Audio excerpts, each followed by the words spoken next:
Is that better?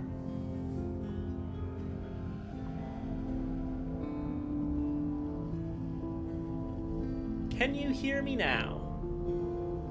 Can you hear... Okay, I checked the stream and I should be coming through at this point. Okay, let's try that again. Hello, everyone. Apologies.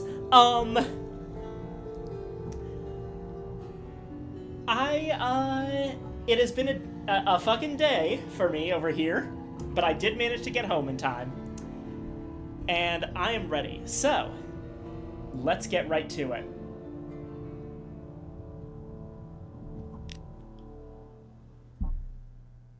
Ooh, fun shot. That actually might be relevant this stream.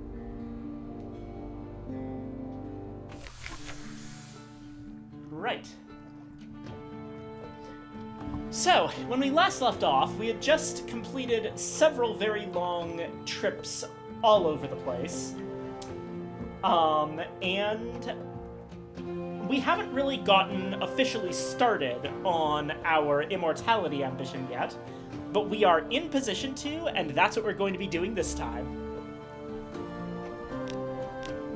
Checking the rose market, we're still looking for long boxes and live specimens.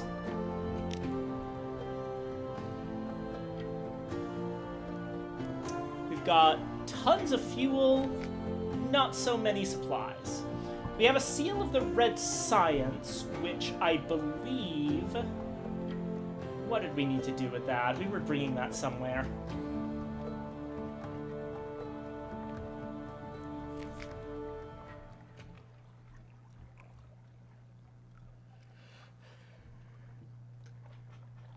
Alright, Codex.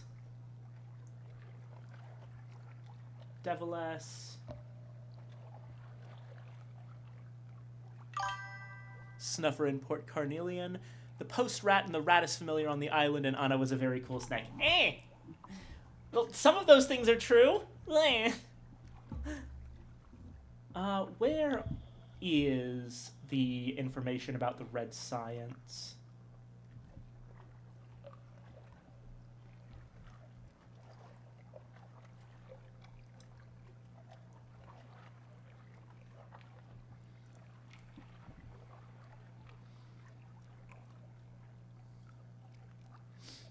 Oh yeah, we're bringing the Wandering Parson to Low Barnet.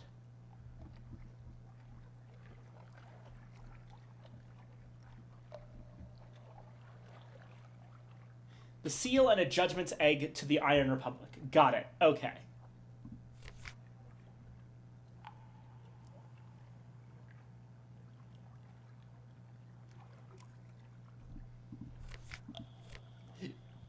Our hold is almost full.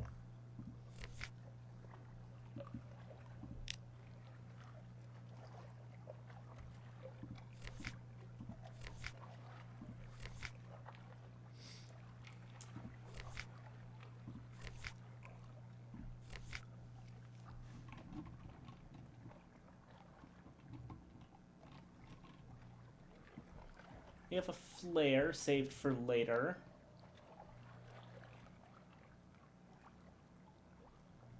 We have some spare foxfire candles, a heart metal ingot,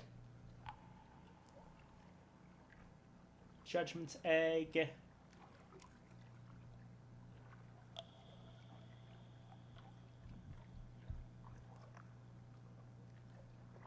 and all of that stuff.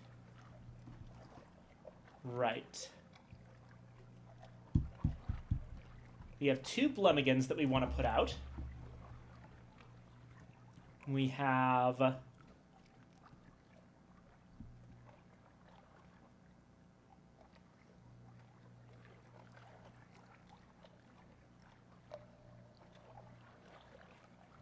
Yeah, I think that the best thing for me to do here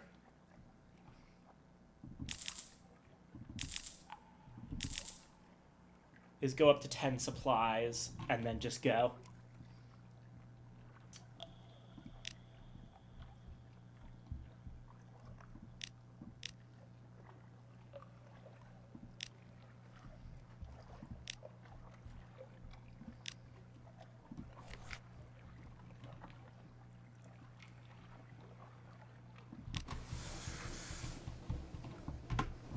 the route I plan to take, I'm going to swing by Low Barnet.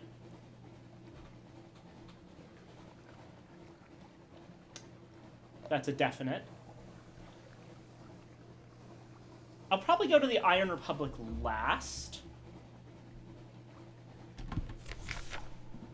Looking at the journal and remembering all the stuff we have to do.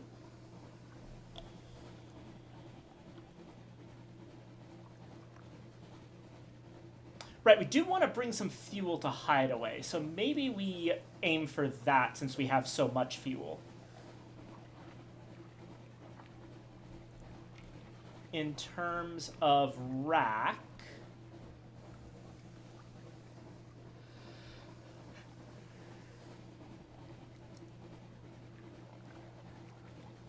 Guider's Morn is the next spot for rack.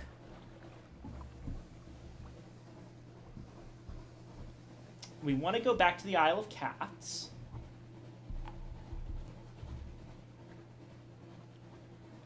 Yeah, those are the main things. So, if we go to if we stop by Low Barnet, go straight by Guider's Morn, and then down to Pigmote Isle,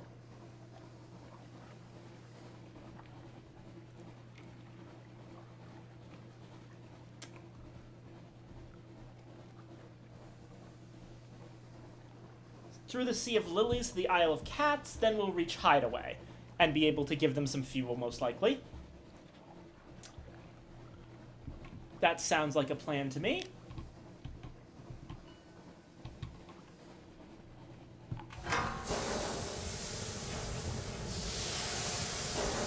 Alrighty.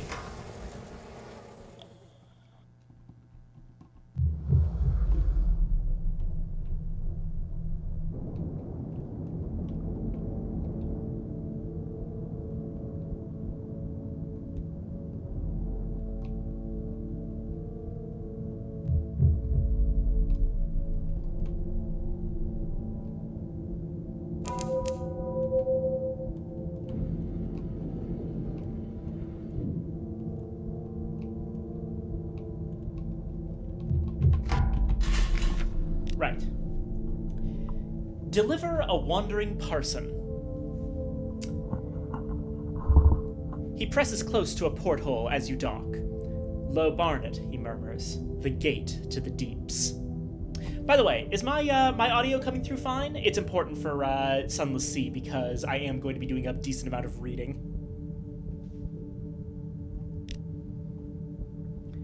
You'll hear tales here from distant trenches of the Untersee, and some of them might even be true, but the strangest ones are jealously guarded. Light from the dock glints in his eye. Hidden mysteries and pliant listeners. He glances at you, then gathers his luggage. Won't you join me below for a while? An explorer could learn much of value here.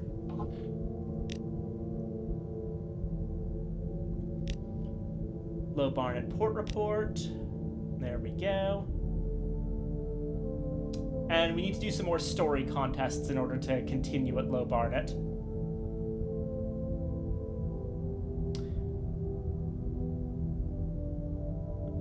I don't know if this is a great place for a Blemigan.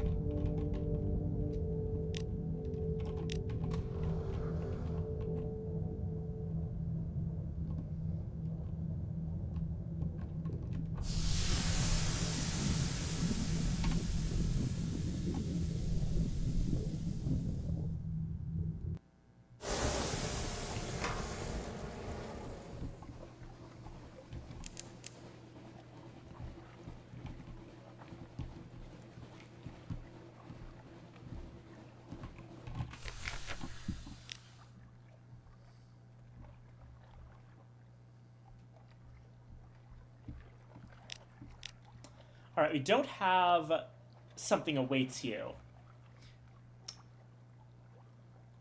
In order to save on food supplies, because I don't really have anything else to do with it, I'm going to spend my recent news here so that we can have lunch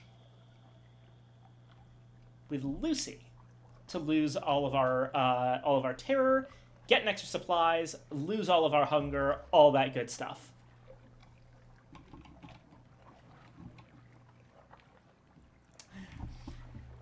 Lucy leans over and whispers to you confidentially. A complex story about a butler, a pig, and an inheritance. You don't follow all the details of the plot, but somehow the pig ends up in an attic and the butler in a vicar's bed. Candles flicker, dishes enter and leave, and the wind butts gently at the window panes. By the time the plum pudding arrives, you're as cheerful as you've been in months.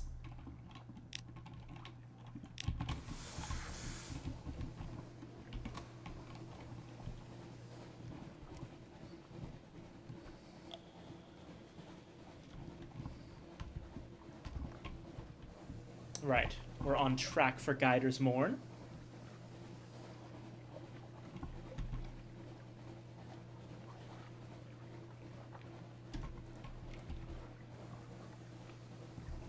Oh, hello. Crack pirate steam pinnace, eh?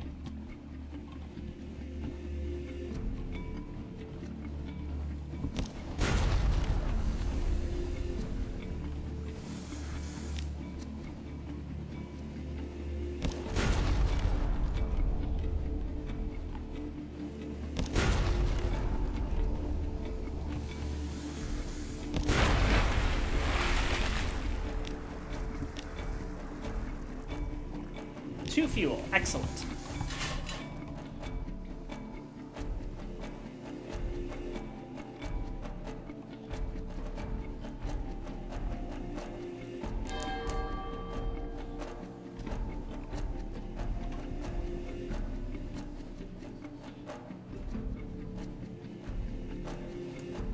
Right.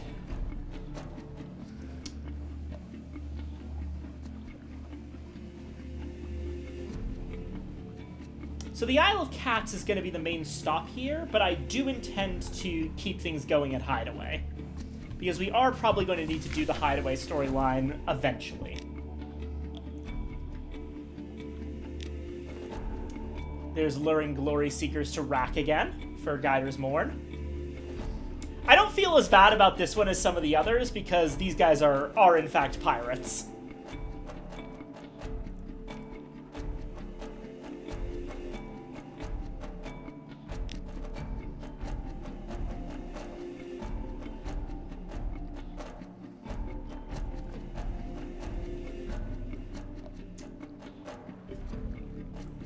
Flemigans could go here. So many nooks, so many crannies, so many villains. It seems only appropriate. Off it goes into the teeming, stinking hollows of the stalagmite. Probably it'll just end up in a pirate's pot. Probably.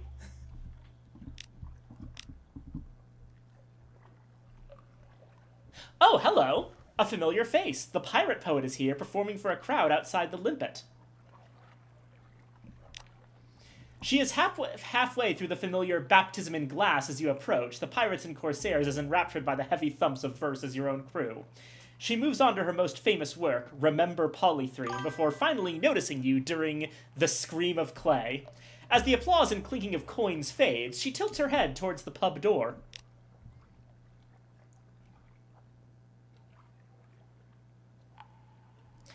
At Z, you are deadly rivals. Here, you can simply be two captains sharing a drink and a few stories.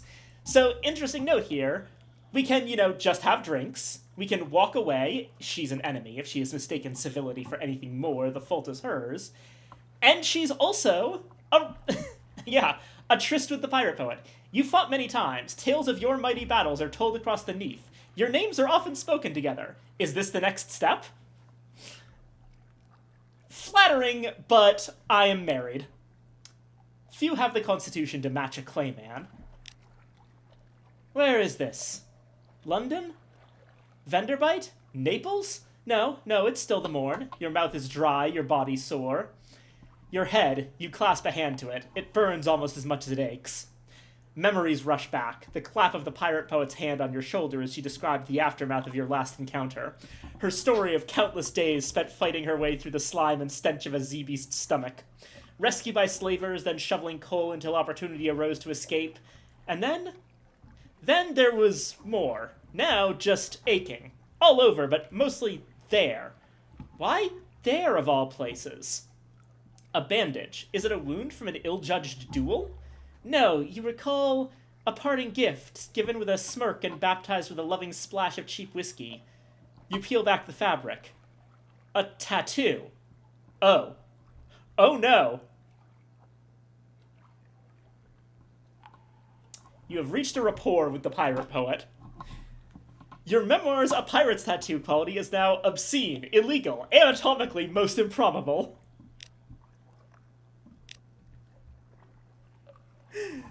Yeah, we got the pirate poet to give us a tattoo. Oh god.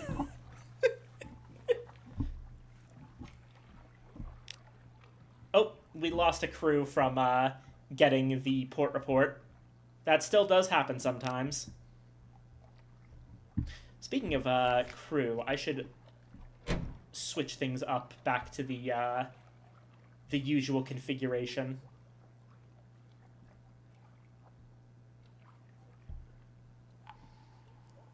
The Nacreous Outcast is probably... No, wait. Does turn down my mirrors a little bit, but it brings the hearts up more significantly. And pages is one of the most important stats because it's how fast we level up.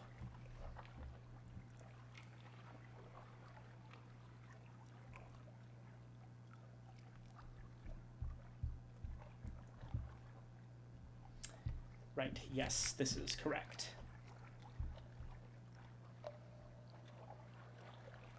Here we can trade drowning pearls for solace fruits. That's a thing that we can do at Guider's Morn. Ah, grilled troglodyte prawns. We are getting to the point where we might be able to try the shredded jellyfish. Our hearts are pretty good. Let's give it a shot. Jellyfish, the food of queens. Traces of its venom still remain, just enough to make your tongue tingle and alter your consciousness a touch. Your pulse accelerates and odd thoughts sparkle in the forefront of your mind. 10 fragments, -5 hunger, -2 terror.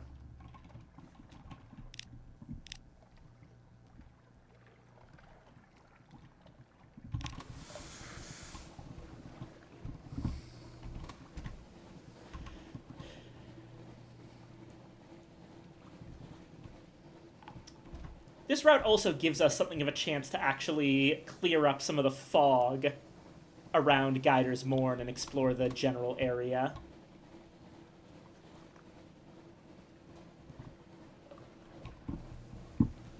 Oh, and hello there.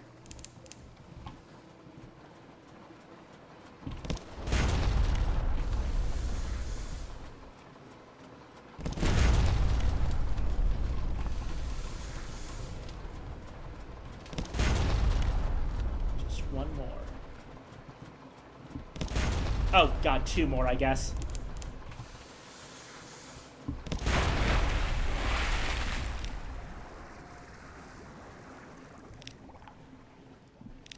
Parabola linen. Oh, and we gotta toss something.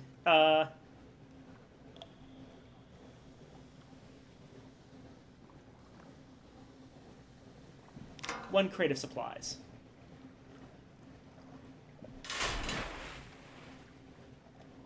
Parabola is the serpent place behind mirrors, or someone made that up. But in that case, where do they weave this sleek and ambery glimmering cloth?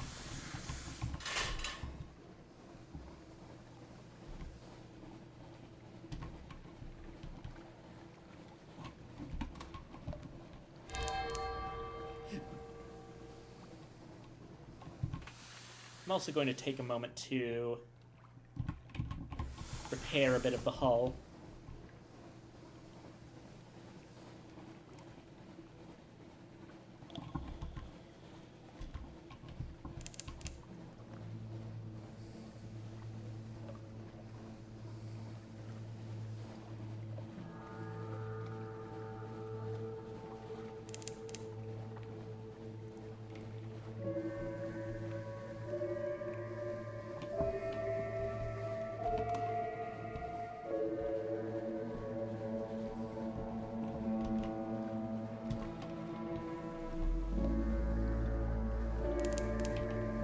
The labyrinth of eels.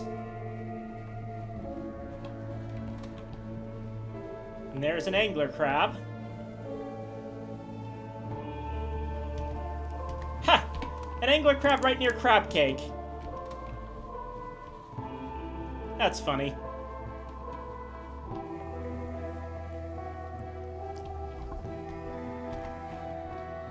Oh. We've got a pretty good mapping of the snares by now.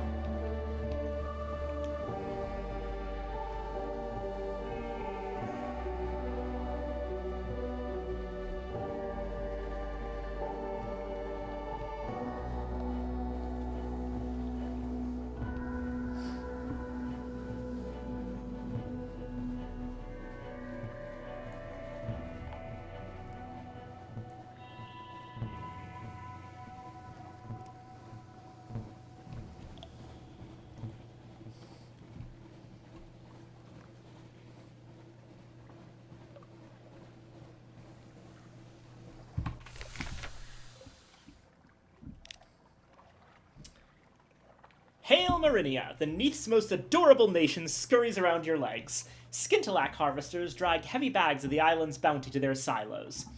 Industrious rodents work hard on towering edifices, some of them almost neck-high. London will never believe a bloody word of this. We're not going to release a Blemigan here because it's a, it actually lowers their civilization a little bit, and we don't want that.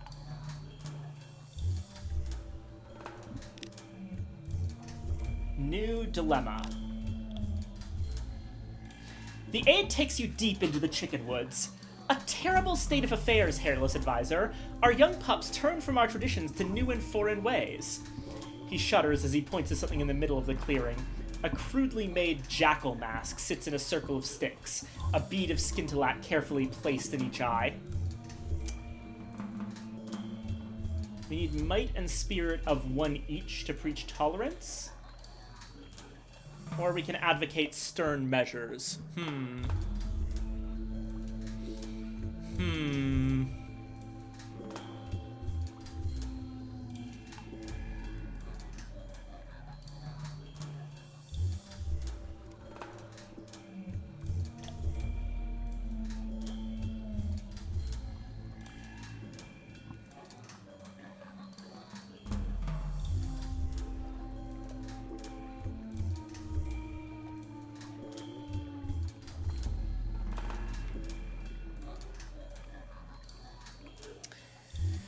Right, I remember this one. Basically, preaching tolerance increases the spirit by a bit, but lowers might by 1.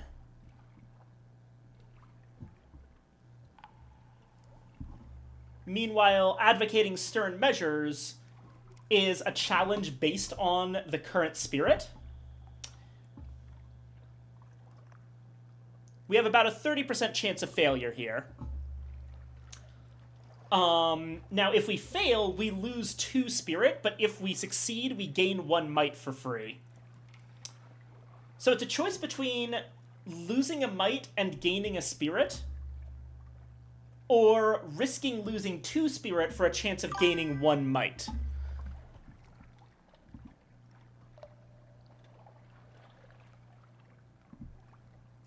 Mods, roll that guy in pitch and toss him into the chicken woods. Now, the thing is, I'm suspicious of this mask stuff because I feel like it's very visage-coded. And Visage is one of those groups that has their eye on Pigmoat Isle. Plus, increasing their might's going to be important for later. I'm going to risk it, I think. Alright, come on. No! Damn it! The furry militia scours the town for other masks. They only find one nailed to the head of a dead guard. No witnesses come forward. Damn it!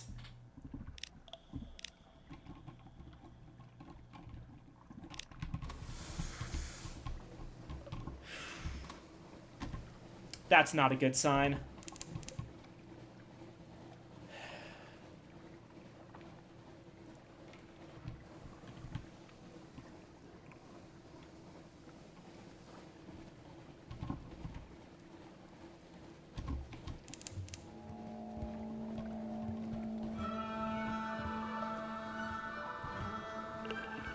Oh, right. I almost forgot. While we're near the Sea of Lilies, and we're crossing it anyway, there is something in the Sea of Lilies that's very important.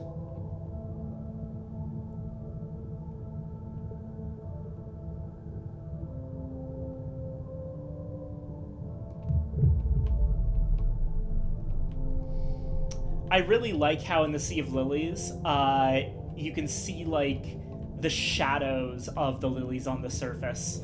It's a cool effect.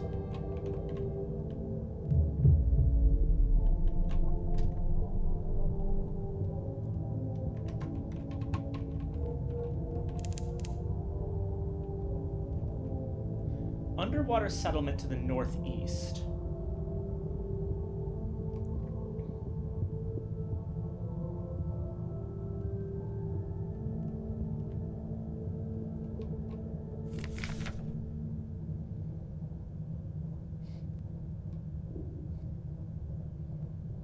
Remove something stuck on the spines. Oh, that gave us a wound.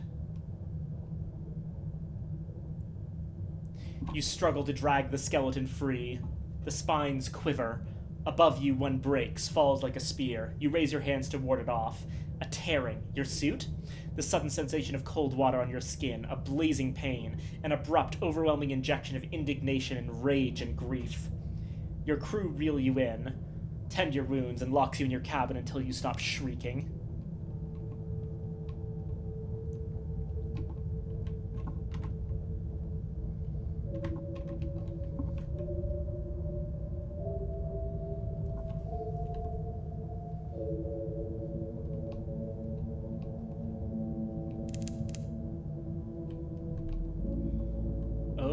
Big shipwreck. And there's Scrimshander.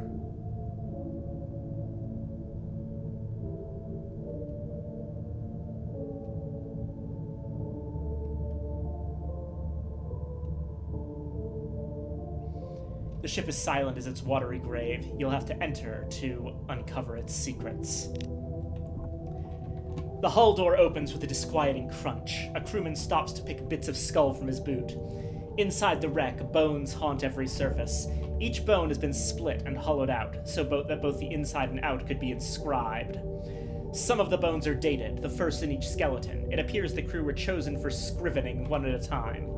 There is something legible on the right ulnar of an otherwise unremarkable skeleton. Scrimshander. So, funnily enough, Scrimshander's actually right there. We are extremely close to it. This is supposed to be like one of those things where you, it's a hint at an underwater port before you actually get to it, but if anyone doesn't know, scrimshaw is basically the art of making stuff out of animal bones. And that's the root that Scrimshander comes from. Because, as you can see, bones are a big thing.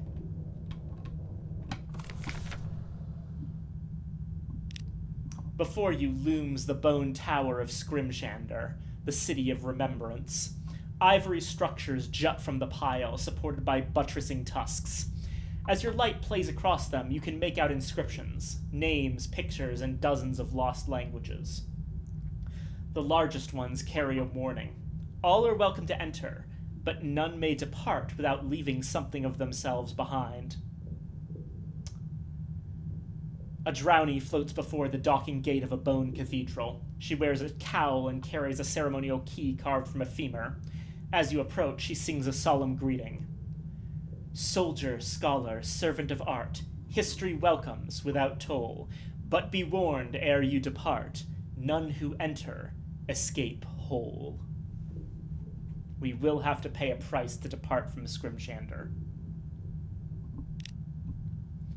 The Guardian unlocks the ivory gates. Steel glints in her fingers as she carves an image of your ship into her massive bone key.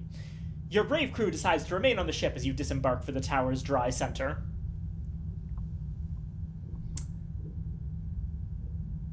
You've been to Scrimshander, the city of remembrance. Don't say history as if there's merely one of them. Drowny scholars believe that history is a never-ending cycle of trends and social forces. A wise historian learns to sail each era's turbulent tides. The Shellnet hunters believe history is the result of heroic words and deeds. A wise historian learns from their actions and embraces their heroism. Oh, so we've got great man history versus social forces history. Classic.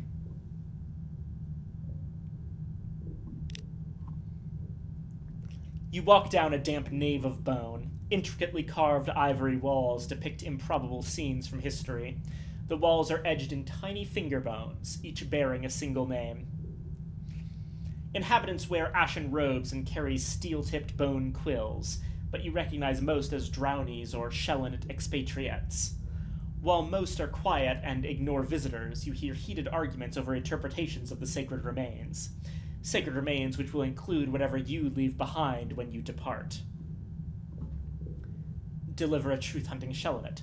She kneels before an ivory carving of a faceless warrior. Its scarred figure resembles the tattoo on her arm. After saying a wordless prayer, the truth-hunting Shellnet stands and clasps you in a fierce embrace. In addition to payment, she proudly presents you with a garland of shark's teeth. My days of hunting monsters is over. Now I hunt heroes through the ages. Get 1 point of History of Heroes. And a hunting trophy, which is going to help us get out of here.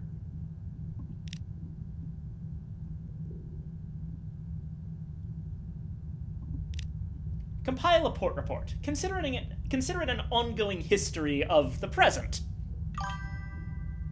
It's you, a hero of history. Yeah!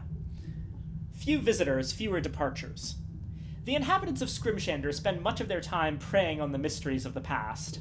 They spend almost as much time arguing about their interpretations. Salted residents often collect nearby salvage, studying the results and inscribing their interpretations on any skeletal remains. But those who leave too often are easily recognized by what they have left behind in their travels. Memories, personalities, and bones. Otherwise, they rarely consider the present, certainly not with the same focus they give to the histories buried within their tower. Recent world events are met with polite silence unless it prompts an anecdote about similarities with antiquity. Apart from old grudges and new theories, very little changes here.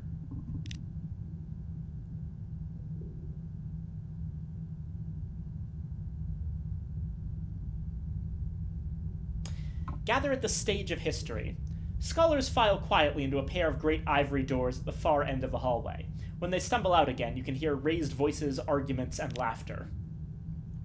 After the reverent silence of the outside, the boisterous noise of the amphitheater washes over you like the heavy sea beyond these walls.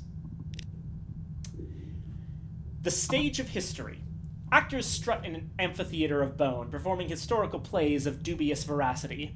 An audience watches from below, with each roaring drunk member applauding or jeering different details of the work. Above, an imperious figure wearing a crown of ivory judges each performance from a raised theater box. All are served by a single man, weaving between the crowd and wearing a perpetual smirk.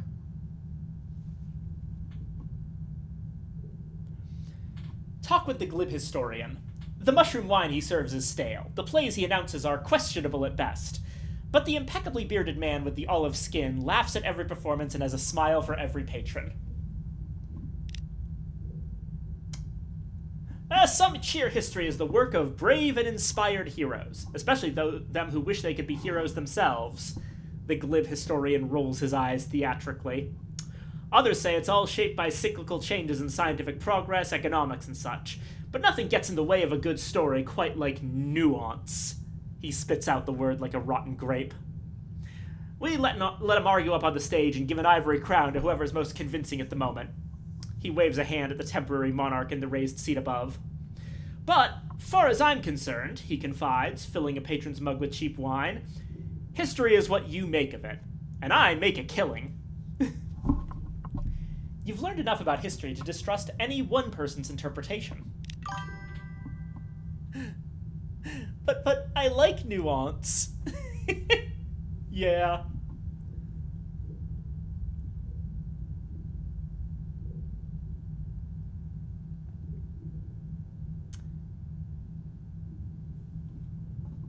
So a couple things we can do is, if we want time in the archives of Scrimshander, then we're going to have to trade coffee or wine for it. We could take on this commission right now. The Drowny chorus sits dejectedly in the corner, griping about the hero worship on display. They'll pay well if you can research the societal context to the figures on stage. We'll get to that eventually, but for now we don't really have any time in the archives.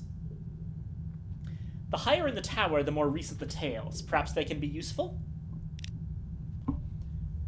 A familiar tale. The simple houses are built with bricks of ash and bone dust. Each bears a finely engraved story from the mundane to the profane. Some bricks tell the same tales from different and contradictory sources. You spend a quiet hour reading the side of a derelict house. A handful of its tales are suspiciously familiar. Gained a terror and 10 fragments. Alright, now let's get out of here. No one departs without leaving something of themselves behind. Be ready. Were there always quite this many guards when you came in? Was there always a pile of fresh bones by the entrance?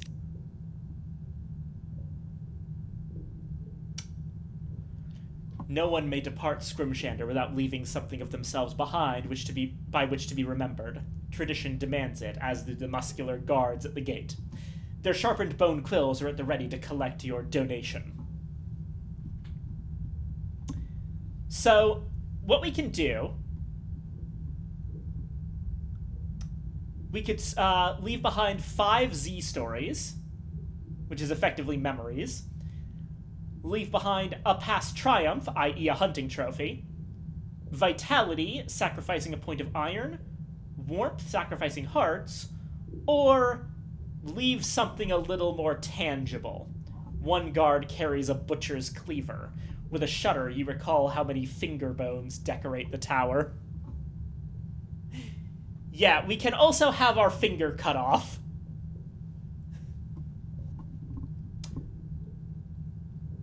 A bandaged scholar stands near the exit, angrily brushing ash off himself. At your approach, he brusquely demands passage to Hideaway. Of course he'll pay. He studied remains of 100 wars and read 1,000 bitter ends. Now he seeks the survivors so we can interview them in person. He assures you it's a purely academic interest. His life has been splendid, personally. He merely wishes to see how they live with themselves. The Scholar of Lost Causes grumbles as he settles into his bunk, ready for the trip to Hideaway. Right. Some other hero's tale. The guards light incense and clean the trophy with a musky oil. As you recount the victory that won it, a chronicler echoes your words into its surface. The scratching of the bone quill grows louder in your ears with every word. By the time you're finished, your trophy has been replaced with an identical copy, but this one has been inscribed with a thrilling fictional tale. As you depart, you wonder if you would recognize the hero of such a thrilling yarn. You've left a part of yourself behind for the ivory tower at Scrimshander.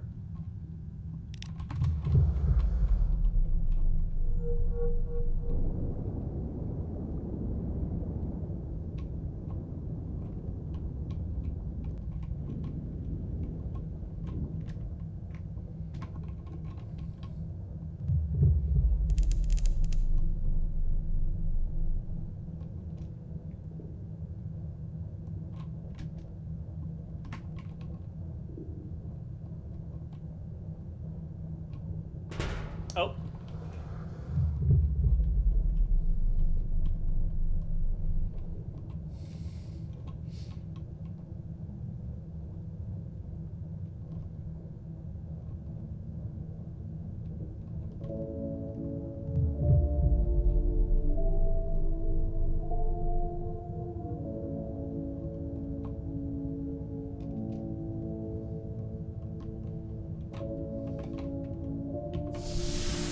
And there's the Isle of Cats.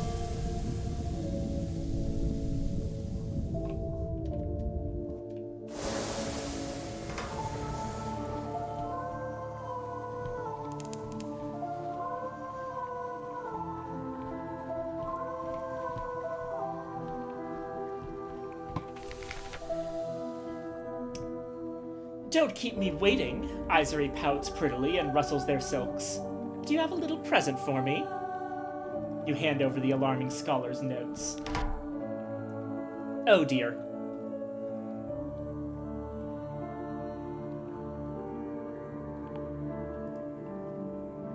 Fuck it, I'm tossing the candles. We don't need them.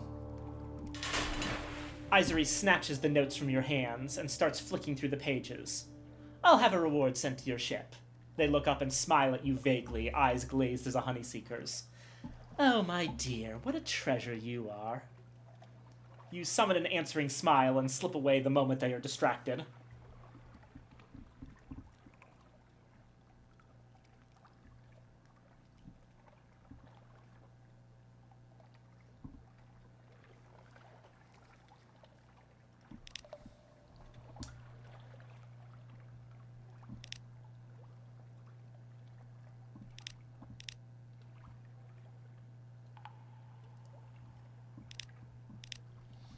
The next time you are summoned to see your patron, it is not in their offices at the Honeyed Tongue.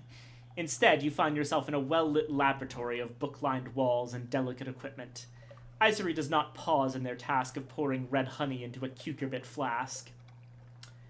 It is possible to encourage lamplighter bees to seek out one kind of memory over another, they announce, without any preamble. It's all about what you expose the bee to once it has drunk the maddening nectar of the crimson roses. But it is an uncertain process, full of guesswork. The alarming scholar and I have been trying to apply the scientific method, you could say. They look fond for a moment, soft. I require you to perform a little experiment for me. Shouldn't take long.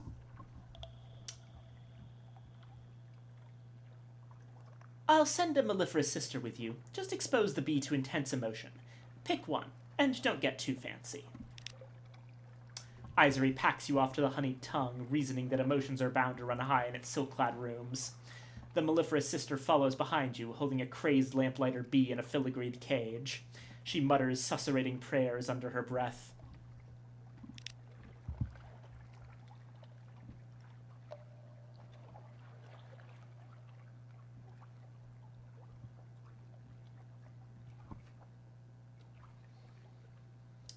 Okay. So we can spend 10 echoes getting a courtesan for this experiment.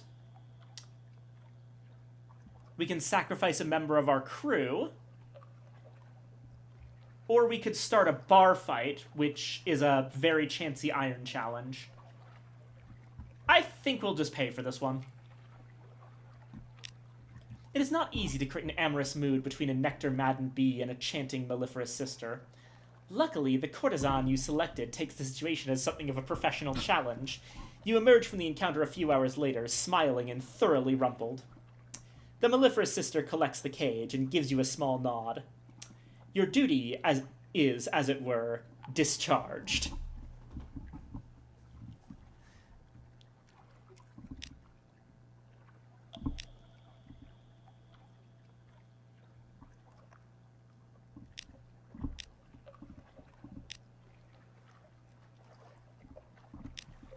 Right. That's that for now. We'll pass by the Isle of Cats again on our way out. Oh yeah, port report.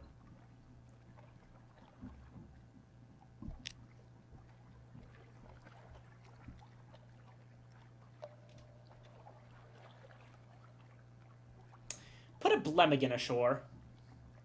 What will they make of it? What will it make of them? The Blemigan disappears into the crowd, darting between legs in a violet flash. Pirates shriek, harlots curse. An hour later, you see it perched atop an alehouse roof, tentacles a-wave, slurringly extemporizing an impudent villanelle. A small crowd of locals is cheering.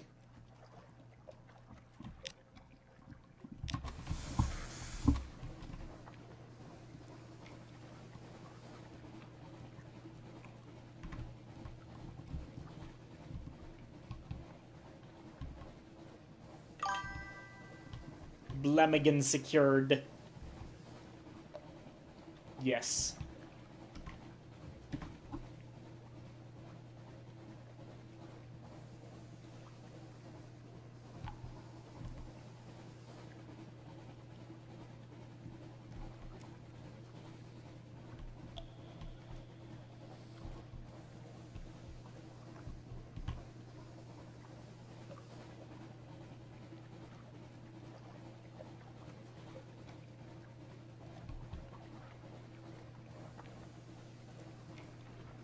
Oh, here we go.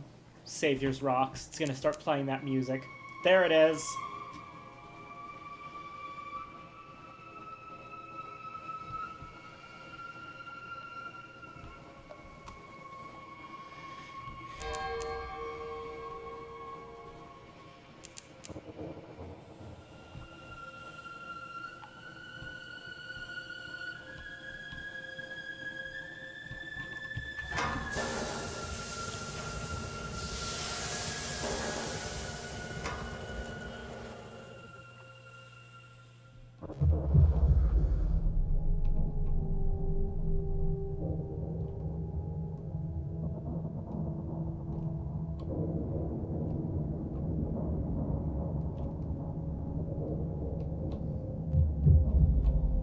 There's Hideaway.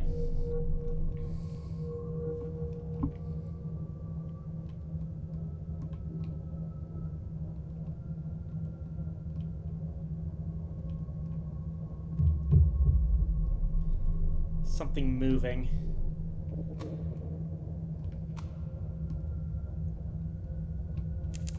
But also a shipwreck.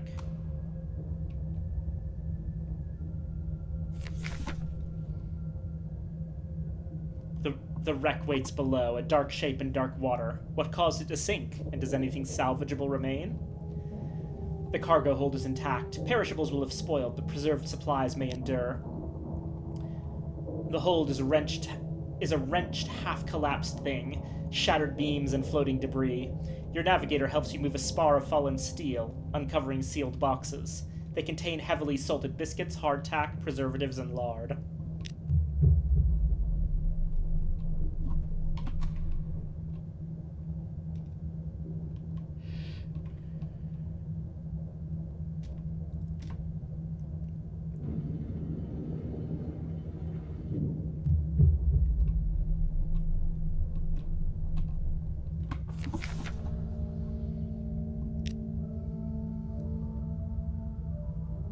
Right. Deliver a scholar of lost causes. The bandaged scholar surveys the miserable crowd with open disdain. Yes, these should suffice. The last you see of the scholar, he is trying to get an artist to answer his questions and shaking in frustration. A crowd seems to be closing around him.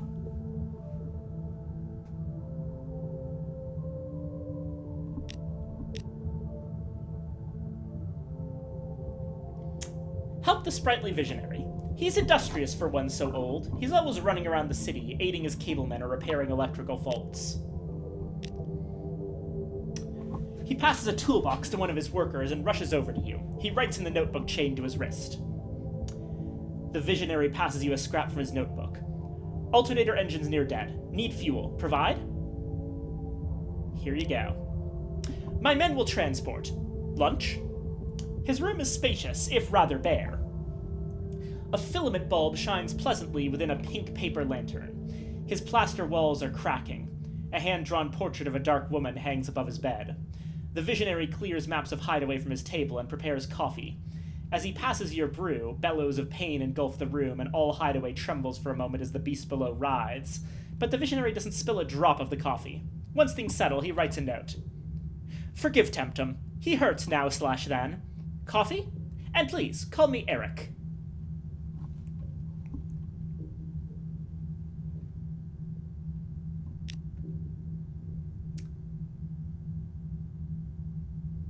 So, for the next thing, we need to have 2 less terror than we do right now.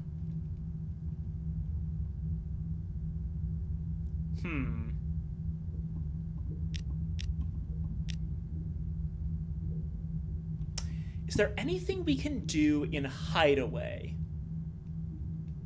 to reduce terror?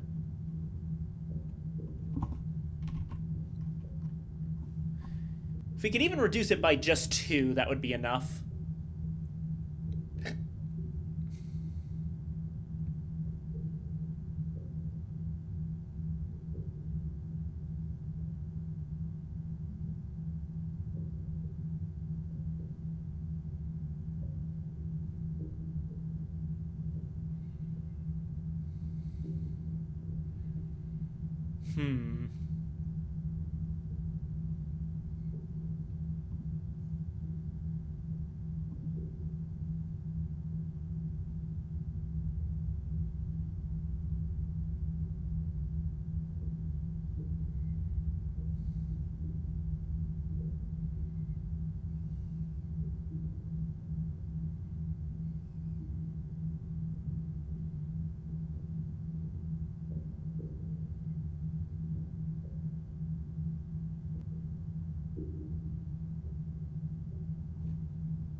Interesting.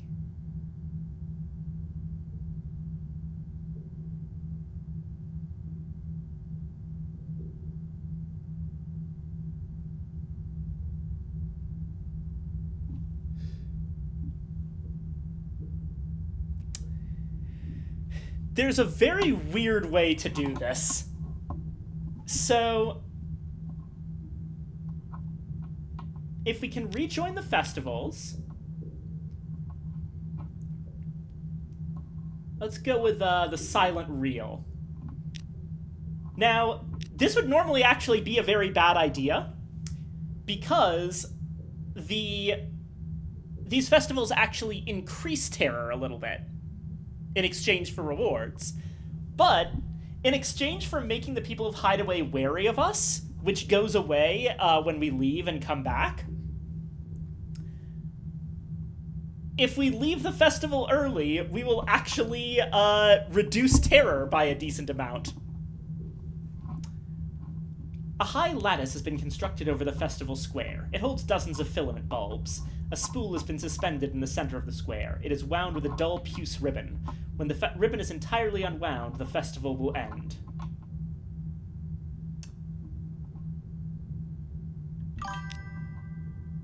Ah, hello, Buffy!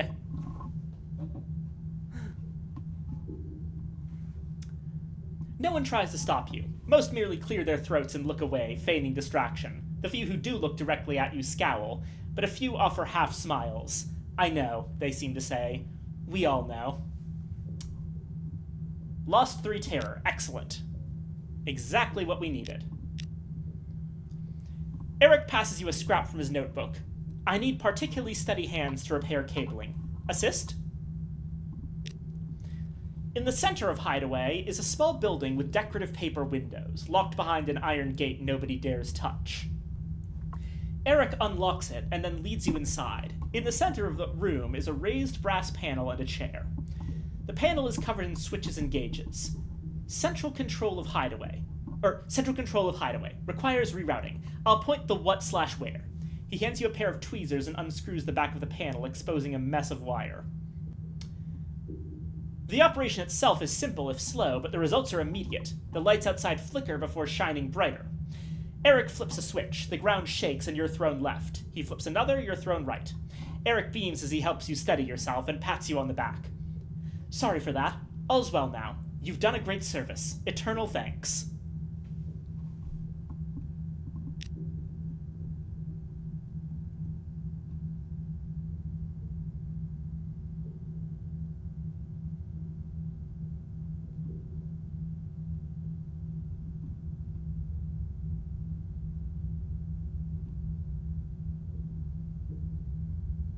Righto.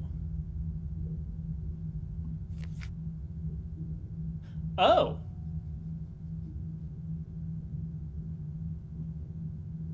Hold up a moment. I might have to do some calculations. Okay. Caskets of sapphires are worth 90 echoes in London, and we have 5 of them. But Muter salt...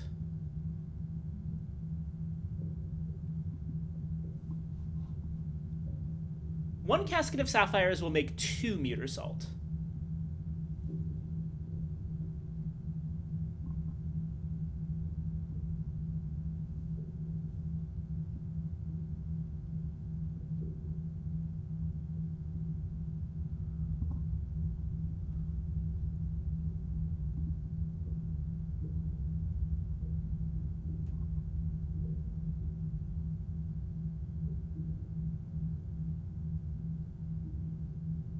Oh, actually, we don't even need to worry about it. So Muter salt, the sapphires are still more valuable, but we actually do want to do this exactly once, because... Oh, and, hold on just a moment. We'll sell 1 supplies for 15, buy a strange catch...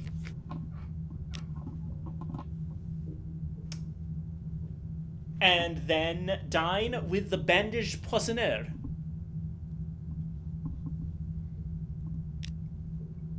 Your companion barely eats. He has to cut the fish into tiny morsels to squeeze it through the gap in his bandages. Soon the cloth is stained with sauce. He throws down his fork. Look at me. I am not at my best, no? Believe me, your appetite would not be so strong if I removed my bandages. How long before my fingers fail, or my tongue pickles? He swirls his wine. Captain, a request. I have cooked for barons and bishops, the Khan, the Empress, but there is one for whom I have not cooked, a creature of singular and acromatic tastes. I want to make him marvel. The chef's art is alchemy, and this would be my philosopher's stone, my immortality. Will you aid me?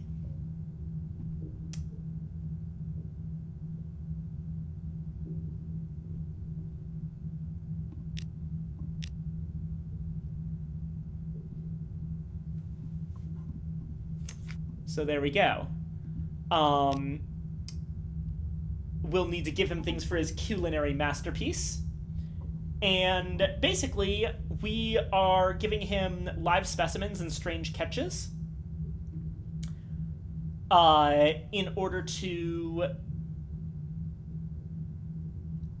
And it'll be random whether they're useful or not. So, like, for example, if I bought a strange catch right here...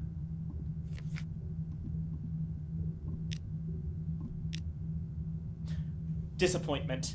Alas, too ordinary. The flesh goes onto his shipboard Athenor stove, an edifice of his own invention that combines the functions of roasting and refinement. Steam rises. The crew lick their lips. So yeah, we'll be feeding strange catches to him pretty regularly, and once we hit 2 useful ingredients, we can get the next part of his storyline.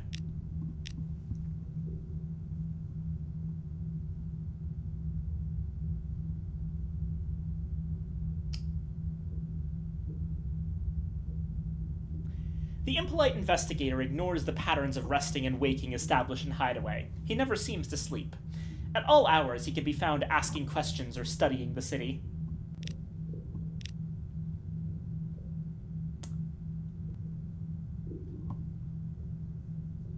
The impolite investigator ignores the customs of sleeping and waking established in Hideaway. He can never even seem to rest. Whatever the hour, he can normally be found asking questions or studying the city.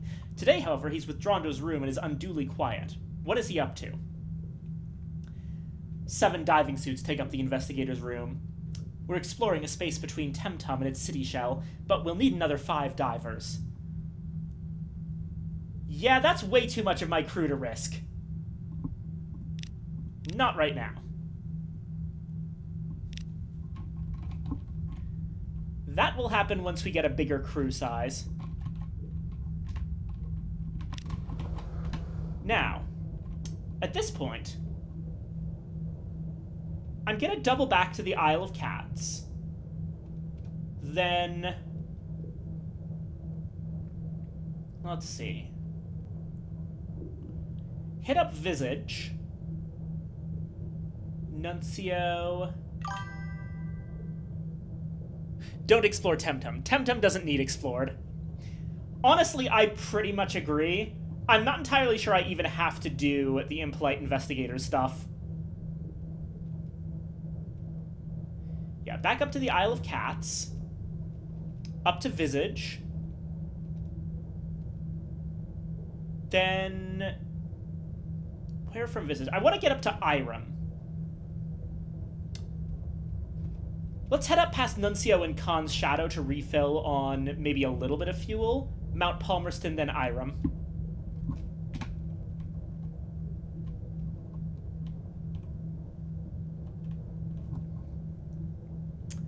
So I'm curious, what exactly is whatever the hell that thing is?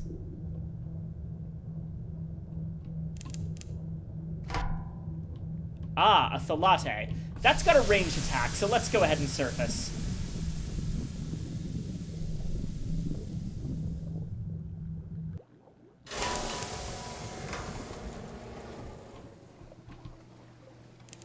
We'll also stop by, very briefly, Eastival.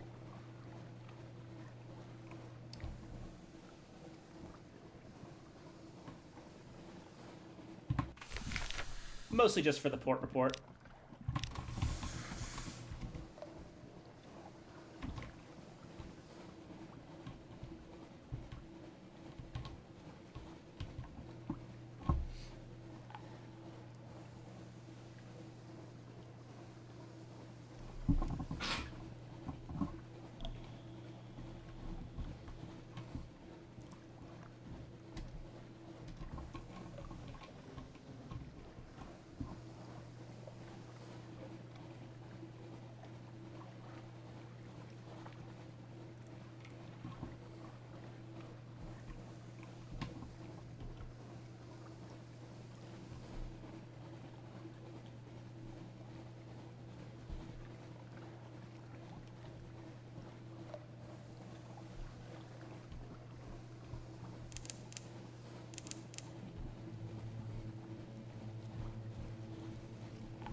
There's the Isle of Cats once again.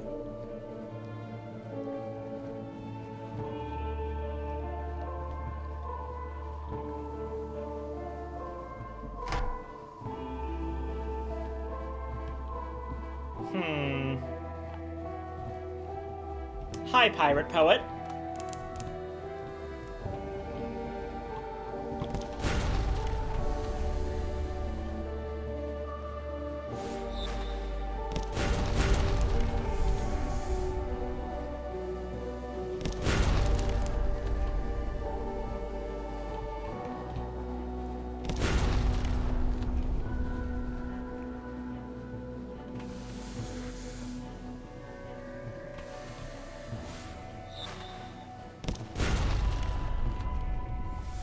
Uh-oh. Uh-oh. Looks like you might be a little stuck there, huh?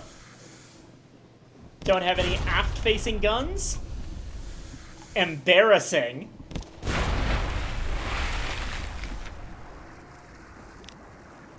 Mm-hmm.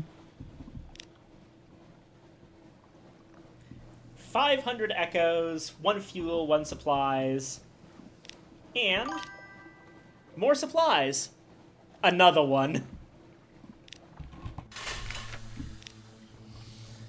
I have been singing your praises to Leopold. Isery's eyes warm at the name. You could almost envy the Pirate King.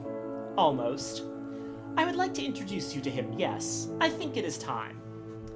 They make a mime of thoughtfulness, though each word they say is carefully measured. But when one meets a king, one needs exactly the right sort of gift. It's only polite. You agree to the courtesies. Fetch me someone who has very recently been up to the surface. Leopold rather fancies surface memories, you know. Ah, maybe you don't, but it is true nonetheless. Your patron dismisses you with the advice that the Cumaean Canal is the likeliest place to source such a particular gift. Yeah, we're straight up kidnapping someone. This is getting bad.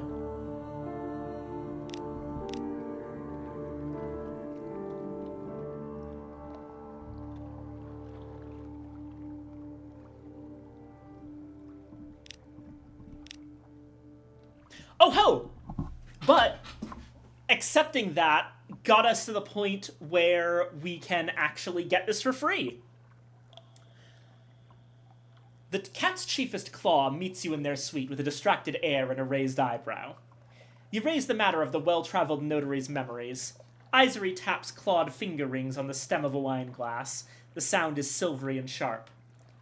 I see someone's been talking. I'm reluctant. The notary only has a taste or two left in him. I was saving them for myself. This Nida business. Fascinating. But we've achieved so much together, haven't we? Very well. For you, and only you. Isery removes a jar from a teak cabinet and a spoon of tarnished silver from a drawer. They set them on the desk before you. You scrape out the dregs of crimson honey, barely a spoonful. You lick it clean, and the memories take you. You remember panic, disaster, disassociated fragments of a wild flight, heat, intolerable heat. You stumbled, and the gemmed flagstones burned your hands. You regained your feet. Behind you came the host of hyenas, fresh from the city of Caution, laughing as they slew. Through the broken persimmon gate, still littered with corpses, the basalt walls at your back now, black against the blazing shoulder of the mountain, and how it blazed, bright as the sun's skin. Only your goggles of smoked glass kept your eyes from boiling. You remember the desperate journey back down the Scarlet River on living polythremy ships that grieved for those left behind. A man leans on the rail, black shirt, a church dog collar. Your employer, Lytton. He turns to look at you and he is bereft. Off the port side, a ship expires from grief and sinks into the red waters. The memories falter. You return to the Isle of Cats. Isery is there, reading. Ah, you're back. Interesting, no? Someone tried to steal the presbytery's immortality. I'd say they were bold, but they failed, which makes them stupid. Still, they got close. Lytton. It is a name you've heard before. It belongs to a certain fierce philanthropist who resides in Port Carnelian.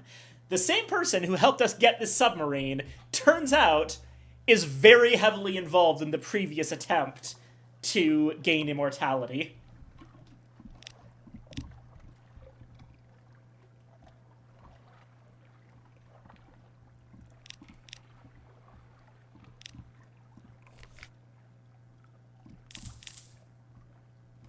I'll just fill up on fuel real quick.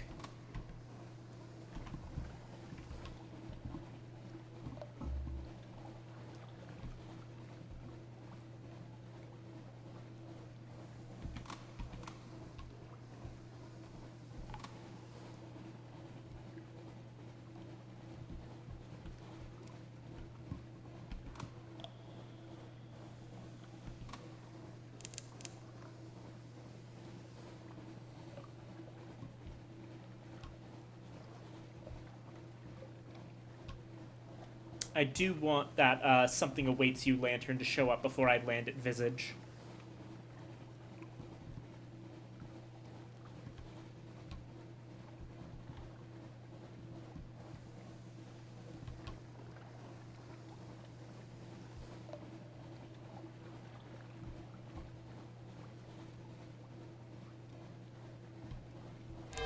There it is.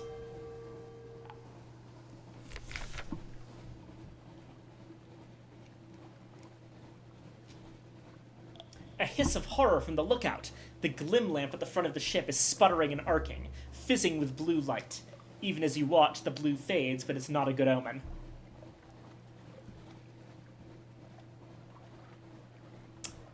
Attempt to calm them, or spend a Z story to spin them a story. I actually think spin them a story is right here because it does reduce terror by quite a bit.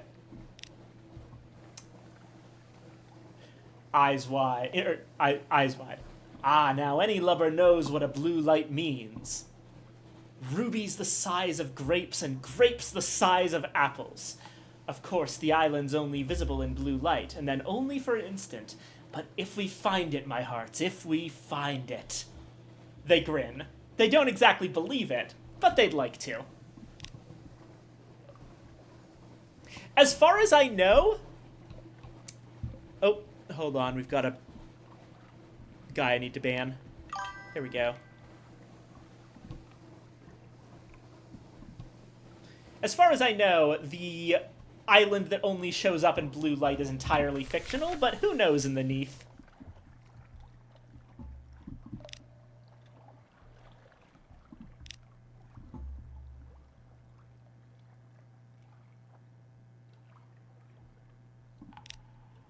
Go ashore, inward and upward. Once you set foot on Visage, you may be here for a little while. All those who enter must play their parts. The sign is visible only after you've crossed the threshold. On the lower slopes, stone buildings, flat roofs, archways. In the architecture, there lingers a memory of lotus and palm frond. The hill above is a face, forever looking up at the ceiling of the Untersee. No one inhabits its cheeks or the hollows of its eyes. All visitors must pass, one by one, through a room guarded by a person in the mask of a moon moth.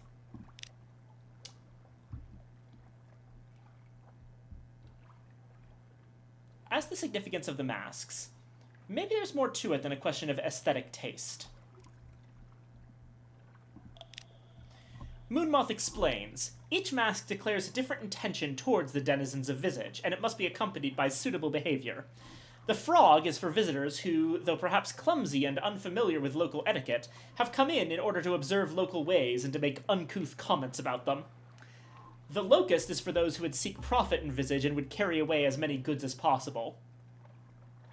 You prompt about the bat. Moonmoth hesitates. Bat is an ill-omened visitor, sent as a messenger or a spy. Bat always dies.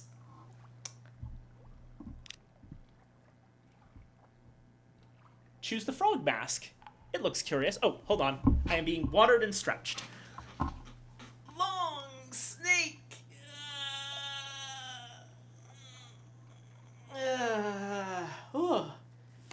Oh, geez. Oh, wow. I got a little lightheaded there. Been running around all day. You know, I've barely eaten anything. Give me a second, I should probably fix that.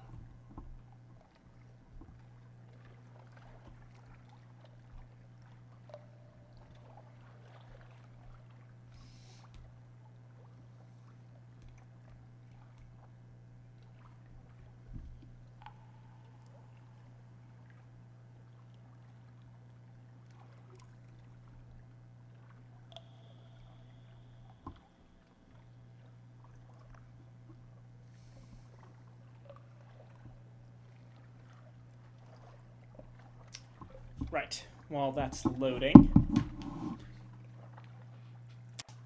Oh, and, water.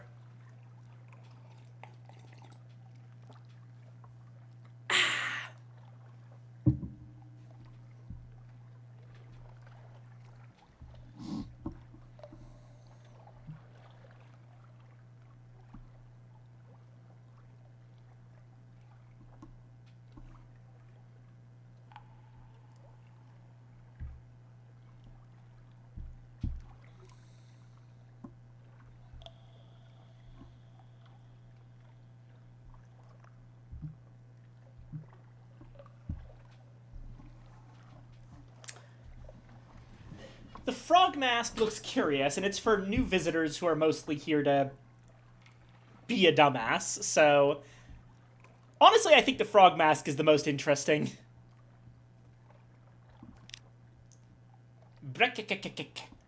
Moonmoth lifts the mask and places it over your head. The eye holes are large, and they are fitted with spectacles. They improve your view of the environment, though you must look bulb-eyed from the outside. There is also a mechanism attached to your mouthpiece which magnifies any sounds you make, even your breathing. You start to thank the Moonmoth, and it comes out as a booming croak. May you profit from your visit in knowledge, says Moonmoth. Its wings fold neatly over its back.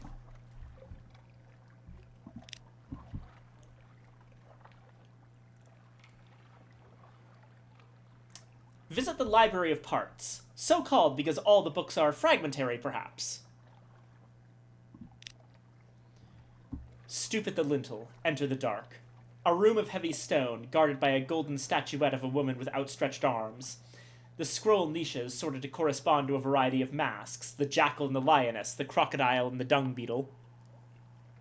A woman in the mask of a lotus blossom is standing at a lectern, reading in silence.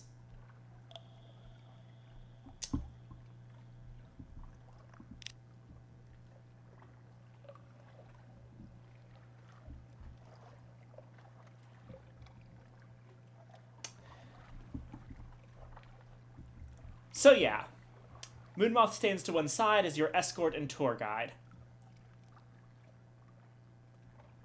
Ask about the purpose of this room. What sorts of parts are they, anyway? Filed under M for masked. Moonmoth explains. People think it means something like library of fragments, but this is wrong. The parts in question are like parts in a play. This is where the denizens of Visage come in order to learn how to perform their masks more accurately, more completely, with a truer spirit.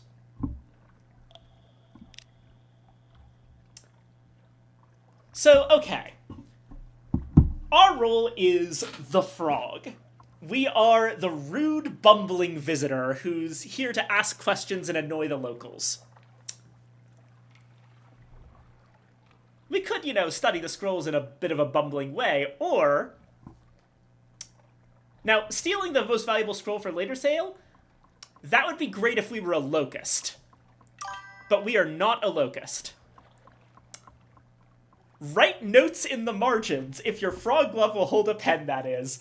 This is my favorite one, because this is the single most in-character thing you could do. Is just, go to a library in another country, and just start scribbling notes in the margins of the books you're looking at. Moonmoth is startled. Apparently no other frog has gone so far as to attempt to deface the library's holdings. It gets the pen away from you, expostulating. Later, you find it writing down a record of what you just did, to be added to the Library of Parts, a recollection of what can be expected from frogs. I absolutely love this. We did something so unbelievably rude that it got added to the list of things that rude visitors are intended to do.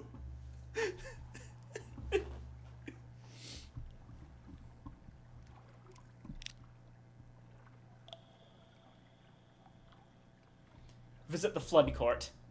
The Moonmoth speaks as though you should already know what that is. Peak frog snack.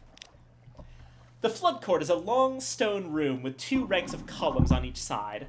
Currently, the court is ankle-deep in water, though the water stains on the stone show that the flood has often reached higher, sometimes up to the height of your waist. In a raised niche at the far end of the room stands a statue of a man with the head of a ram. He holds a jar from which water flows out onto the floor.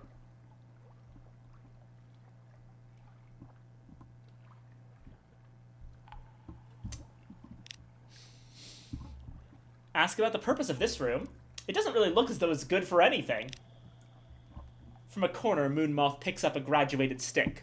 He shows you how a person standing at the end of the room may dip the stick into the water and use it to measure the water level at a pre-selected point, and how the measurements are compared with the measurements written on a calendar. If the water level does not match the calendrical position, an assembly of pipes and drains is used to adjust it. It used to be, says the moth, that the water rose and fell of its own accord, and the people before wrote down what height it reached. Now the water is still, but thanks to their actions we can replicate the rise and fall so as still to be pleasing to the god of flood. It completes this explanation with a half-body bow towards the statue of the ram deity. We could... So now also, we can't try to steal the statue's jug or spy on the other occupants, because now we know that these would be inappropriate for our role.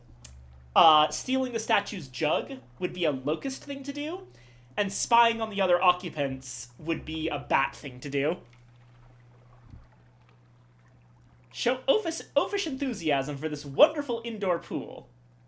Frogs like pools, right? Or tastelessly compare this room to other bodies of water. Frogs know water. Have you seen the Cumaean Canal? Moonmoth watches inscrutably while you talk about other bodies of water that have impressed you more than this one. Deeper, clearer, colder, more densely populated with fish. Other denizens move away from you and towards one another. Your social function is well performed.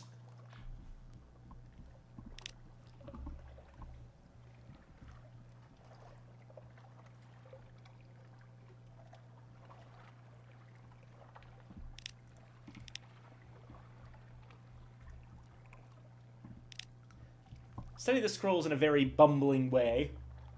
Taking the nearest, you read it aloud. For guarding against the loss of the heart. Moonmoth takes it from you, rolls it tightly, and returns it to its niche. There are as many ways of guarding against the loss of the heart as there are different masks, it explains, in that same light and indifferent voice. Aware of visitor roles. Trade masks with the Moon Moth. It has been making subtle overtures for some time. You only now understand them.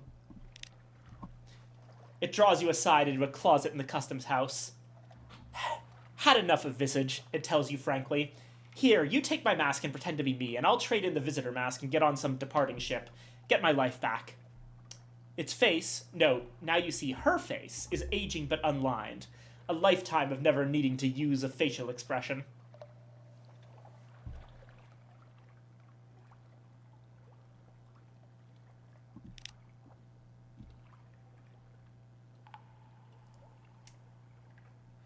So now we've got a new mask on. We've got the Moon Moth's mask.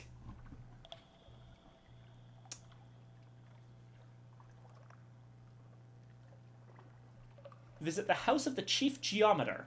It is understood to be an honor.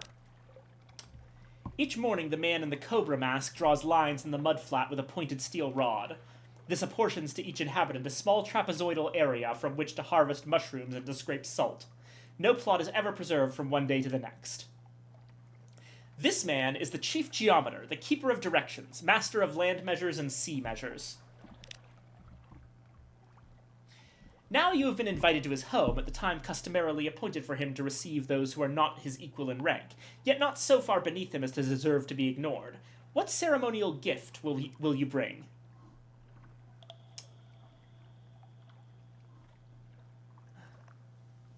A string of rats. Cobras like to eat rodents, surely. Necklet of lapis beads. If they do not suit him, they may suit a wife of his. If they don't suit her, he can use them for an offering.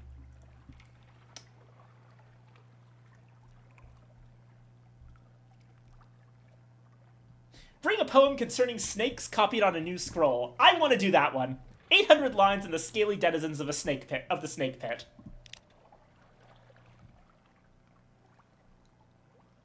He appears to be pleased by this gift, but it takes him aback as well. Several times he remarks that this sort of merchandise is something he would expect to be brought to the island by a bat. It requires a great deal of chittering and wing-folding to persuade him of your moth nature.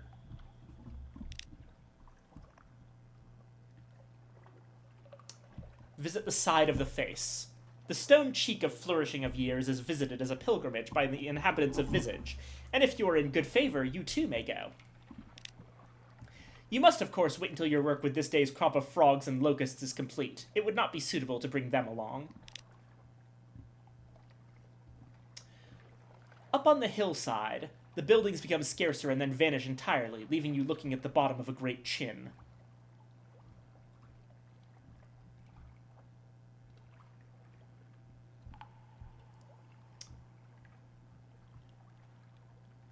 Offer instruction to the frog that found its way up here. That's the sort of thing your moth would have done to you.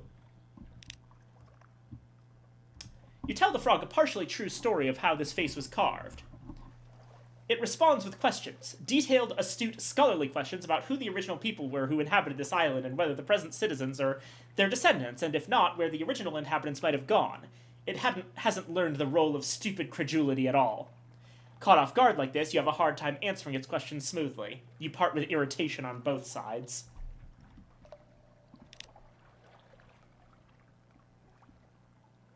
Visit the Temple of Apis.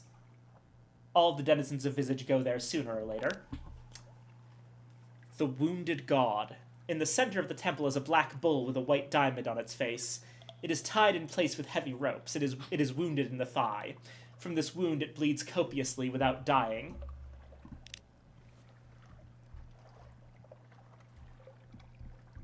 All of this stuff is stuff that we know too much about Visage to actually do. Leave a respectful token of offering. Even wounded, it remains a god. The tokens are small and not very valuable, as suits your lower rank in the community. The priests arrange them on a table with other small items. As you go out, you pass by the more impressive gifts, drafting tools from the Chief Geometer, scales from Jackal, a heap of foreign coin brought home by Crocodile.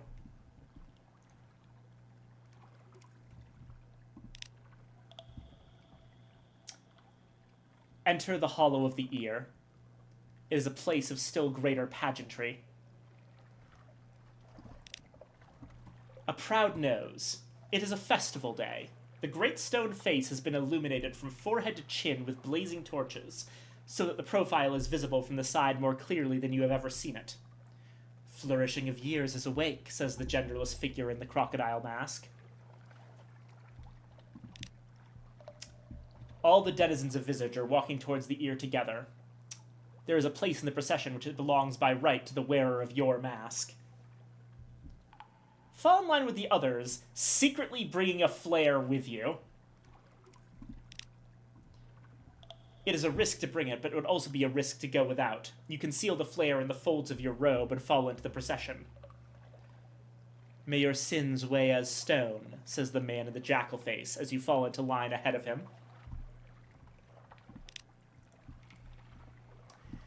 The road you follow leads up through switchbacks along the side of the face, and finally to the ear of Flourishing of Years, and into the cave that is her ear. The tunnel bends back on itself, and all lights have now been extinguished. There is nothing to guide you but the hand of the person behind you on your back and the movement of the person in front of you. The one who walks beside you wears a bat mask. Fortunately, the floor of the tunnel is very smooth and presents no stumbling blocks. Sound carries strangely in this place, however. Sometimes you cannot hear your own footsteps, and sometimes a breath comes back to you audible from someplace ahead in line. There is a secret in the dark. The footsteps of the people are steady and synchronized, and you go together. For how many years has this been done, and for how many will it be done in the future? Watch your step here, says Batmask to you in an under voice. Its accent is the accent of Wolfstack Docks. Floor is about to get squishier, and sure enough, it does.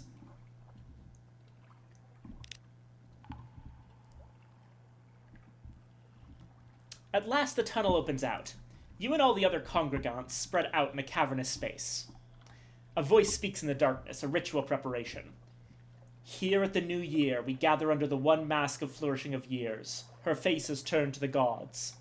Protected by her mask, we may remove our own. Protected by her script, we may speak outside our parts. Here and there is the sound of people fumbling with ties and strings. Your own face feels different with the mask off. Tell one of your own secrets. All this time under the mask, it would be freeing. You begin to speak. Certain weight lifts away. You have been in the wrong from time to time, but it is forgivable.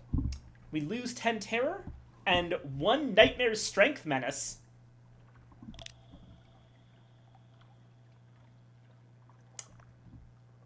The hour of confidence is drawing to its end. If there is anything else you need to do, now is the time.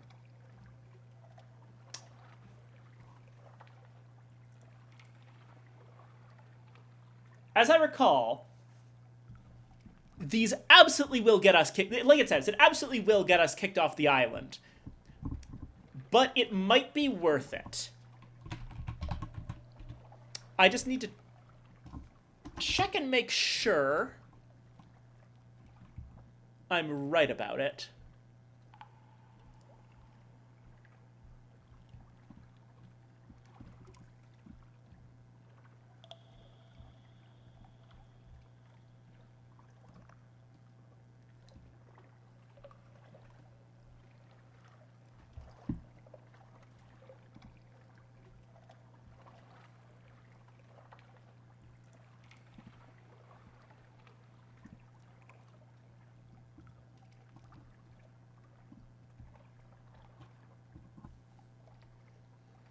Okay, yep, it's the same way both ways.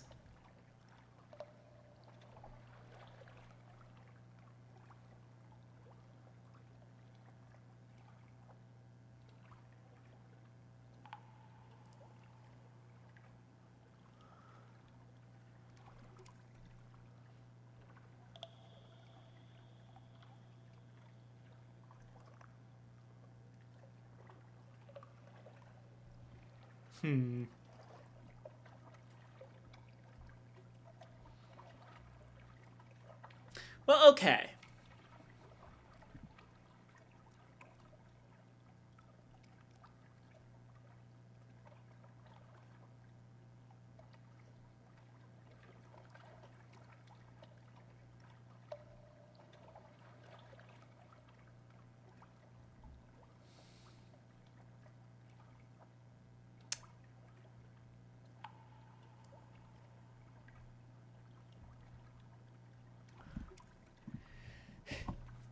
turns out it's a little bit more both ways than we thought. We still get a reward for doing nothing.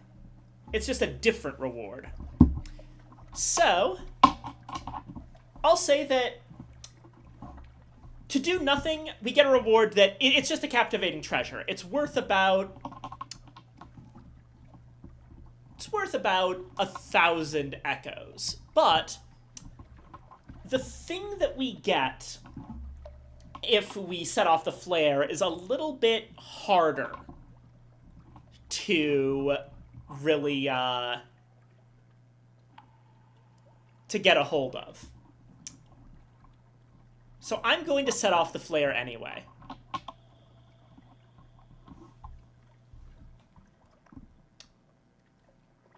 Set off a flare, allowing you to see everyone. You will see everything. The light is so sudden, so searing, that someone screams. All around you are all sorts of things. Some are human, but you see other faces. Rubbery, clay, some unrecognizably altered. The chief geometer, with his mask off, doesn't seem to be bothering to wear a face at all. Many faces are wet with tears. No one welcomes the blaze of light. Someone throws a cloak over the fire. A mistake, because of course it only begins to burn. After that, someone manages to douse both flare and cloak. Who in this crowd was carrying a bucket of water? But it is put out, and someone's hands are clamped firm around your wrist. And that is the last you see of Visage. You are taken blind back to the docks, your face covered in a black cloth that is no mask at all. And we get a searing enigma.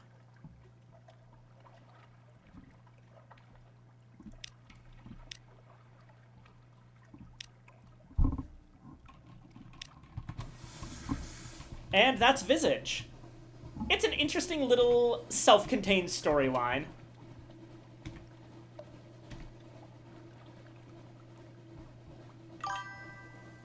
Snack shenanigans, yes.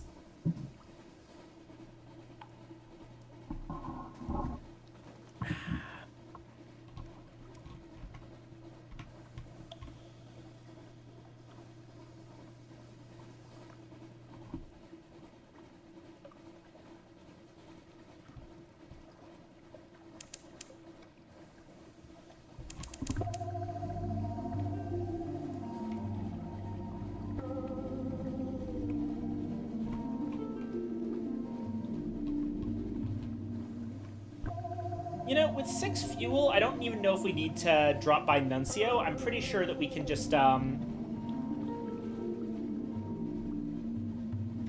head up directly towards, Mount Palmerston.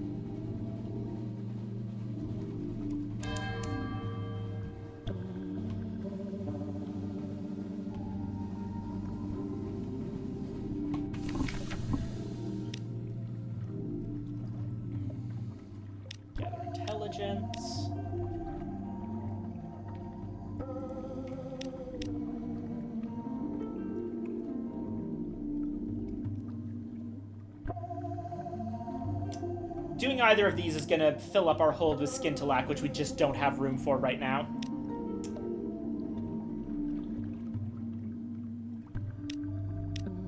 Oh, hello.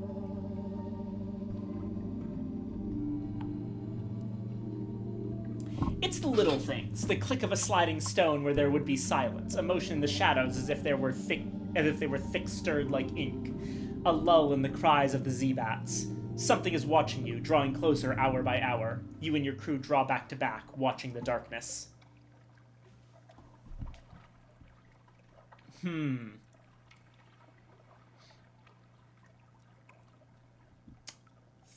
to kill it.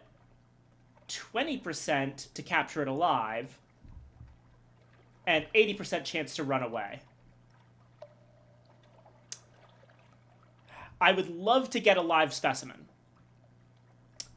But this is a very high-risk challenge, and I feel like losing crew wouldn't be the worst thing in the world.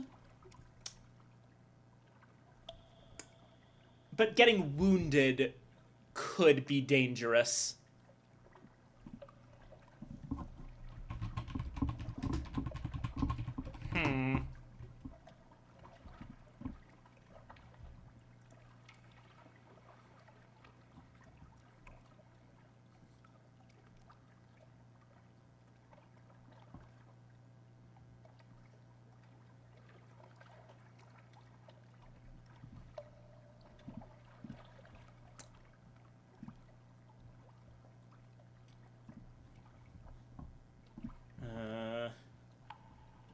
1 in 5 chance. And it sounds like the crew is with us, so this is probably a crew thing more than a wound thing.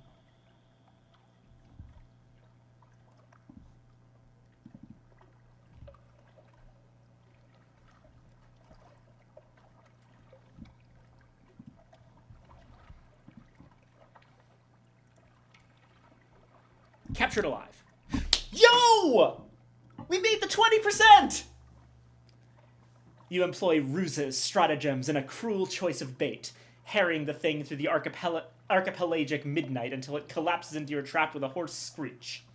You bind it with chains and blankets and force it into a triple-locked cage. It snaps its folding assembly of jaws. Its many-jointed limbs creak as it strains against its bonds. Its eyes brim with primal rage. Excellent! It'll be worth an echo or 10. And we now have a live specimen. Which, that's something that we want to save for a while, because those can be very, very useful.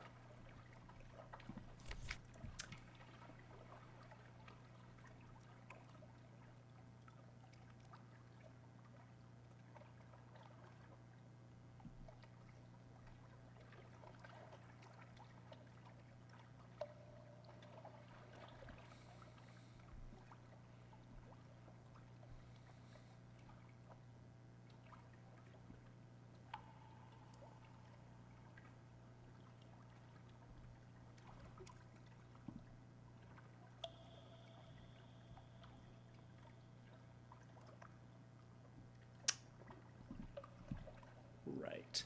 Ah, right. That's what we had it for.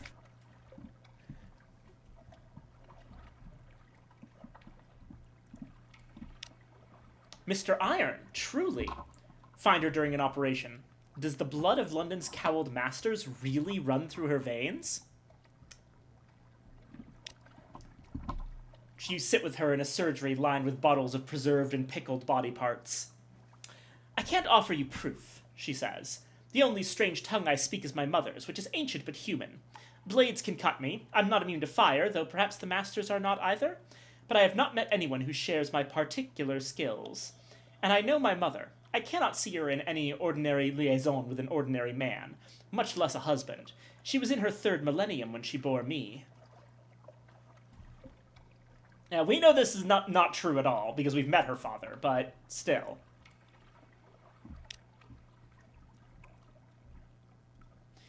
On her shelf, she keeps things preserved in alcohol or packed in oil, things she cut from patients. Why do you have this tailbone? These are souvenirs, she says. Here's the patch of skin from the palm of a woman's hand. I took it from her in order to cure her of the urge to adultery. Now she wears gloves, but she's kept her marriage. There's more difficult work I could be doing. She is playing her blade between her fingers. Do you know my mother operated on the bazaar itself? She cut away its clayton lobe so that it would be at peace and not have to wander on and on. But the operation changed her. She got some of the ichor on her skin.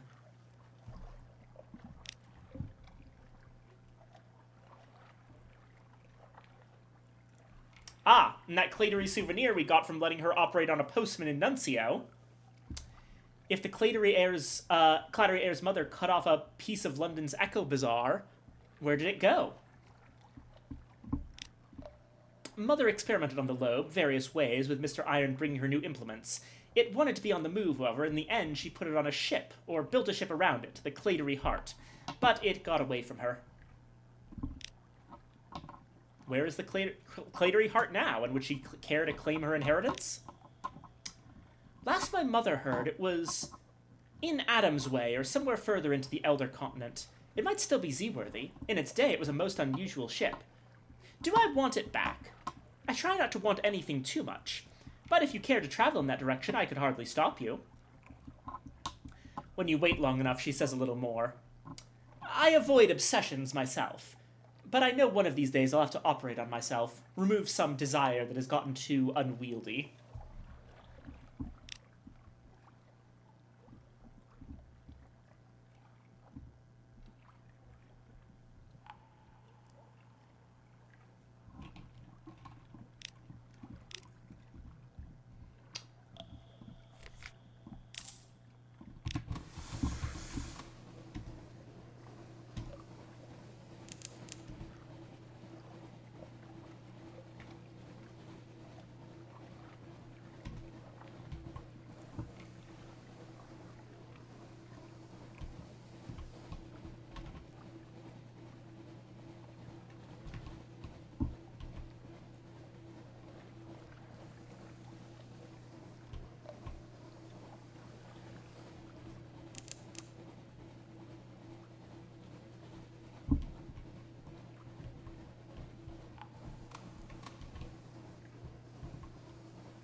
Honestly, getting that live specimen,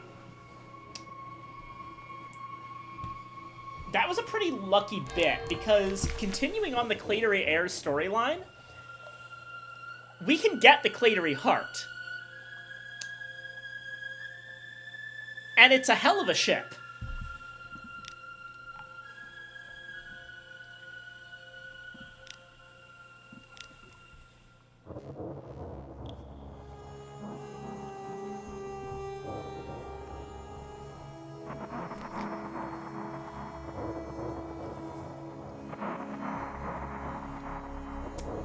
We get a better price for sapphires here than London, so sell them. That'll open up some room in our hold for stuff.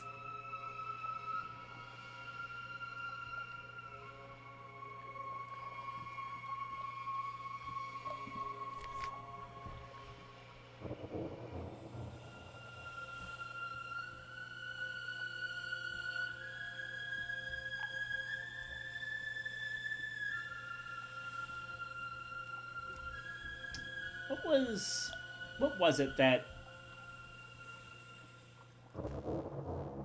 the merchant venturer wanted?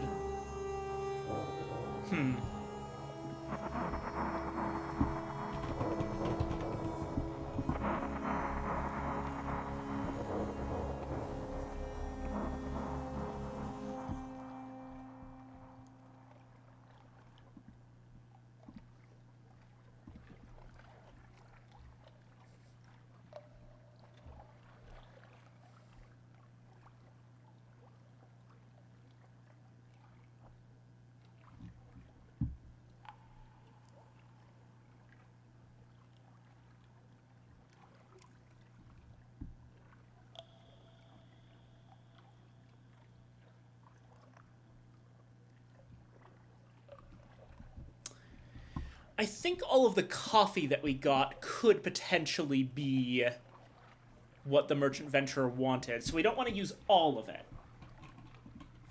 We have 10 of it, and if it's what he wanted, he needs 7.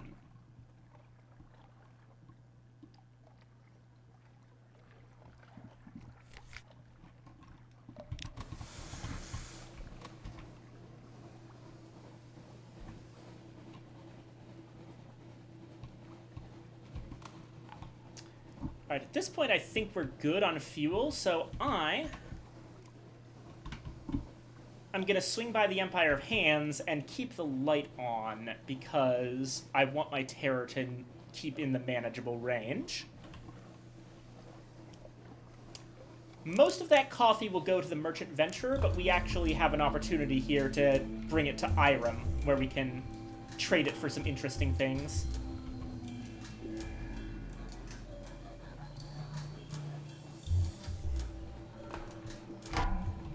Oh, nope, nope, nope. Get away from me.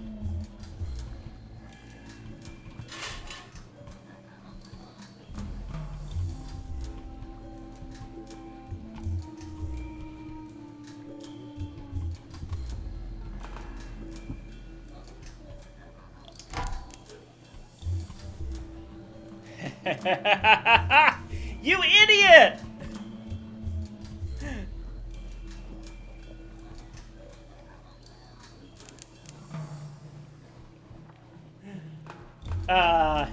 Juked.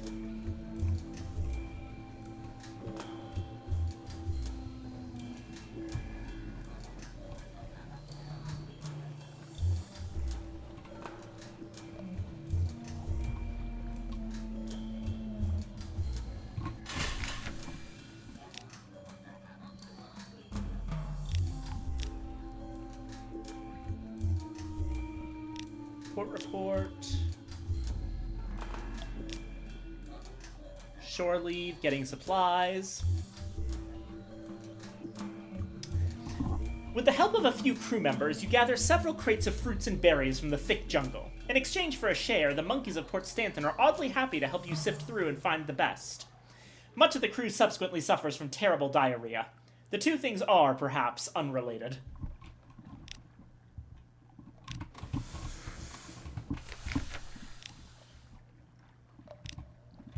There we go.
Here we go.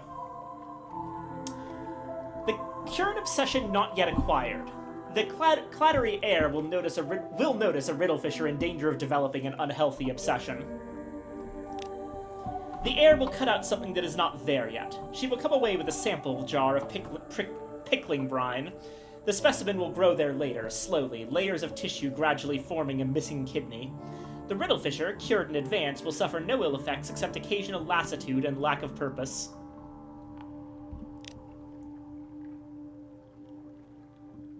Report. And here we go. The House of the Amber Sky. Rest, traveler. Our waters are warm, our cushions are petal soft. Lay your head here. You will be healed, or better yet, you will be renewed. Payment in coffee. Yes, please. The House of the Amber Sky is a roofless space beneath the false stars of the Neath, rich with the scent of Irem roses. Despite the ice, it's warm as a desert evening. You will arrange yourself on the cushions. Close your eyes just for a moment.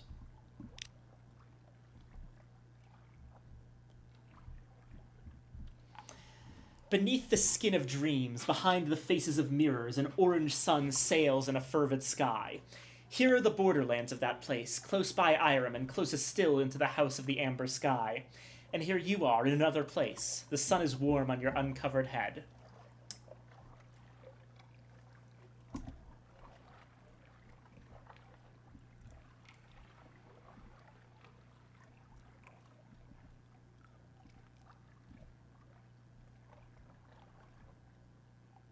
So a lot of things we can do here. Rest, recover, dream just uses up something awaits you. Retrieve a serpent image will push forward the magician's storyline. The jungle around you is rich with violently colored fruit, buzzing with insects and unseen life. There's something nestled in the mossy crook of a gray-leafed tree. A wooden serpent lacquered with black, red, and yellow. Its eyes are garnet flakes. Mind if I pick that up? The genial magician asks. Was he with you when you lay down to sleep? Rare fruit. Here in the Mirror Marches, those who are wounded can sometimes find solace, or so the story has it. You trade a sea story to potentially cure a wound. Rarest fruit. In the farthest south, in the arms of the god called Stone, a garden blooms. In ages past, birds stole the seeds from that garden. One bird hid here in the Mirror Marches. Perhaps you know the story. Bargain for a parabox. Yes, the serpent says dreamily. I go to meet the skin of the sun. I will die. The space I leave will remain in this box. I am dead here, and I do not live in the world. You live in the world, and you are not dead here. It's impossible, but it will protect your kingdom from the worst of the sunlight until you die. His tongue flickers. But I must drink your future first. I will not die thirsty. This will have all your skills, which must be at least 100. It will, however, give you an item which will allow you to colonize Eastival. So this is one of two ways we can deal with the sunlight on Eastival if we're going for that ending. But for now, the serpent image. A weapon, perhaps. Humans rule the waking world, he tells you, more or less, and the Finger Kings rule most of this place. A long time ago, some rather careless people made these images to imprison Finger Kings. Ah! Hi, Evangeline! Thank you for the first, love you. Mwah! I'm not so careless. I can use it to exact my revenge on the king that took my hand. He is gloating. He actually strokes his mustache with his hook. He retires to his cabin to investigate the serpent image, but emerges a day later disappointed. Different geometries, he explains obscurely. Do you mind if we pop by the Comet? I can find someone there to help me work this one out.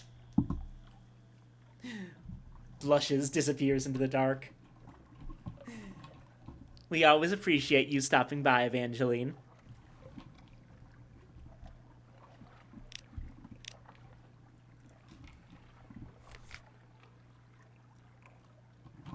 Yeah. So we can trade Dark Drop Coffee for Parabola Linen, which is probably worth doing for 2 of them at least.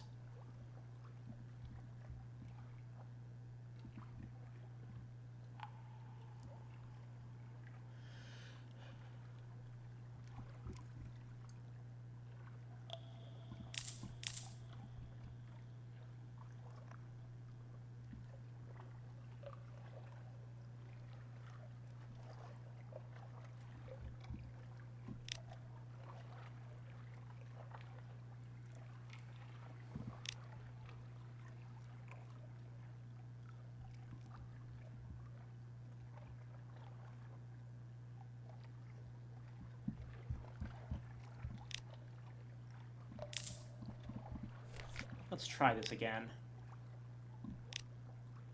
Nope. 2 ordinary still. Alrighty. So now, we head over to Mount Palmerston, and we're going to pick up a bunch of fuel.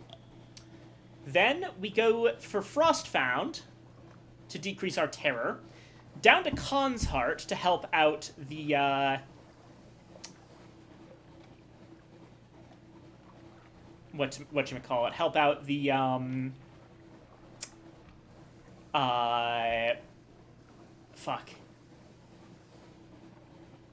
the Magician. Then we can drop by Rack. Probably go back down towards Pigmote Isle.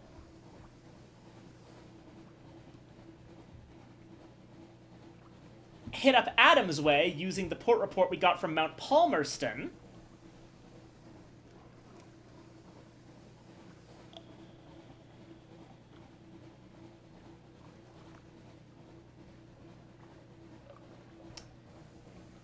And then head back up towards the Iron Republic, and then back to London.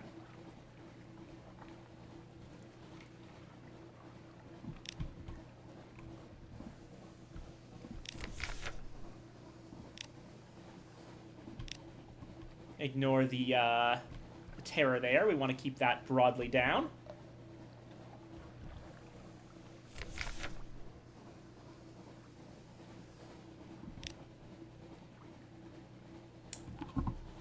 Right, Crawling Stars.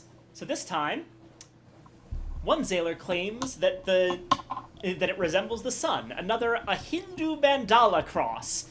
A third suggests the rose window of Chartres Cathedral. This excites mockery. Nevertheless, the reaction is positive. That loses us some terror. Lovely. Honestly, for where we've gone so far, we kind of went, you know, on a very strange route. Crew's in pretty good spirits.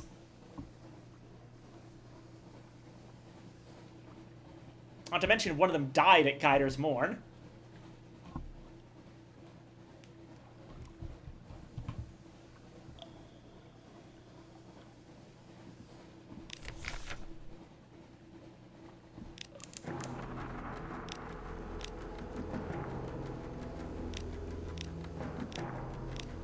Gonna increase my iron a decent amount.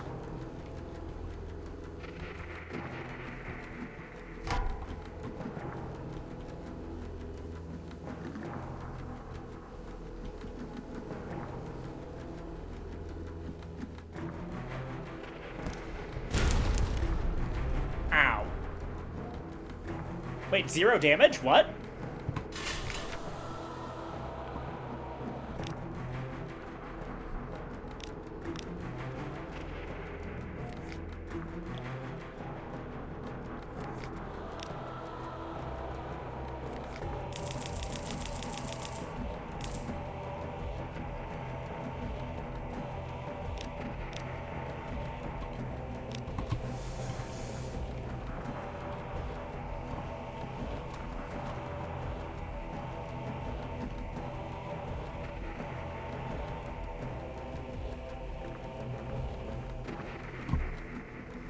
I guess we got lucky with that Faustic Corsair.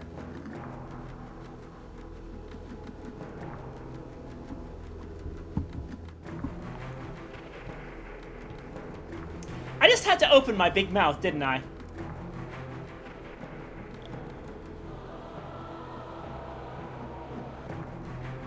Though, hold on.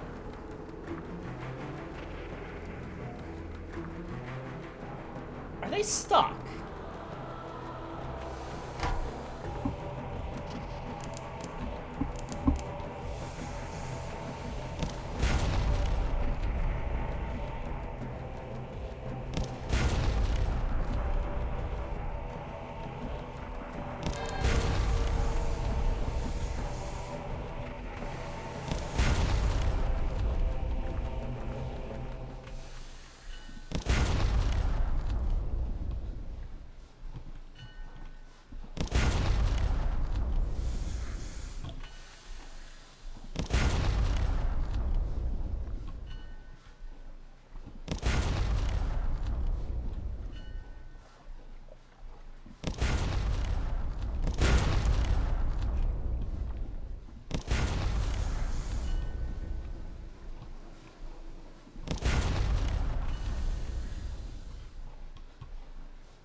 An intriguingly lumpy sack. It's probably not a sack full of skulls. Deliciously glittering skintillac harvested from deep coral nodes. Your crew ooh and ah. One clumsily attempts to filch a single glowing lump.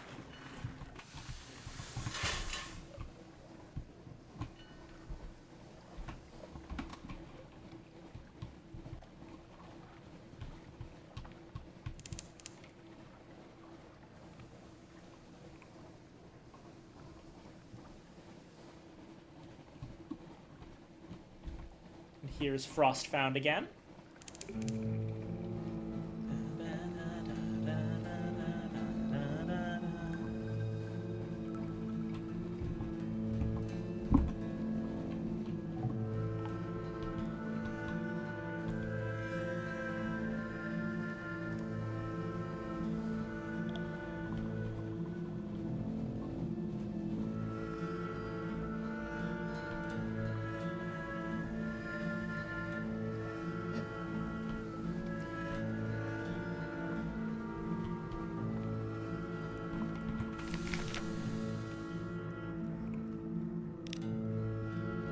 Tea with the squatters at the dock to lose terror and gain supplies and fuel. Grab a port report and go.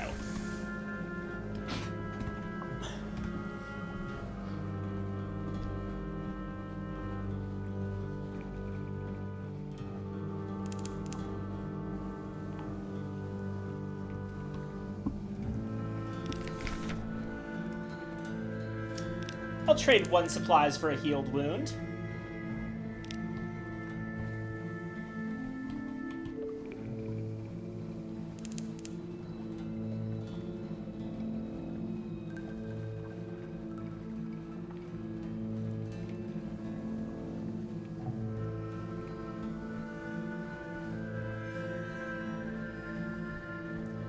Actually, hold on.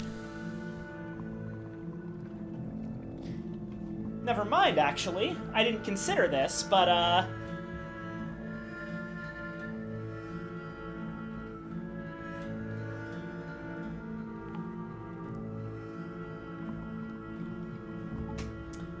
the Royal... we could potentially get access to the Khan's Heart Market. Let me check the rating on this.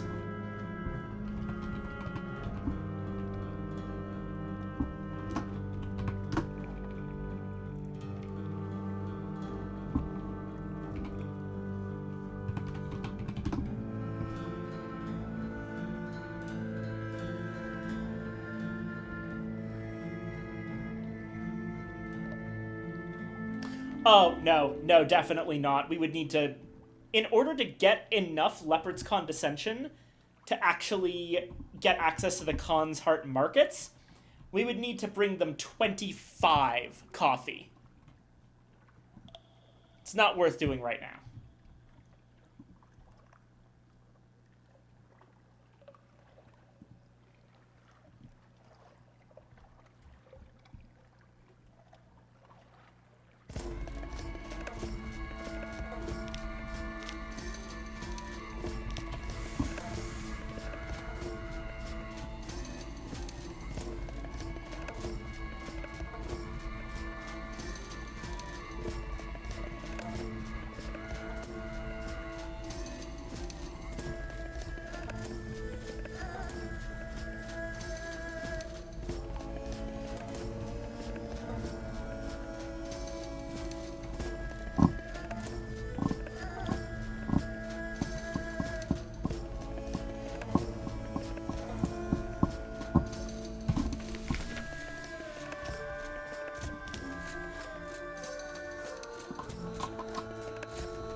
Find help for the genial magician. Someone in Khan's heart has what he needs.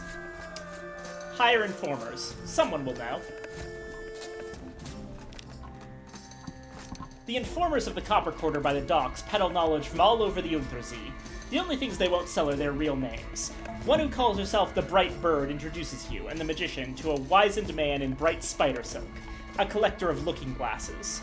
The magician and the collector mutter together for a while. The collector wheezes with laughter. At last the magician returns, eyes bright. All shall be well, he says, and all manner of things shall be well. I know where to go now. I know what to do. Thank you, my friend. My revenge is almost within my grasp. He looks ruefully at his hook.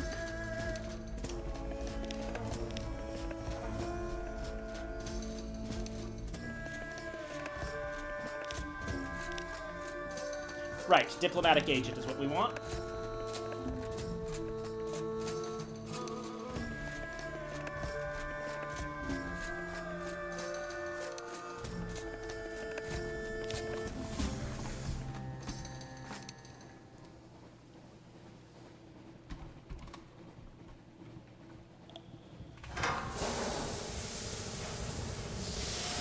Alright. Rack is next.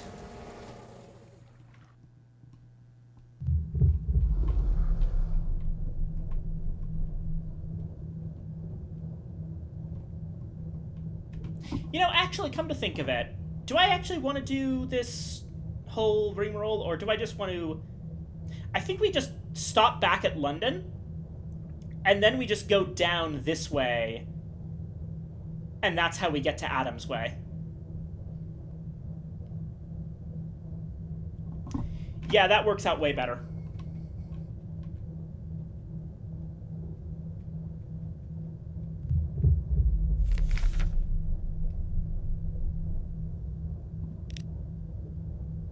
Got some supplies.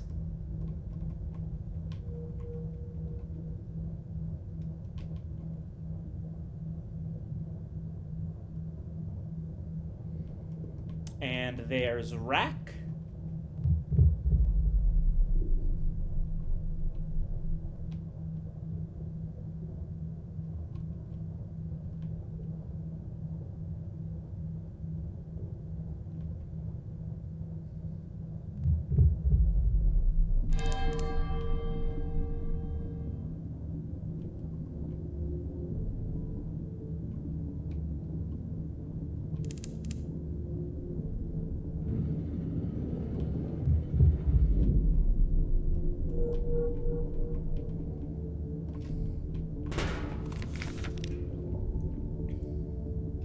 Go wrecking.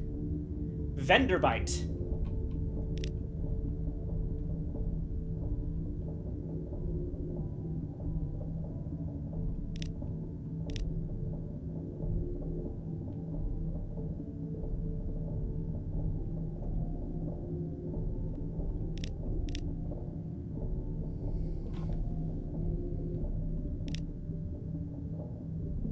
One scrap. There we go.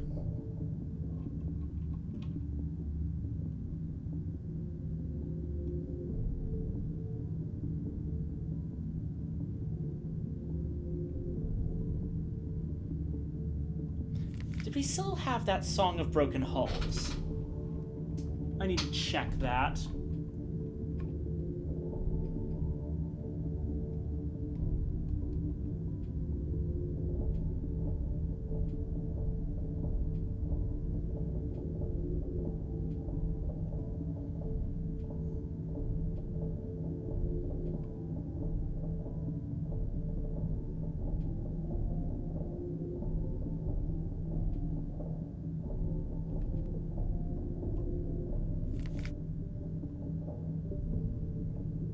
Yes, okay, we do have it.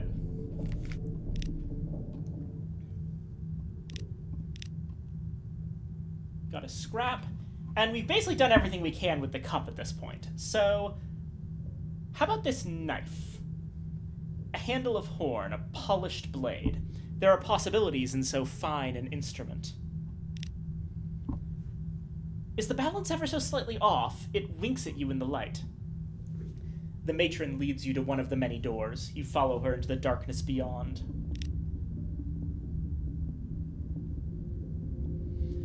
The matron lights a gas lamp. The room is modest, with a well-kept bed in the center. Rest. Allow your mind to wander. When you are ready, I will give you the tether.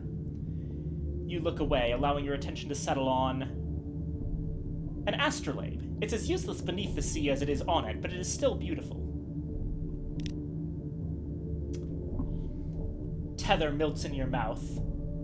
What, just put them all over your back? Yes, just like you've spoken about since you first met in Lyon. Alright, I just thought I'd check one last time. The needle pricks you as he begins to ink stars into your skin. You swear violently. Your friend laughs. Between the smell of coffee, the Parisian spring, the jazz playing over the gramophone, and your oldest friend adorning you in silvery stars, what more could one hope for? And that's a vision of the surface.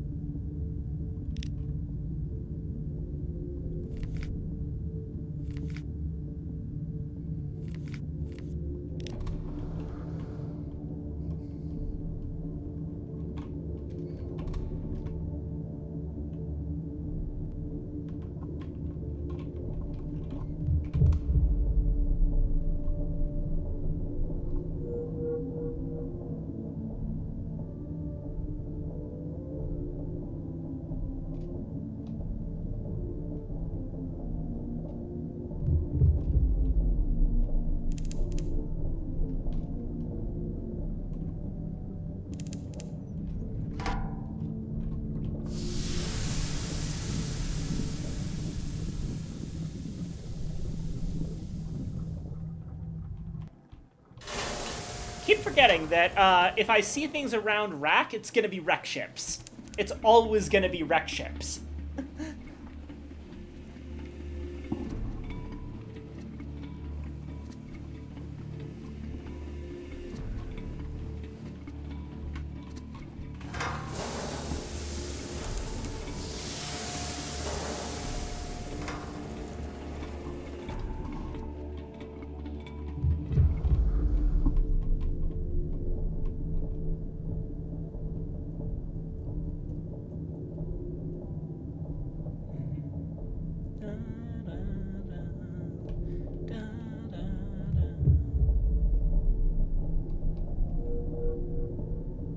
I really just love the vibe of underwater travel in Submariner, like the muffled music, the sonar pings, the glimmering of things that trip the sonar off in the distance.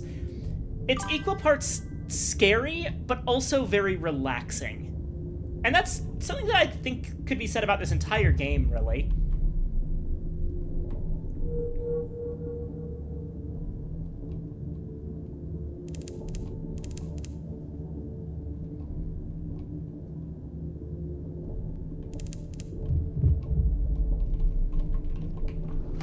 There's the Corsair undergalley.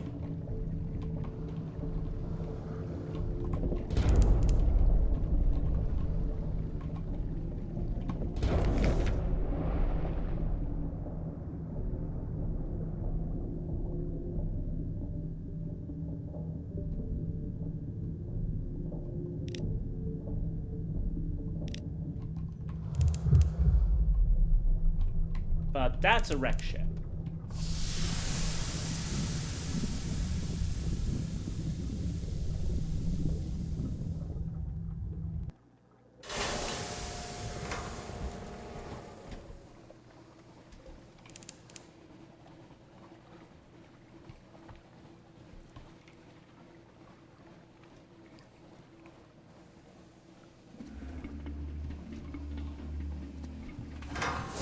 I actually wanted to drop by Low Barnet.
Trade stories. Here we go.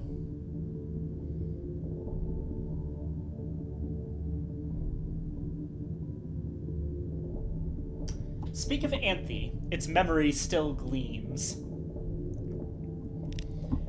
You talk of consuming desire and mornings where every moment gleams with promise. You talk about broken vows and a love shattered, about a heart growing sharp as a barber's razor. You talk about how clearly we see the passions of others while obscuring our own motives. The listening Zailers cast their eyes down, looking into the past.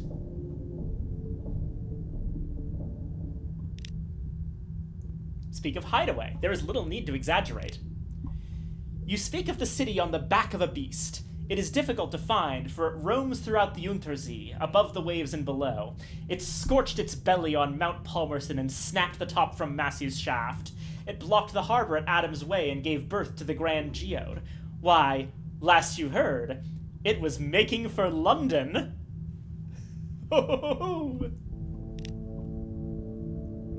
Speak of Scrimshander. You will have to relate the carvings to your audience somehow.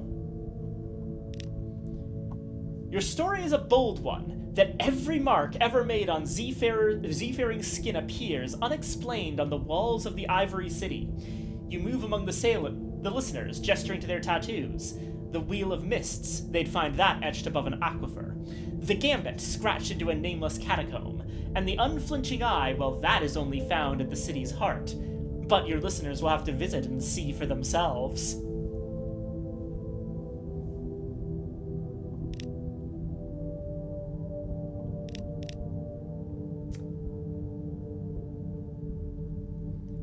At the altar, they are recruiting storytellers, and your life is fascinating.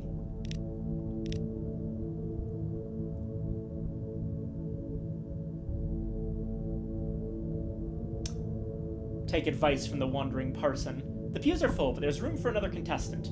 Could you win the audience with tales of your adventure? The more we improve our storyteller quality, the easier this will be. The parson takes you aside. Every day, these people hear fables and fabrications. Give them something true. And if you win, he nods towards the bell tower, I would be very interested in seeing what goes on in there.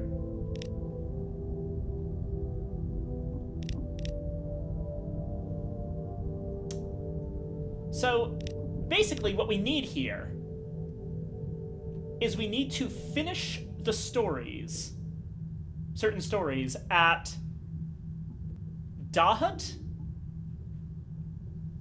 the Gantpole, or Eigel.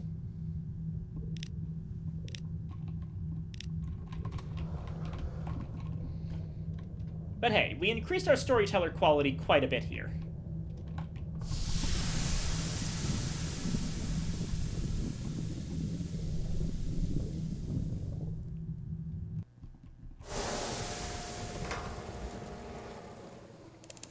I do like that you can see Low Barnet from the surface. That's not the case for any of the other underwater ports.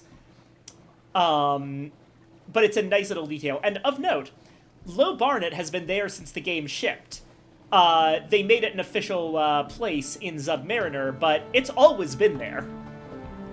I always wondered about it, and it was nice to find out what was actually going on with it.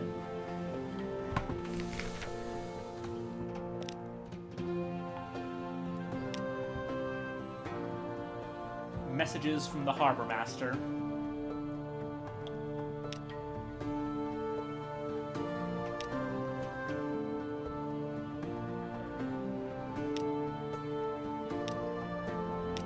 Lodgings, time with your family.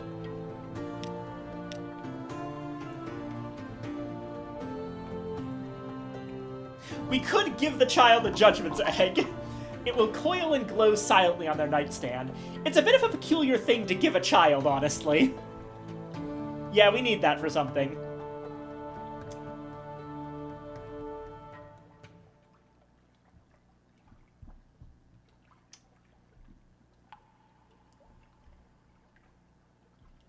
Let's tell tales of far lands.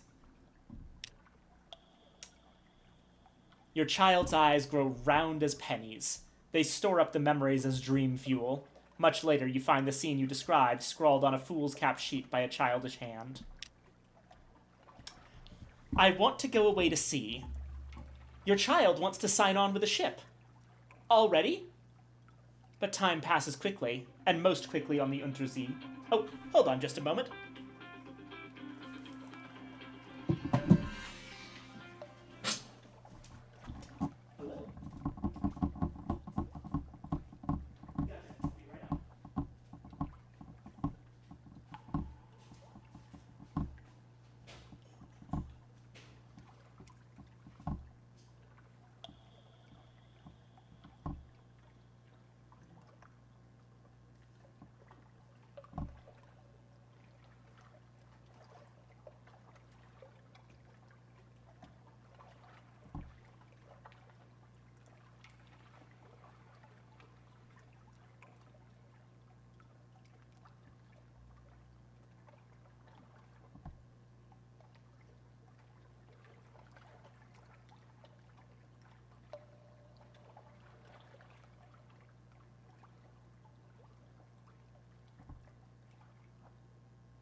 All right, I'm back. Sorry about that.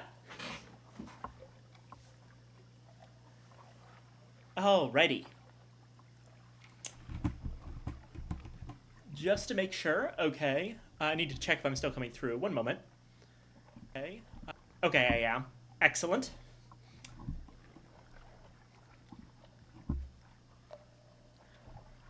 Your child wants to sign on with a ship.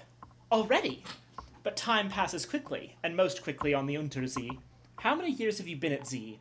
Don't ask. Time operates slyly out in the dark. A family tradition, if your child survives. Many sailors don't. You of all people know that. This is how you gain a scion, allowing your next captain to choose 2 legacies.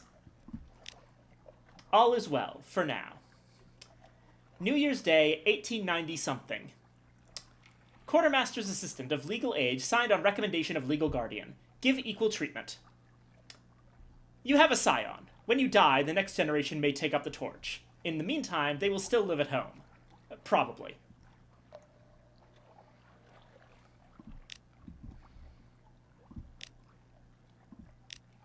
Two supplies from the scholar.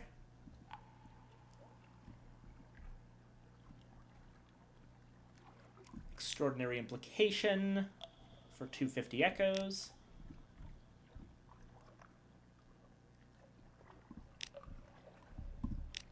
Venture, yep, here it is. Something dark. They grow it in the Elder Continent to the south. You can find it in Adam's Way, or Port Carnelian, or the Connaught, perhaps. 700 echoes.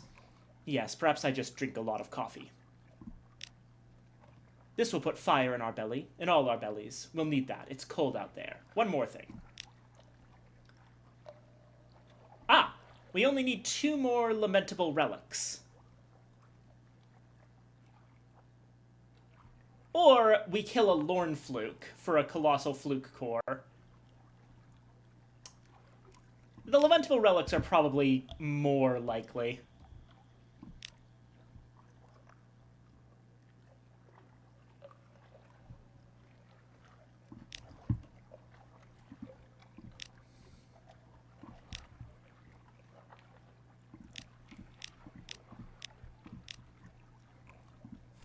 Officers.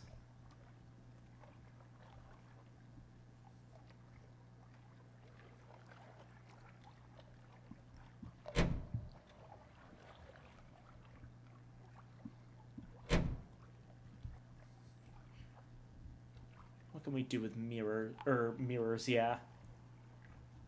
Highest we can get it is 62.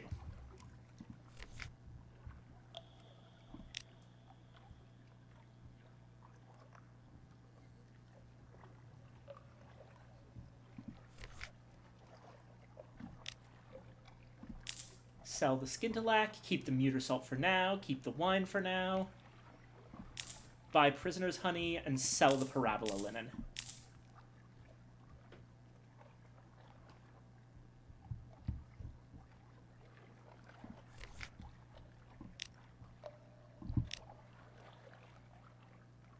Nope, okay.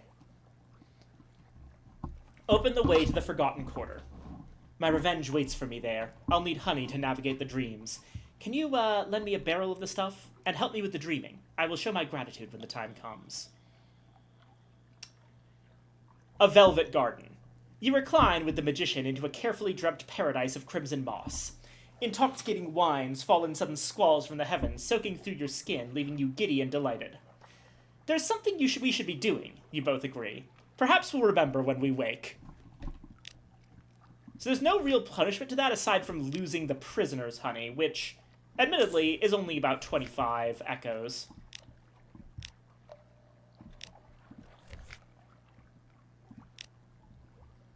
I'm gonna buy 5 of it, because we can trade them for Blemigan.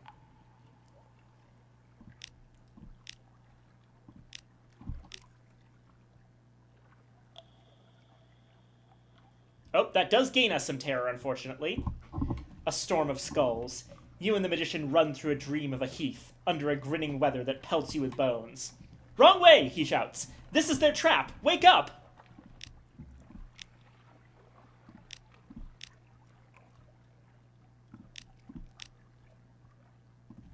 Oh, God damn it. Well...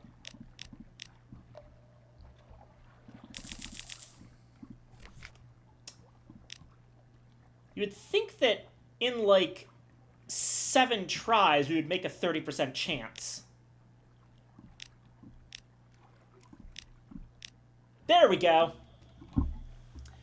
Prisoner's honey transports the dreamer's body as well as mind. You walk beside the magician along a path lined with watchful black roses. The Rosers built this way, he says. Another of Parabola's servant peoples. It pleases me to use it against the kings of that place. Look, the light up ahead. When we wake, we'll know the way to the quarter.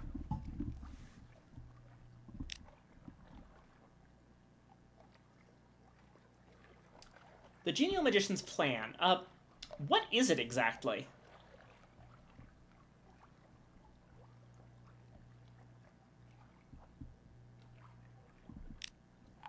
My enemy, he explains, roams the mirror marches at the edge of Parabola. He taps the wooden statue.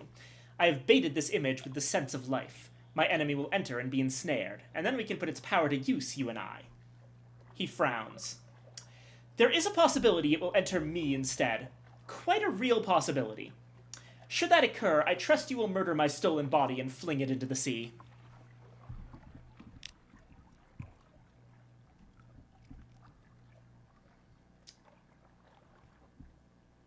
We need Skintalak and secrets for more stuff. I probably could have gotten away without increasing my mirrors with all those secrets, but oh well. We can get more.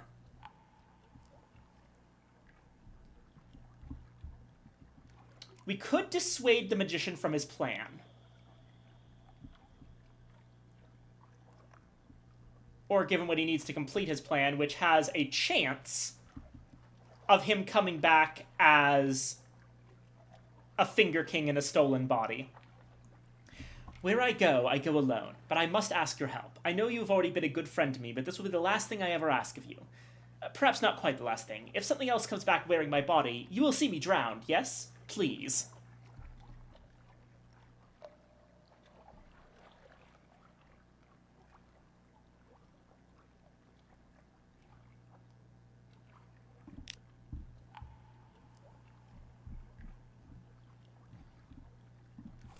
All right.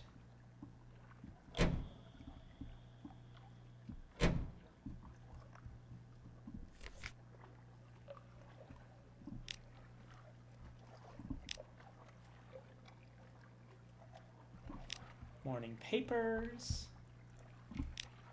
Rest in the townhouse. One more time. And there we go.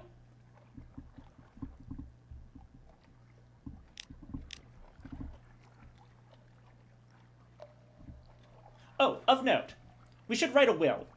The Court of Chancery, as a roaring lion, walketh about seeking whom it may devour.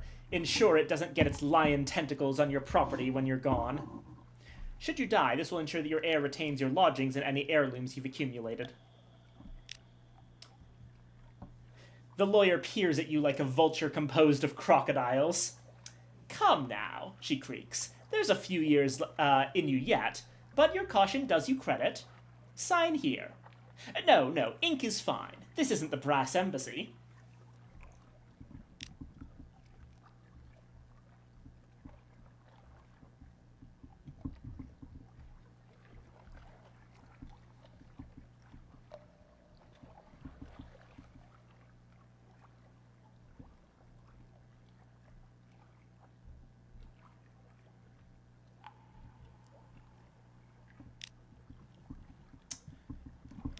The Admiral.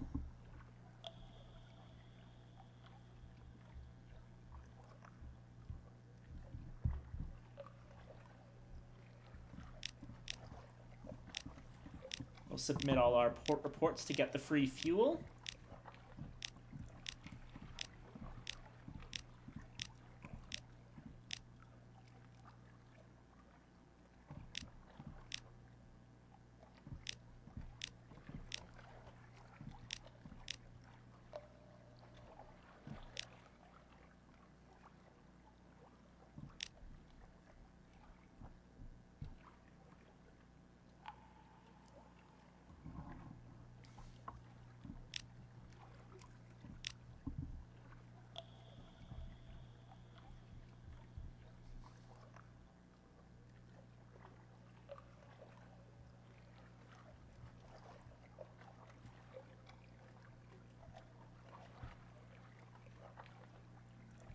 We'll leave those ones for now.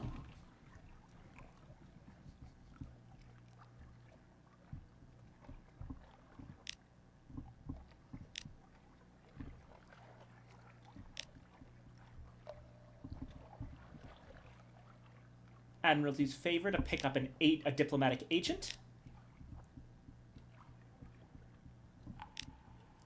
50 echoes for a move in the great game. Oh, yes. The diplomat takes no notes, only listens with utmost concentration, fingertips touching, eyes lightly closed. The payment is small, but welcome.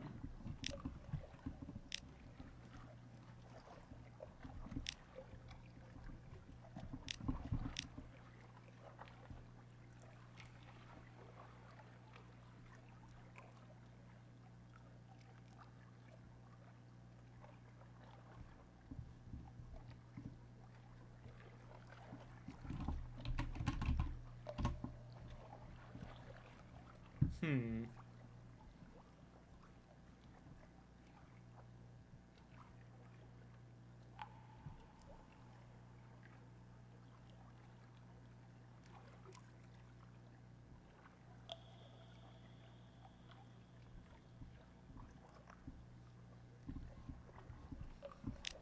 No, or maybe I just, get a single crew member. I still don't quite want to grab the brisk campaigner yet because, good lord, I... That storyline is very difficult to do without her just dying. Because you're timed on it.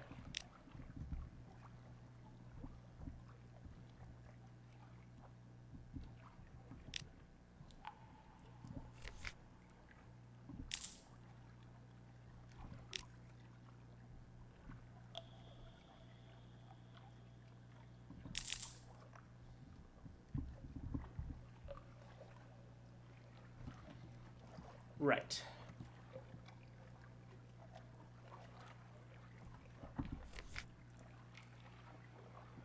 Casting off. So this time, the plan is that we turn... Oh, shoot. Wrong button. Ah, well, I have the fuel to support it. We turn to the south. Humane Canal to pick up the gift for the Pirate King. Iron Republic for the irrepressible cannoneer. Then over to Port Carnelian, then Adam's Way.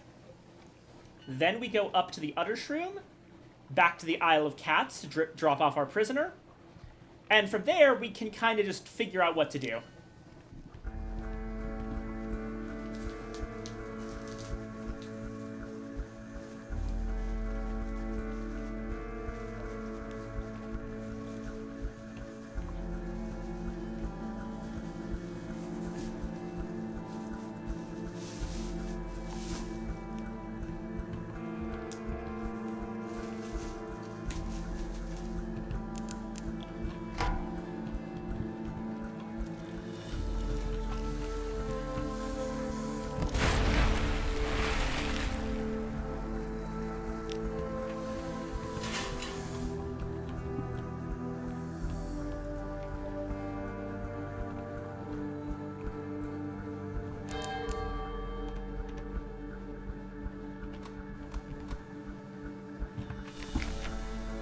Oh. Approach Mutton Island. Is there something in the air today? A restless breeze. It's probably nothing. Fires on the hillside. Okay, we're still good. Nothing's happened.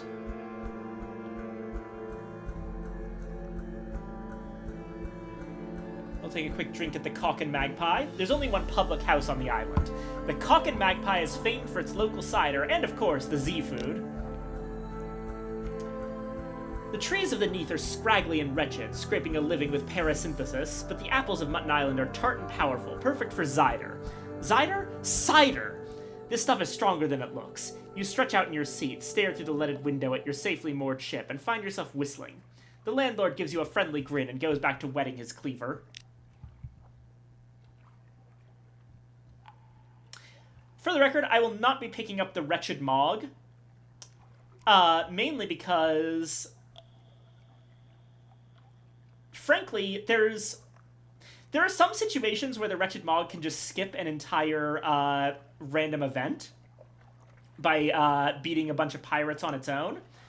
But the problem is that picking up the Wretched Mog also locks you out from using the Ratus Faber repairs back in London because they won't work on your ship if there's a cat on it.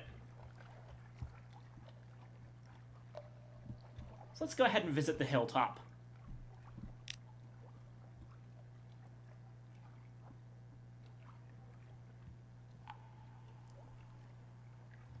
You stand on a cliff top, looking out over the little village. Smoke from the chimney of the Cock and Magpie drifts straight upwards. As you watch, the smoke tilts. The sudden wind thins it to a pencil smudge, then nothing. The wind screams unexpectedly, like a god cut in half. What a noise! It must be the caves around the island channeling the air. At least that's the most comforting explanation. Below you, the locals each take nips from a shared flask and make a toast towards the mainland. The wind is a southerly.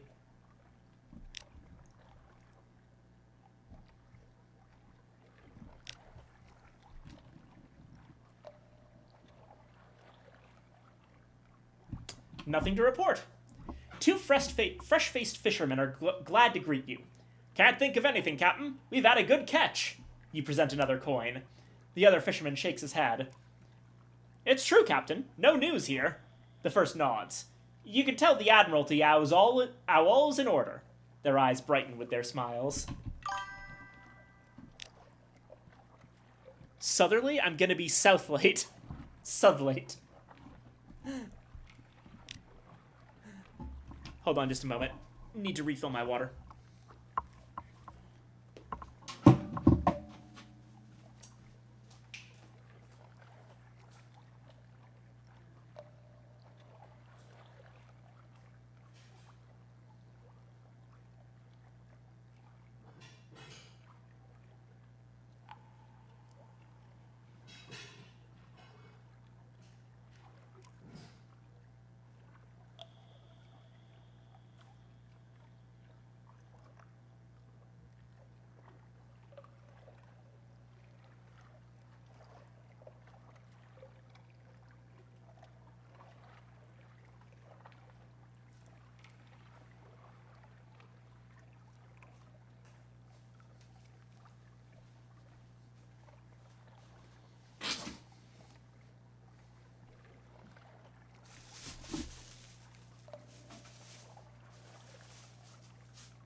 Alright, I'm back.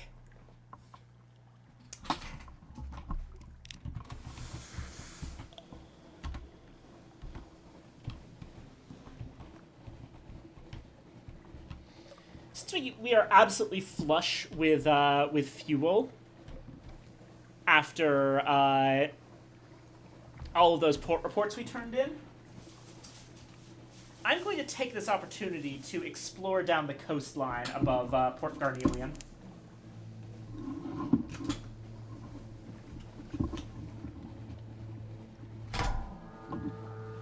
Oh.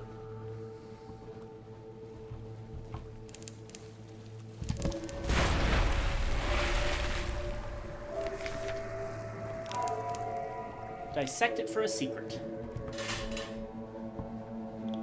Now that we've discovered most areas in the game, getting fragments is going to be a bit harder. You tend to get them for basically free early on, back when your map still is kind of unexplored. And then later on in the game, you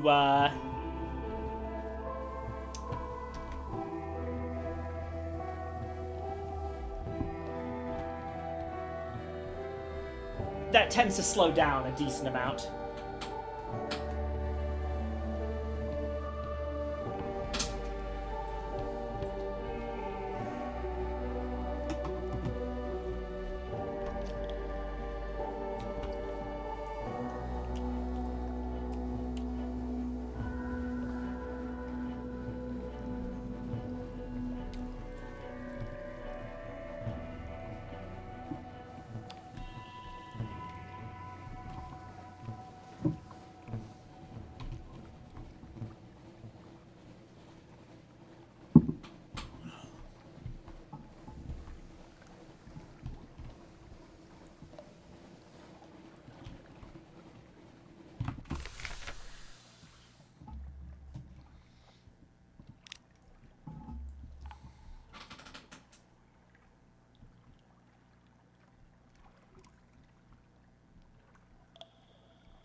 Okay.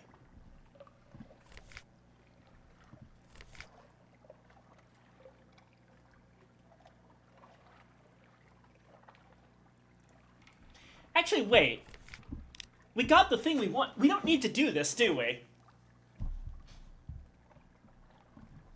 What is the gift for the Pirate King at this point actually get us reasonably?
Yeah, you know what? We're just not going to do this for now.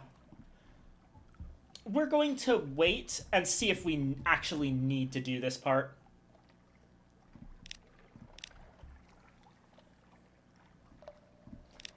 Surface gossip for moves in the great game.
And here's the Iron Republic.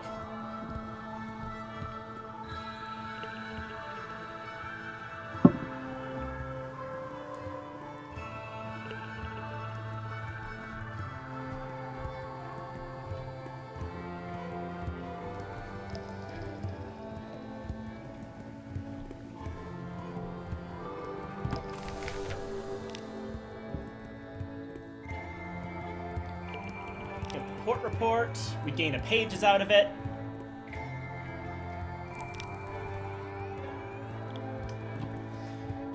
Seek a tittering artificer's help to awaken the seal.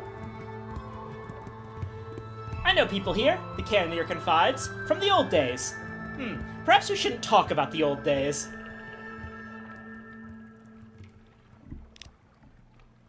The Cannoneer and the Artificer place the Judgment's egg on the seal, and apply their instruments. The light in the Artificer's chamber grows dim. This, then, is what it sounds like when a soul screams. When they're done, the egg lies in shards, and the seal looks a little different. But there is a watchfulness about it. The Artificer shakes the Cannoneer's hand. I've missed working with you, she says. I've missed it so much. The Cannoneer grins that grin. Nearly done. We can mount it on the bridge if you like, but we'll need a housing if we want to use it further. It'll have to be heart metal. I knew a man long ago, but I hear he went to Station 3. Swam there, the story says. If you can get us the run of Station 3, I can get you in to see him.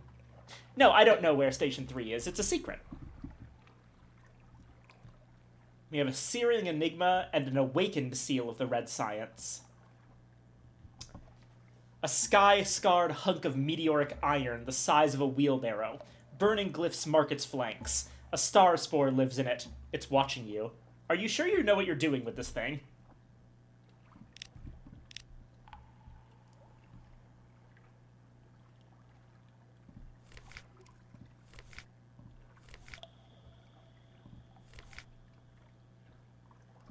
So now we can take this thing, and it'll actually give us 3 mirrors and 3 iron as long as we mount it on the bridge. And that opens up a cargo space. Now, eventually we'll be making it into a forward-mounted weapon, but I want to wait on that part until we actually, you know, have a forward mount.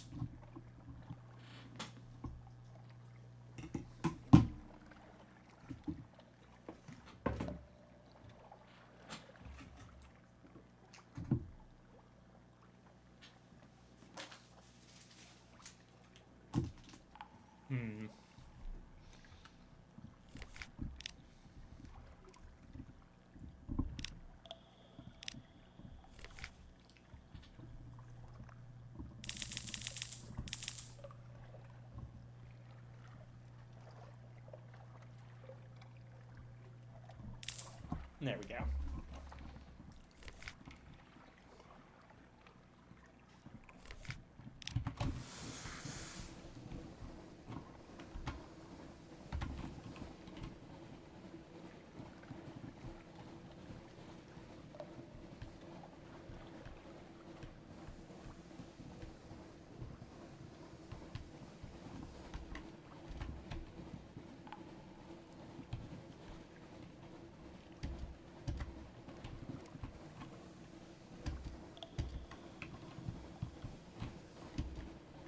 And there we go. We're clearing up all the fog on the west side of the map.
Here we are at the Carnelian coast.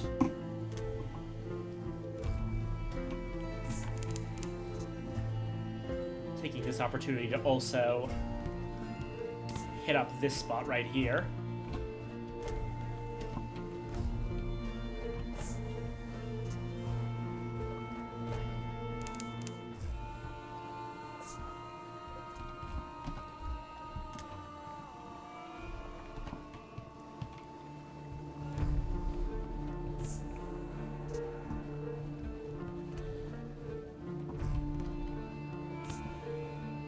And there's Port Carnelian.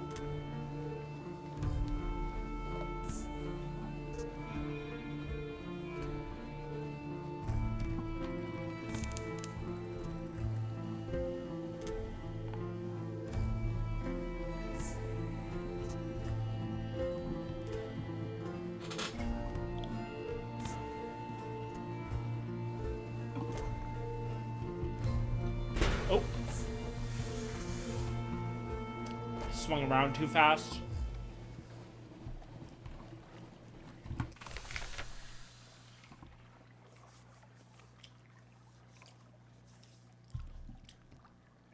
An additional sherry with the fierce philanthropist. This time, the sherry is accompanied by a fruit loaf slathered with butter. When you raise the matter of your search for immortality and the involvement of Lytton, the man who shares her name, she grows thoughtful.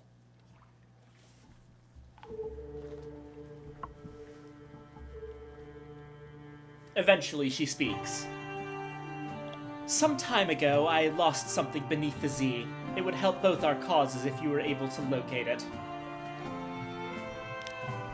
The thing I lost was my husband, she tells you. You tut, and she raises a guilty hand. I know, careless. He fell in with an unfortunate crowd. Rabble-rousers, schemers, renegades. They called themselves the Seven. She does not sound entirely disapproving. My husband shielded me from the details of his endeavor, although I have made a number of suppositions. I know for certain, however, that it ended in disaster. He and his co-conspirators fled beneath the waves. If you could find him, he may be able to lead you to the others.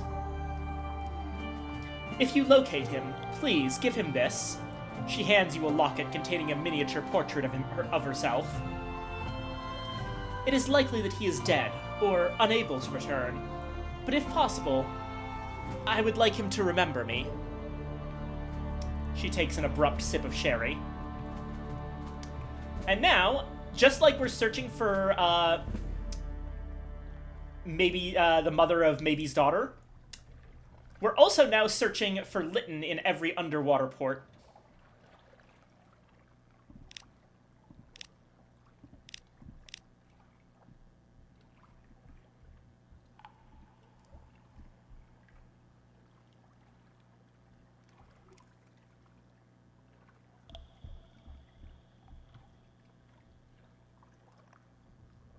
Talk to a tiger in the Blue Bazaar. The Carnelian Coast's padding natives are eloquent, placid, and acerbic. Most of the time. The Blue Bazaar is Port Carnelian's great indoor market. Arched, lofty, plush with patterned carpets where the vendors display their wares. Most of all, awash with gossip. The tiger chats about the banded prince, their supposed monarch, in his palace deep in the jungle. You lever the conversation onto the state of his people. He has no complaints, he says. Not even about the recent reinstatement of the travel restriction on natives, nor the report of a tiger killed at the jungle's edge. His tail flicks.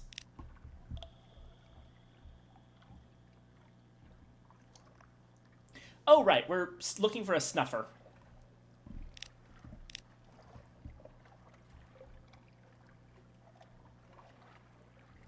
Candles, or we need a network. Okay. Let's insinuate an agent into Port Carnelian. I know we got this agent with the intent of putting them in Khan's heart. But it would be good to get one here as well. Damn. Where are your reports? Where is your intelligence? Where, come to that, is your agent? Did they succumb to the intrigues of more callous, more experienced operatives? Yeah, oof. There's a lady at Murgatroyd's who dresses in tiger pelts and shows her teeth to customers. The lady insists that she belongs in the jungle. The tigers disagree. There are questions about where her pelts came from and how the former owners died. The clattery heir offers her a consultation. Afterward, the patient has a curious crescent scar on her forehead, roughly the shape of a claw. But I can wear a hat. It's no matter. She buries the pelts with honors and buys a ticket for the next ship back to London.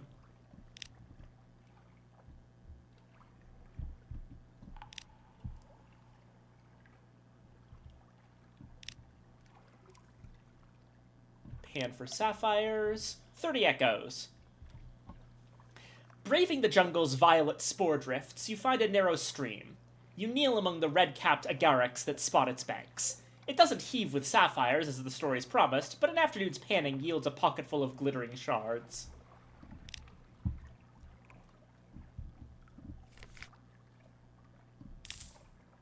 Cheap supplies. We could sell our mushroom wine, but I actually do want to do something with it.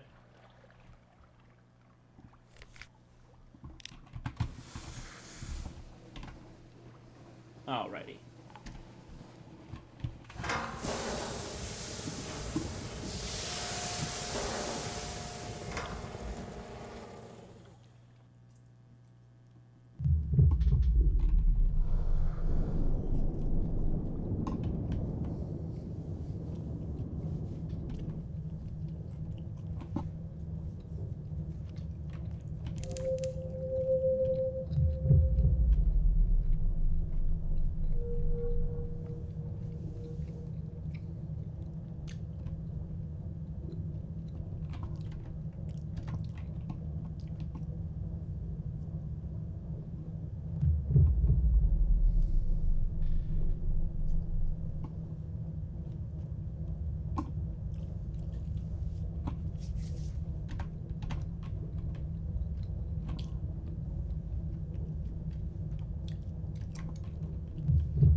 Oh, hello. You are a Triskelegant.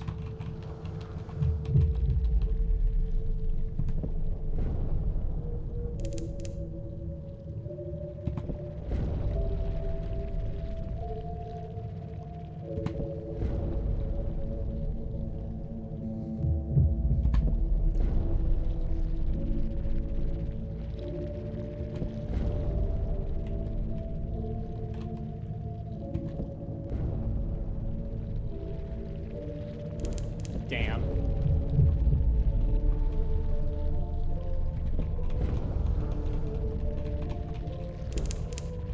Oh, damn. Okay, okay, okay. Okay. We might be dead.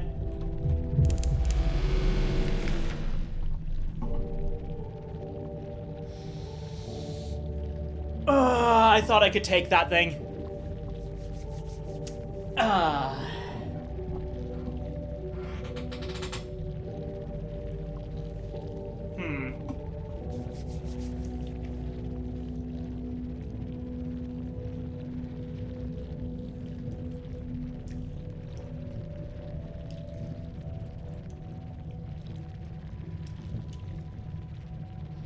Considering what to do here. Because on the one hand, this is kind of how the game works. But on the other hand, honestly, we've gotten far enough that it feels a little bit... It feels a little bit weird here to start over. If I was playing alone, I probably would start over here, but...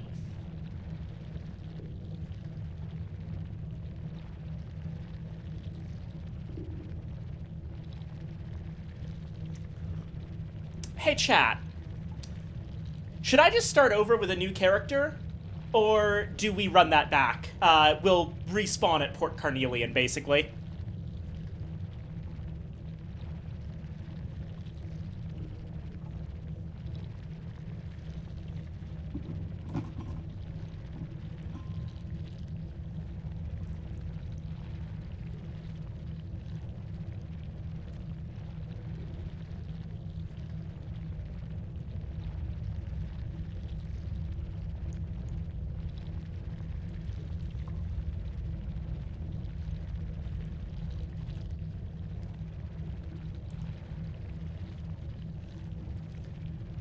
Not hearing too much from chat here.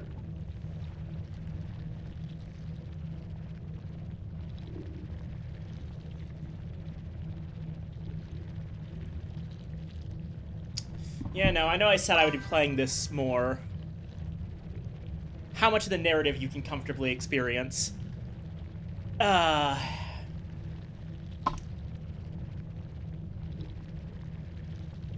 We would basically have to start over a lot of the storylines we've done thus far.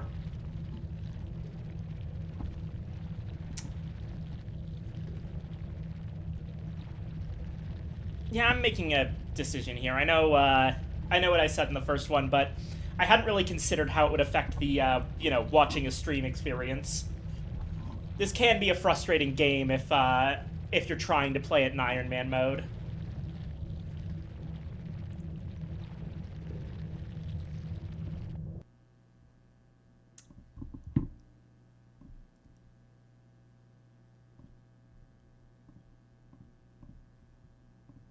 Just a moment.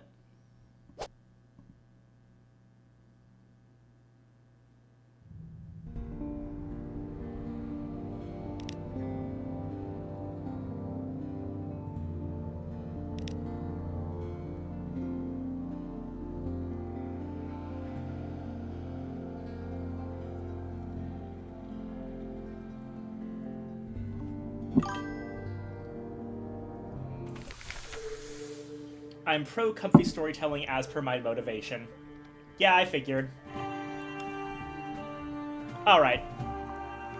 We will note that I did have to die. I did die and come back there, so this isn't a completely pure playthrough anymore. Which is sad, but oh well.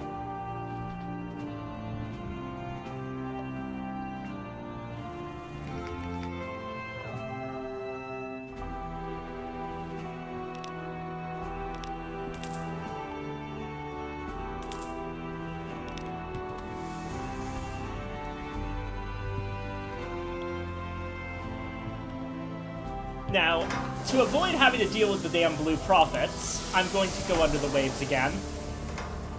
Because, good lord, they would be even worse than a Triskelion.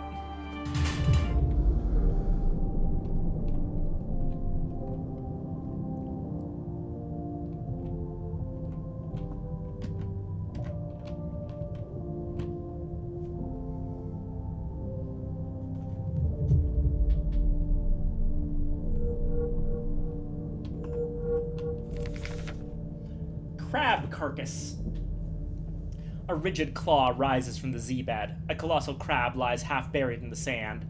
It is only recently dead, succulent flesh nestled in the brittle shell.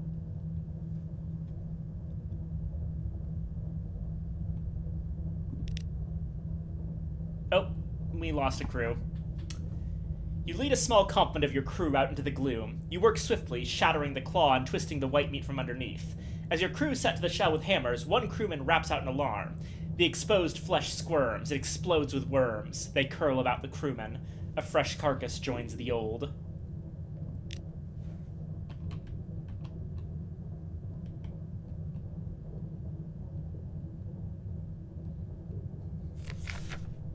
Oh!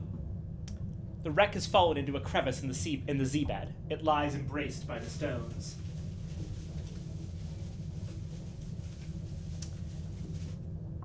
The first sweep of your lantern reveals wreckage scattered across the lower deck. Fallen weapons, fallen lives. You uncover a logbook, buried beneath a pile of rags and water-claimed bones. The writing reveals the ship was bound for Scrimshander, containing a precious cargo, a brilliant historian's lost work.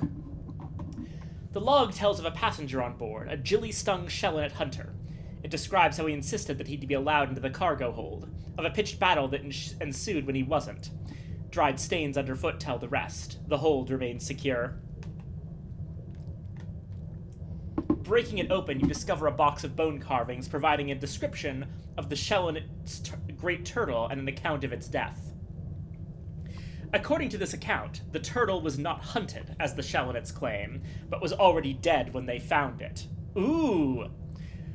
The Shellinet, you remember the giant, like, the settlement on the back of a giant dead turtle?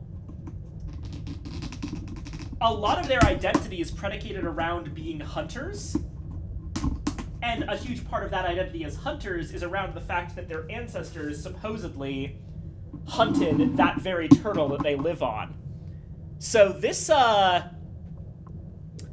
cargo is politically inconvenient for them.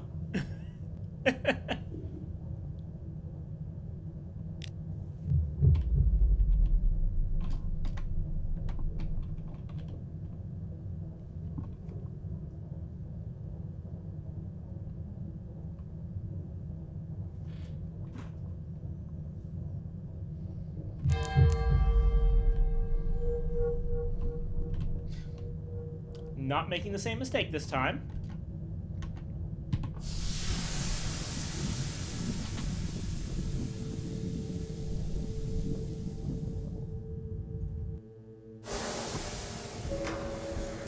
Oh, for fuck's sake.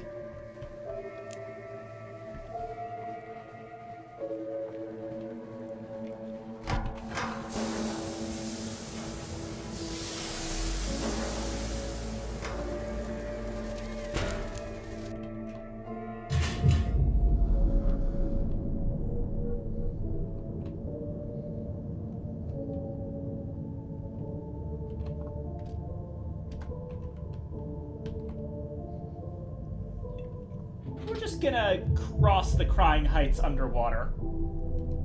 I think it's actually less dangerous than dealing with the prophets.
Alright, now hopefully those fucking parrots won't be here.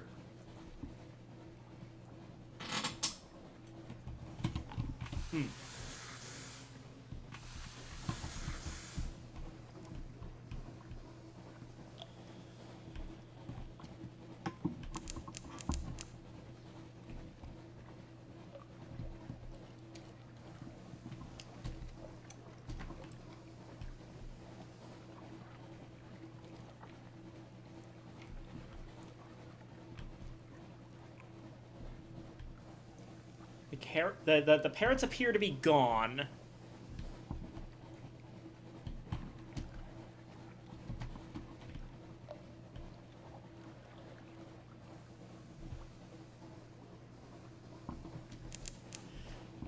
Uncovering all the fog from the Crying Heights is always a chore because, on the one hand, the place is built like a labyrinth, and on the other hand, evil parrots. But we did it.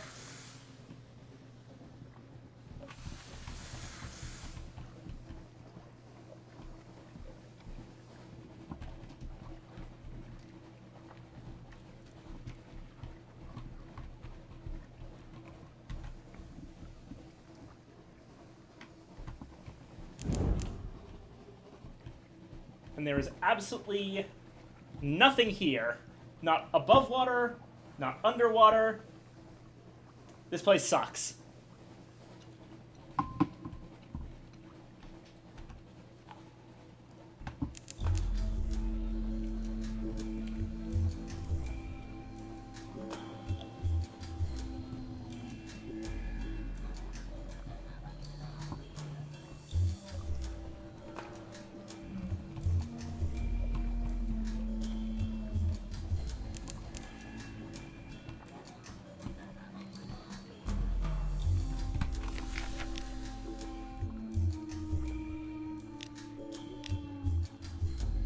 Ask storytellers about the Clattery Heart.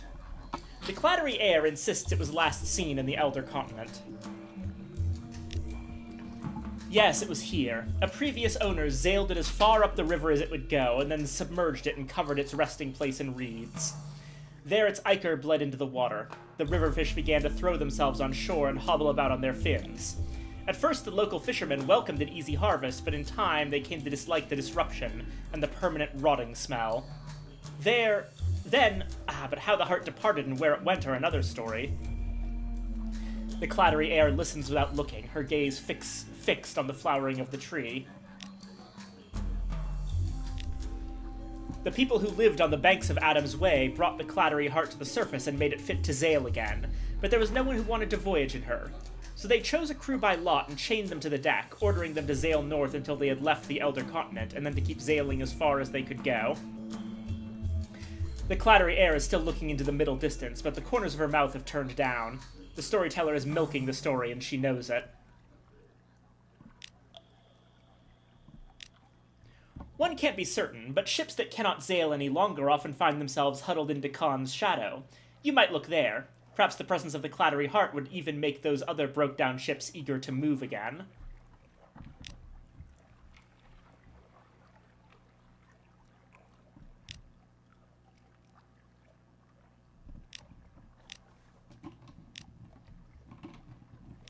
There we go.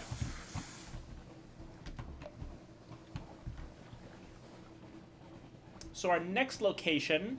Well, we'll check Eigel. That is something we had wanted to do.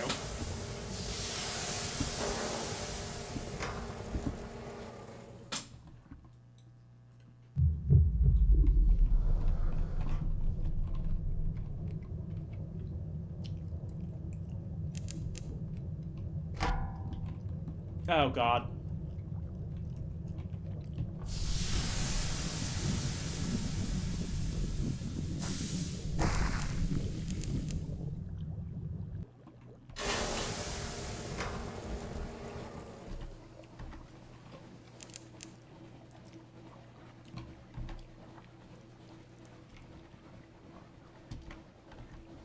We may need to make a quick stop after the Isle of Cats to Pigmoat Isle.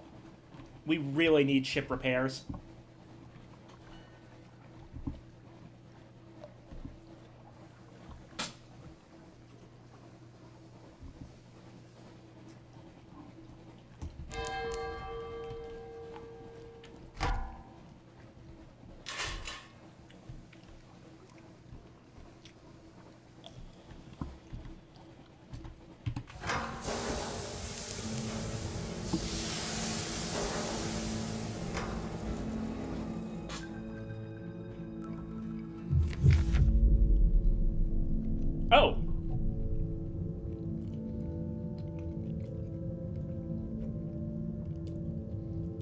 The corpse of a vast crab is sunken into the Z floor. Its shell is a vivid saffron. The water around it is luminescent. The crab is both like and unlike others of its species. You don a diving suit and approach the shining shell. Gold light washes over you like the tide on a sunlit beach. Your hands are illuminated in pale fire. Hey, free secret.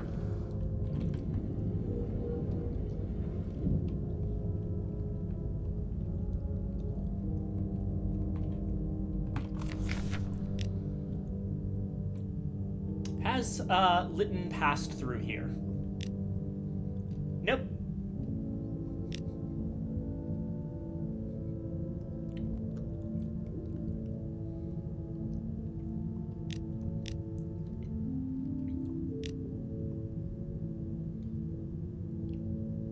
Let's try this again.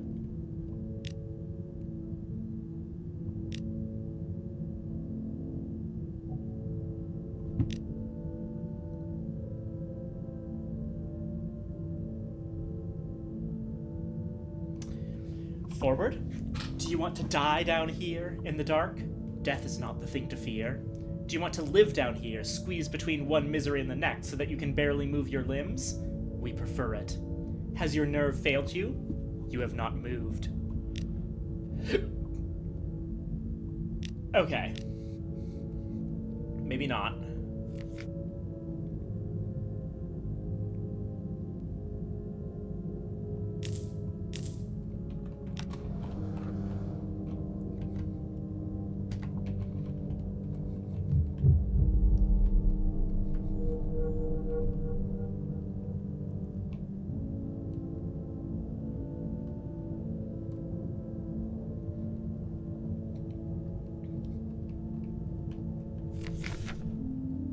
This again. Nope, lost a crew again. Not doing great. I'm getting bad luck on these gamblings.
And here's the other shroom.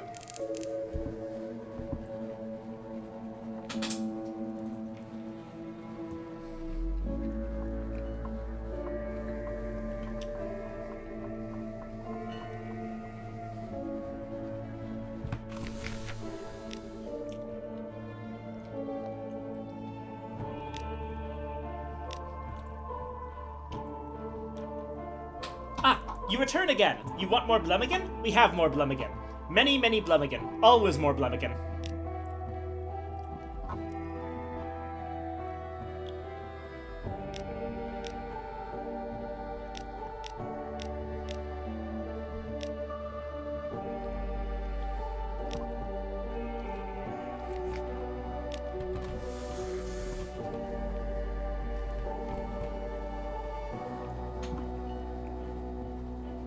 Go. Now we have 4 more Blemigan.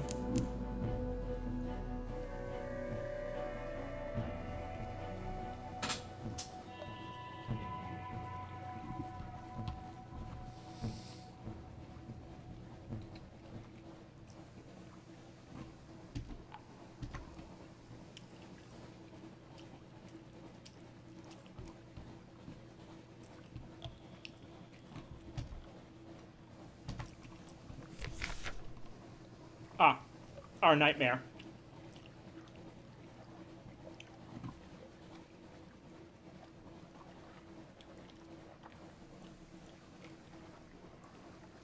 We have about a 40% chance on confronting the nightmare to win here. And that would get us a secret.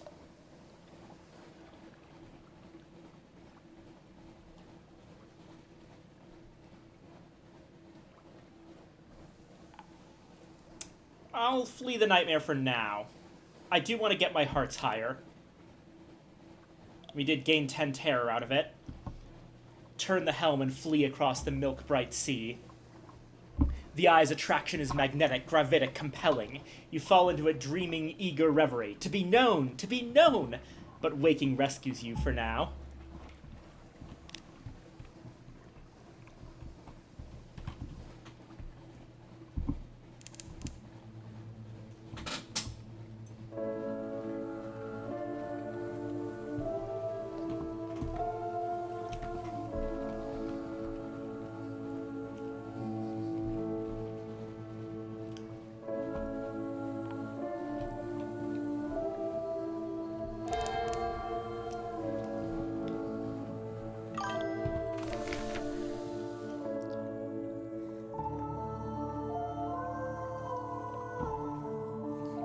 This game really says that if the landscape was more hostile, then the British Empire wouldn't exist. I refuse any other political euphemisms, thank you.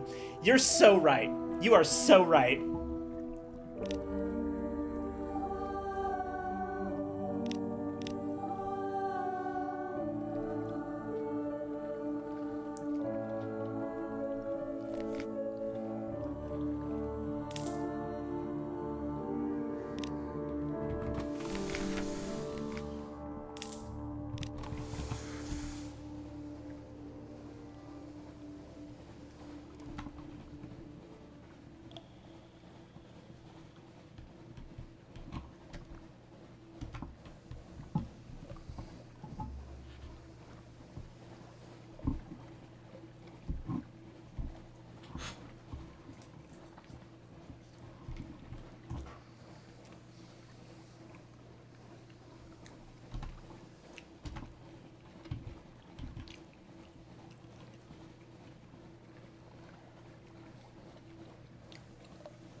Pressed H lately? Ah, thank you, Demiser.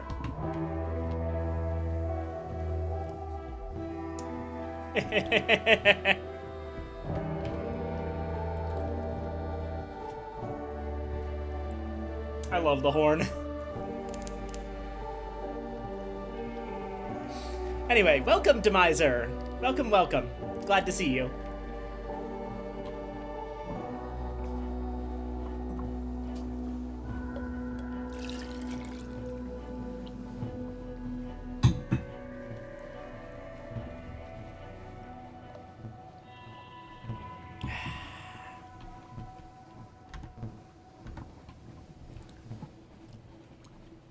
Right, Pigmode Isle.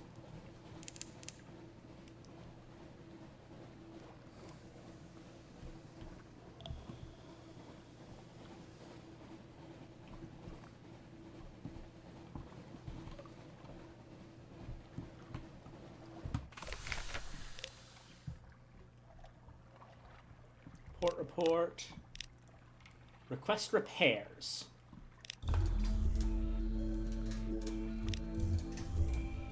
And a new dilemma. Oh god, this one again. Okay,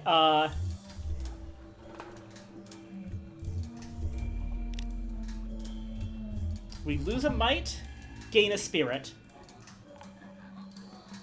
The aide examines the mask. He takes an experimental bite, then shivers. As you say, hairless advisor, we will turn a blind eye for now, though I fear for our future. How can our pups hope to defend our shore if their hearts lie away from our culture?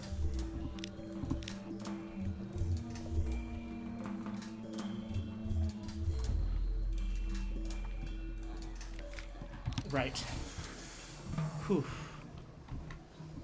Okay. We're going to turn up, visit Scrimshander to drop off that cargo.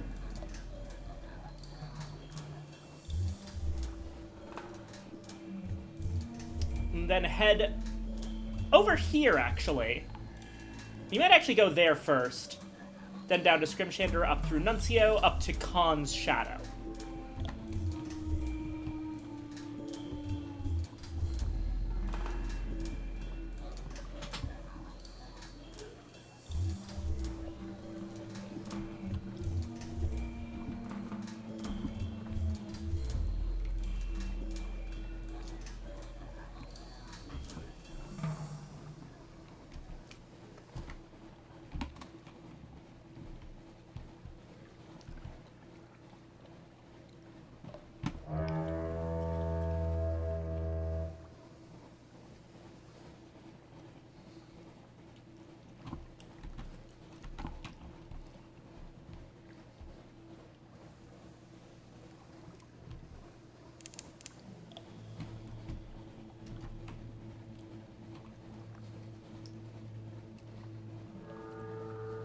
Alright. We're about to come across, I believe, the last major underwater port. And I'm gonna need everyone to get real cool with what's about to happen real quick. Cause Nook is something.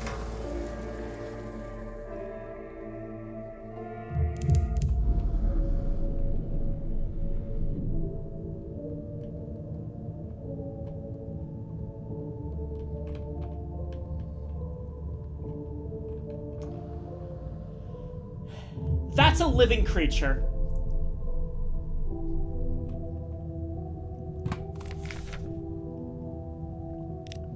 A gap in this colossal Z-monster's throat has been forced open with thick heart metal beams. They strain under the pressure, but hold. As you pass through, your submarine lights pass over a message carved in a floating piece of some unfortunate's hull. Beyond is Nook. Beyond is freedom. Beyond is... The rest is scratched out. Water presses against the airlock door. The breathing and slithering of the beast gives it the rhythm of a drumbeat. You don your heavy diving suit and give the order to cycle the airlock. Water rushes in and you begin the slow swim down into the port. It soon becomes obvious that you are overdressed for the occasion. The people of Nook swim and breathe in the cloudy maw water with no apparent discomfort. Most are naked, with just a few clad in rotten rags that stream from their skin with no concern for modesty. None will communicate with you if they even can. Those who acknowledge your presence just laugh silently at your bulky suit and unnecessary air hose. You'll need a different approach. Descend naked into Nook. You undress. Every button, every stitch. The door opens. Ice-cold water rushes upwards. Instinct holds your mouth shut. 10 seconds, 20 seconds. Your lungs burn, holding in that last gulp of air. Your legs thrash. You can't hold it in. It escapes. You're choking on water. It forces its way into your lungs, the taste of burning salt suffocating every attempt to gasp, scream, or... Then, through the exhaustion and panic, you realize you're breathing. It's hard work. Your lungs fight against the weight. But it's enough. You can tolerate it, at least for now.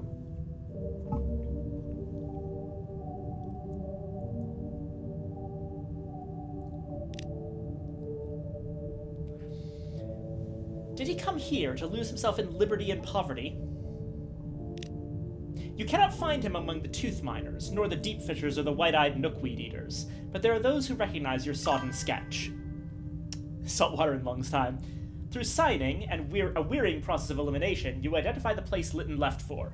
Low Barnet, the submerged parish near London. Yay. That helps considerably. Compile a port report. No one here has anything to hide. Actually, no one here is hiding anything at all. Ah, no pen, of course. You'll just have to record what you remember when you're back in the submarine. Release a Blemigan. Go, little mushroom! Be free! The Blemigan adapts to the water before it has even left the submarine's airlock. It bubbles contentedly and sinks deep down into the depths where meat is fresher and the light is low.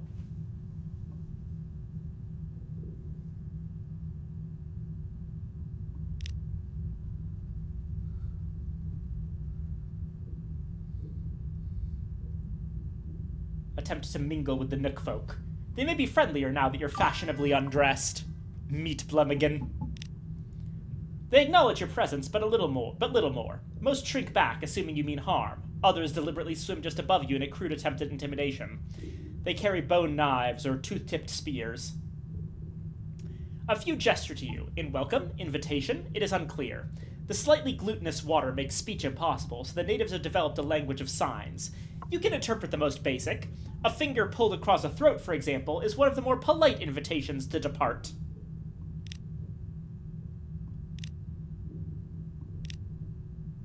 Air again, how refreshing. You swim into the airlock and alert the crew. Air flows in. You retch the last of the Nook water from your lungs. Good. All is well. Anything that happened in Nook shall remain in Nook.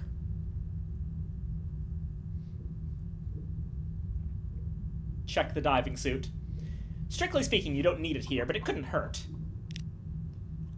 Lady Black can wrap her fingers around another captain's throat. For now, though, it doesn't matter. Nook and its foul but breathable waters await. You have the measure of the place now, and you have learned that the liberal ingestion of wine before a visit increases your tolerance for Nook water. So now we have 7 tolerance. Again, you remove your clothes and put them safely in the watertight diving suit compartment. As the water rushes in, you are ready, taking gulps to speed the transition. It feels less like drowning now, and more like baptism. You swim into Nook with skin and mind tingling, reborn in the airlock's cold steel. Alright, there's a couple of things we can do. Swimming upwards to the maw. Not many sailors have seen the Z from this angle. A twitching cathedral of ivory, flesh, and decay. The maw curves far enough to be swallowed by the darkness of the Z. Entire shipwrecks have been mulched between hooked teeth that dwarf London's mightiest monuments. Light glitters where the false stars shine on the surface of the Z, framed by the maw's dormant teeth. How ancient is this creature? What happens if it swallows?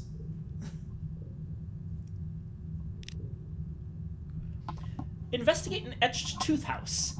A flinty latitudinarian keeps its upper cavities filled with compressed air, allowing a number of activities otherwise impossible in watery Nook. The external surface of the tooth is covered with engravings. Rows of battling soldiers, some with the heads of dogs. A mountain ablaze. Ships riding on a river, and each ship has a human mouth. You swim inside and up to chambers of eggy air. Hey, some of those visuals are stuff we actually saw before. In that memory, that we watched at the Isle of Cats. The battling soldiers, the blazing mountain, the living ships on the river.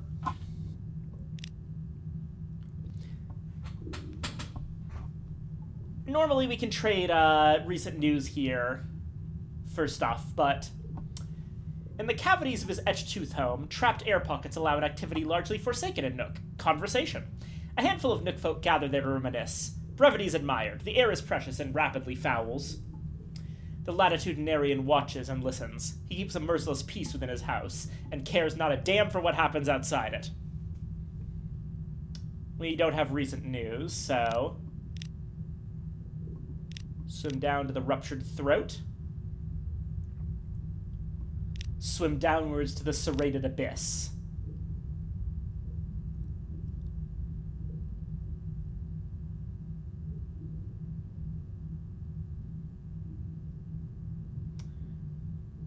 Swim downwards to the bilious cleft. Releasing a Blemigan here causes them to flourish and opens up Blemigan hunts as an option.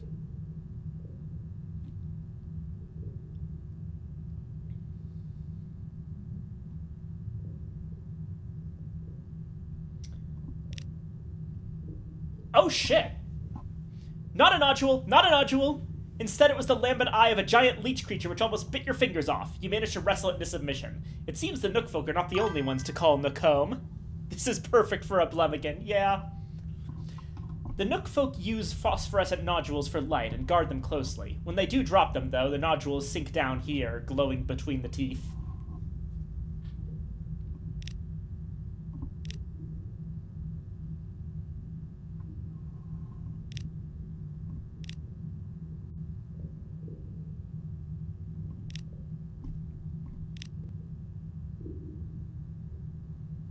And another live specimen.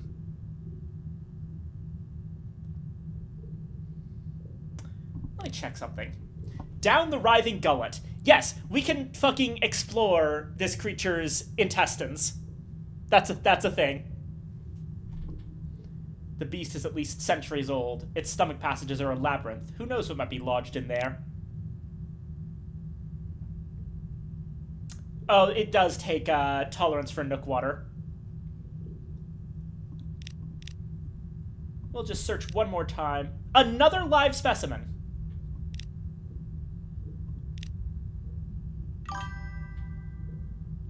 Colon colonizer, rectum remapper. The air is uncomfortable in your throat. Cold. Thin. Your buttons are in irritation. You abandon the last three. Your collar itches intolerably. You tug it loose. You are perhaps not regulation straight as you proceed to your quarters. Everything all right, madam? A crewman asks, warily. The more time you spend in Nook, the more it will change you and unnerve your crew. Sacrifice memories to the flukes of Eigel to counter its effects.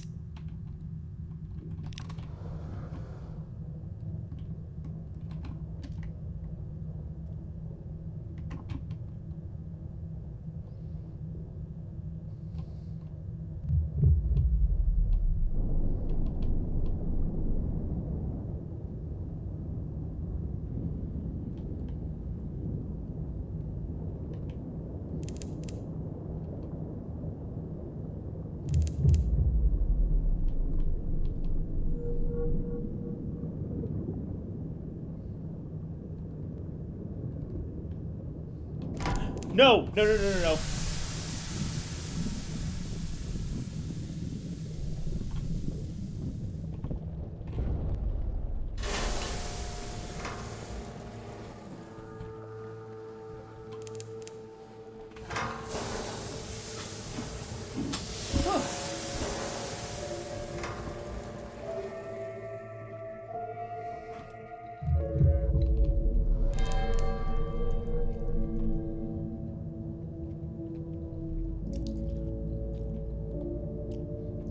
We're just getting tons of Triskeligans now.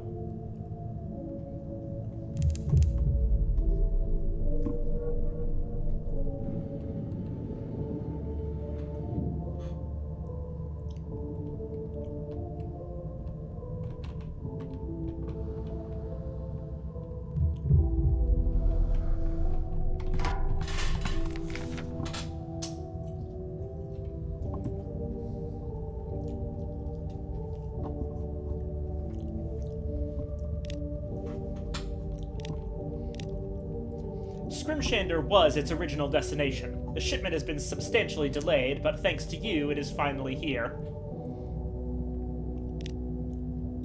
A wan archivist scurries forward to look at the cargo as you haul it into the nave. Her eyes shine, but her complexion pales. This is going to cause such an awful fuss! She bends to admire the carvings. The drownies will gloat and the shellenids will fight to bury it. Best leave it with me before... She is cut off by a sudden clamor. Drowny voices rising from the depths of the caverns intermingled with the leaden footsteps of Shelinet boots. A moist group of drownies bears down on you. Their leader, a drowny paleographer, looks at the cargo with relish. Excellent! This is worthy of display. How did they hear of this so quickly? Do they have spies at the dock? Her smug smile disappears with the loud arrival of a gang of Shelinets, armed with heavy books. They push towards you, their expressions angry.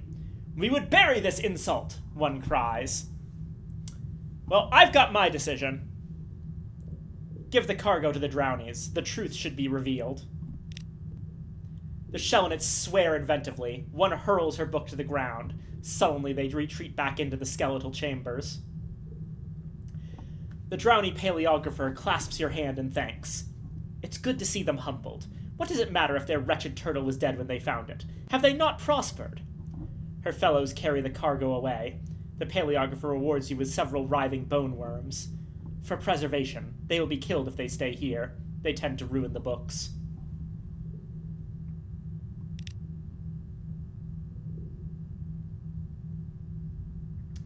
The drowny paleographer would like your assistance. The cargo of answers sits beside her. I've had a chance to examine this. The paleographer pats the box. The Fathom King has certain expectations of the Shelinets. They owe him certain ancient depths. He would be interested to see this piece of history. Take this to him, trespasser. Let the Fathom King render his judgment. Port report. Release a Blemigan. This place could use a little color. The violet Blemigan seems to agree. An avid student. The Blemigan settles in the shadow of a massive tusk inscribed with a genealogy of Z-beasts. You have the nagging suspicion that it's reading for its own name.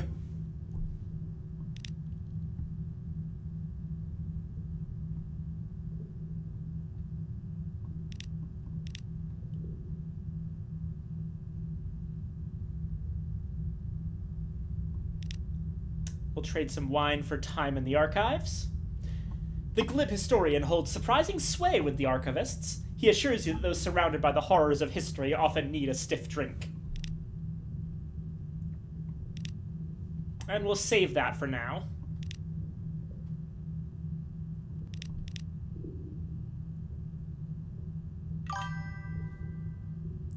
We love anthropologist Blemigan.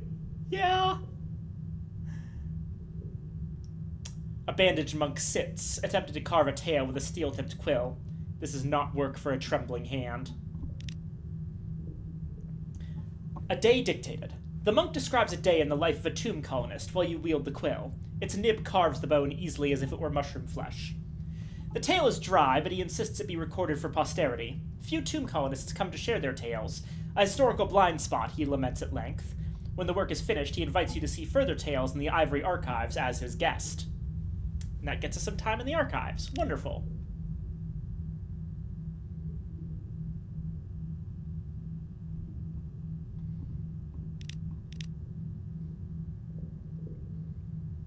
Oh, assist a lost pilgrim's passage. A pilgrim stands by the exit with a confused smile. She hesitantly begs you for passage to somewhere else. Too many trips through Scrimshander, perhaps, or any number of other causes, but after careful questioning, she ventures that she may be nearly finished with her pilgrimage. Only one holy place remains for her, the Gant Pole.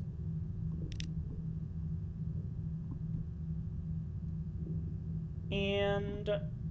hunting trophy.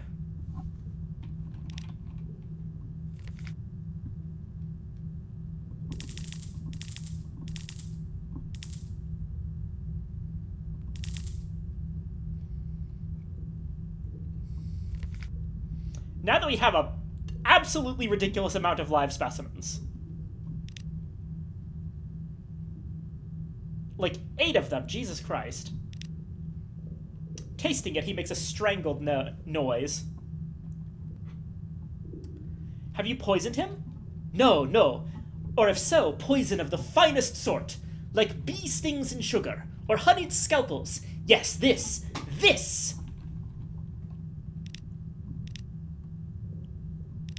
Oh, that could have been very bad.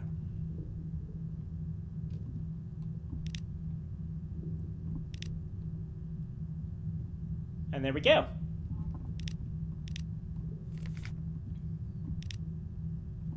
A squelch, then a quivering thunk. The bandage poissonneur has thrown a strange catch across the galley, and then a knife. Is something wrong? The ingredients are fine. It is my hands that are deficient. There are piquant jewels hiding in the vitals of these creatures, but I cannot extract them. One slip and the taste is contaminated. He paces the galley. I need to improve my butchery. Can you take me to the Shelinet?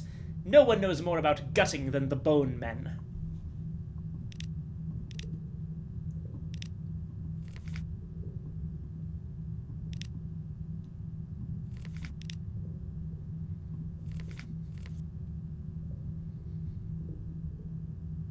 Oh, hey, we can buy 2 lamentable relics here for the navigator. Or the merchant venture, I mean.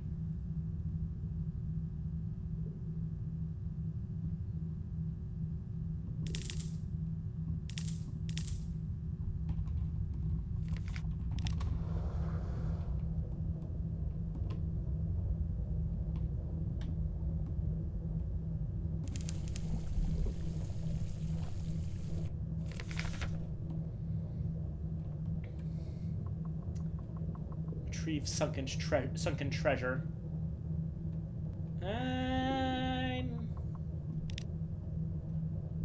Damn.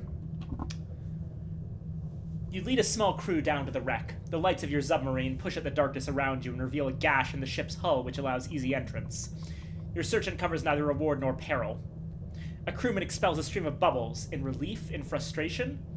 A moment before an eel as thick as the barrel of your deck gun engulfs his helmeted head. You do for the eel with a machete, but it is too late for your crewmen. The Z teaches its lessons swiftly.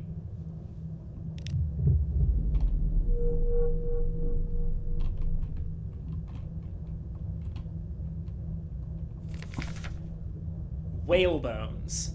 The Z has not been kind. The colossal skull is intact, but the body has been reduced to a gnawed frame of bones. Carvings have been scored into the bones. Could get Stygian ivory, but are these inscriptions?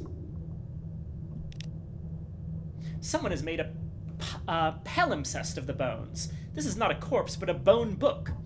A Z voyage is engraved on the skull from a city at a confluence of 3 rivers. A woman is at the helm. On the underside of a rib, the same image reversed. She returns. An ancient language is scrawled over everything. Someone has attempted to score out the words, but was prevented halfway through, or gave up.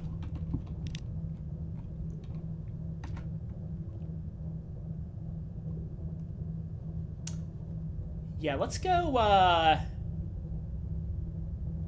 diagonally towards the Shelinet.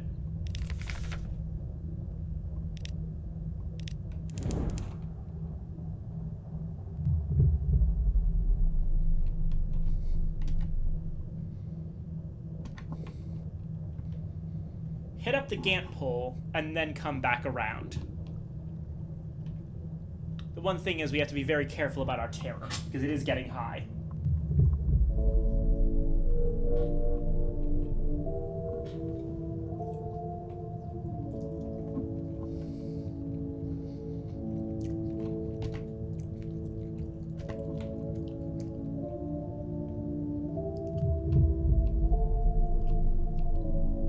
That's moving, whatever it is.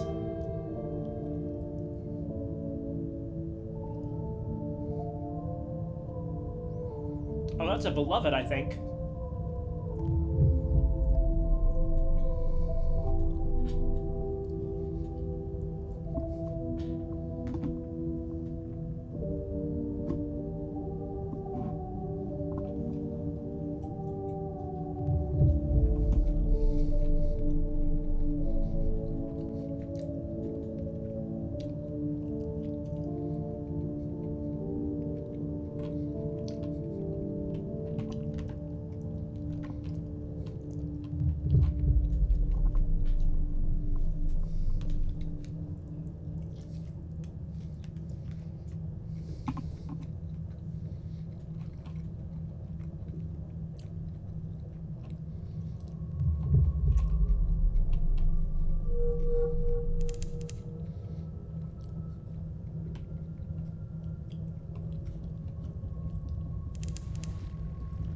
No. No, no, no, no, no. I'm not dealing with a Lornist fluke. I am not fucking dealing with a Lornist fluke.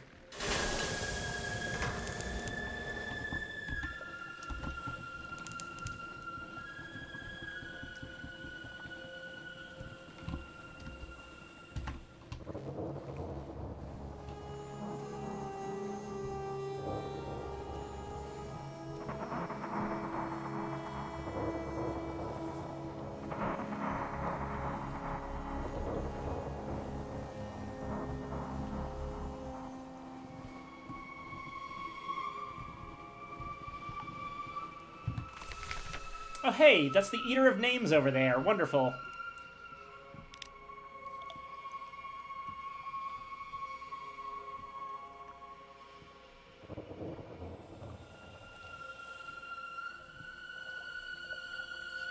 I'm not going to put a Blemigan onto the shell in it because I'm pretty sure this is a place full of monster hunters. They're just going to immediately kill it.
Gant pull, port report. What poor soul would come here willingly? But she seems happy, at least. A soul with nothing left to lose. At last my pilgrimage is complete, she sighs with contentment. Slowly, reverently, she hands you a small bag of coins and an icon of Saint Croatoan the Lost. Everything is left behind. I'm free. She wanders down a stone artery. A worn shoe squelches in the blubber of a dead beast. Without breaking stride, her foot slides free and she continues into the dark.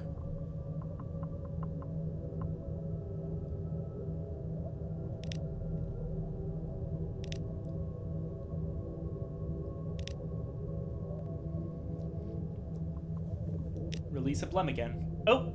The Blemigan chirps with happiness as it sinks its fangs into the endless feast. Unfortunately for it, a not yet salted Zailor catches sight of it. Raw Blemigan on a stick. Somewhere on the Z, it had to be considered a delicacy. Damn!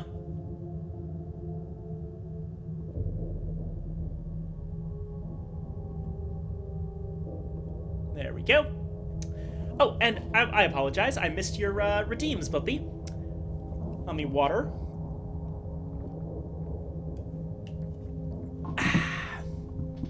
And long snake. I recommend Seribot, by the way. Auto snipes those. Oh, I'll have to check that out. Nice. Hold on. Let me just...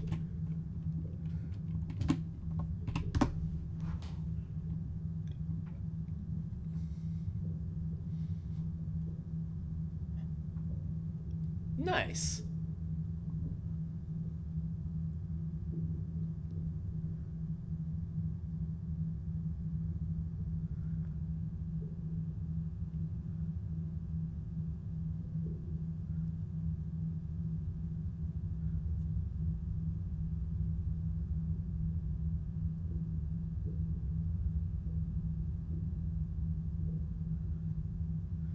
Hold on, let me set this up right now. It actually seems pretty easy.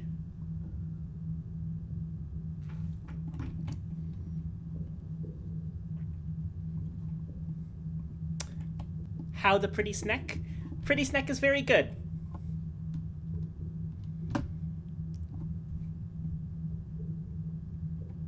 Alright. Moderator privileges granted to Siribot.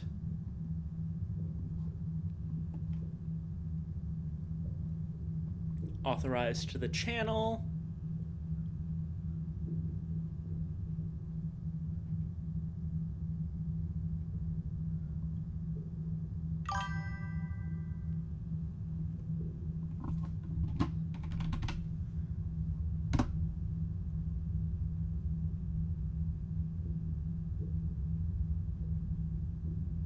Yay, success message.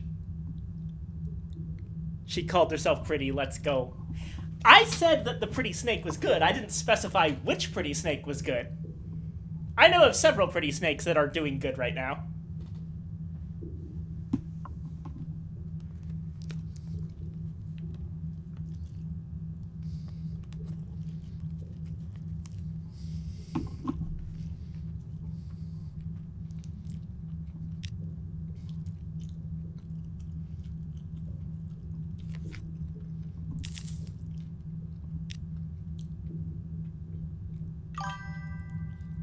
Semantics. I'll retract my compliment. Okay, yes, I suppose I am pretty. If you insist.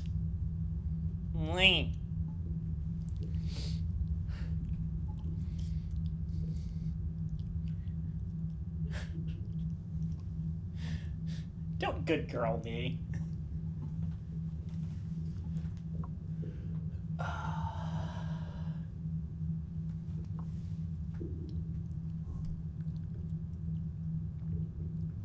Can sell a live specimen for 7 strange catches, but I feel like that's going to be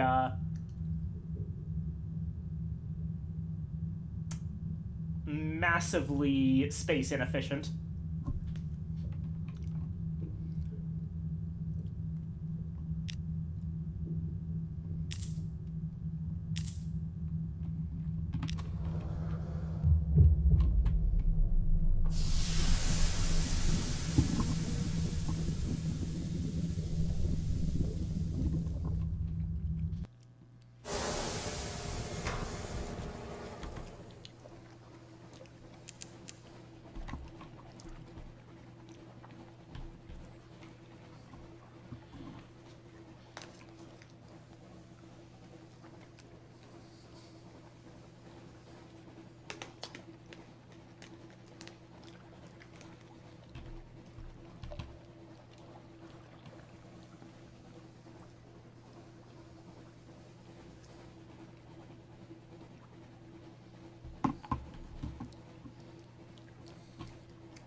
Right, heading up through Polythreme.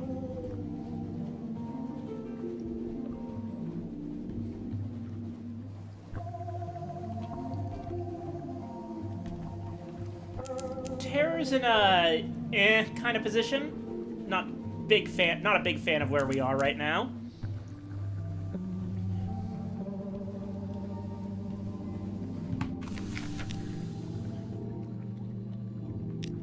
Gather intelligence. Put a Blummigan ashore. Who knows what the living furniture will make of it? The last you see of your violet murder fungus, it seems to be flirting with a fanged water pump. Strange bedfellows.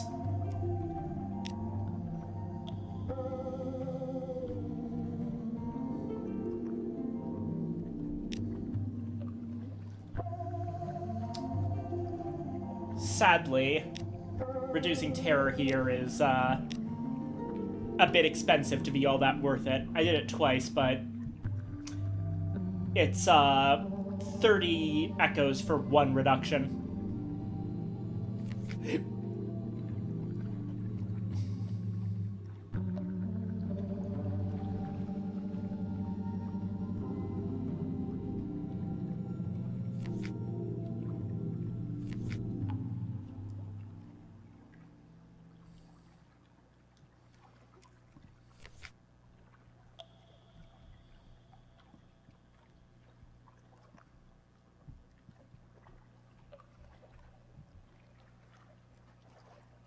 What does our crew capacity look like at the moment?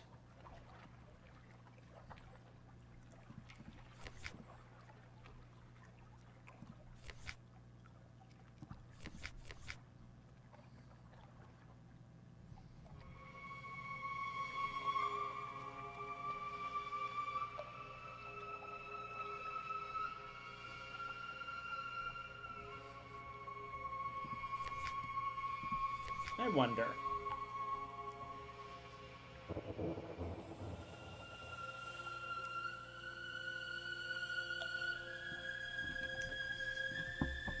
This trio of clay stokers will reduce crew requirements, but also crew capacity, and will slightly increase engine power. They're fitted to an auxiliary slot. When they are not in use, they will stand patiently, hands by their sides, flat gray eyes unreadable. One will say sometimes, "I like it when it is quiet."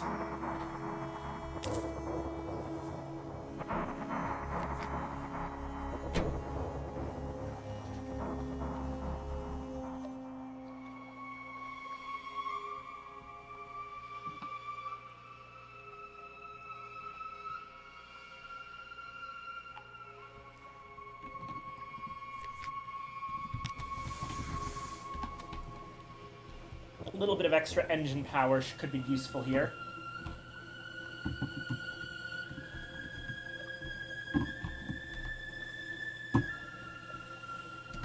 Oh, we're going the wrong way.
There's Khan's shadow.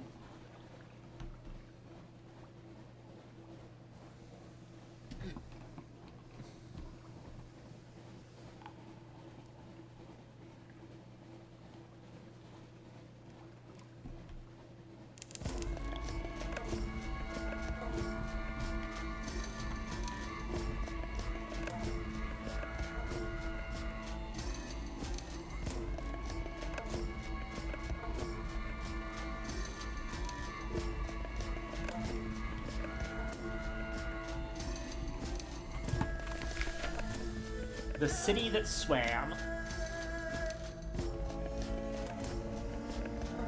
Report. Seek the Clattery Heart among the abandoned hulls. If she is here, the Clattery Heir will recognize her. The Clattery Heir walks the dock, watching the hulls and the outlines of the ship. She moves slowly so that she doesn't look too eager. We probably won't find her here, the heir says. I don't expect to. I don't believe in clinging to specific hopes and expectations of that kind. It's just the sort of obsession that ruins lives, just the kind of thing I'm always having to repair. You don't find the ship, though you walk the docks 3 times over. It doesn't matter, says the Clattery Heir. I don't mind. But surely there's more you can do. Ask about the Clattery Heart among the shipwrights. She made the other ships restless, says the Kaganian shipwright. In the end, we had to repair her enough to let her go on. She turned north with the last of the crew that still lived on her, but she sailed too close by Frostfound and the ice swallowed her. At least that is the story that has come back to us. Well, I was actually already headed to Frostfound.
Scout report.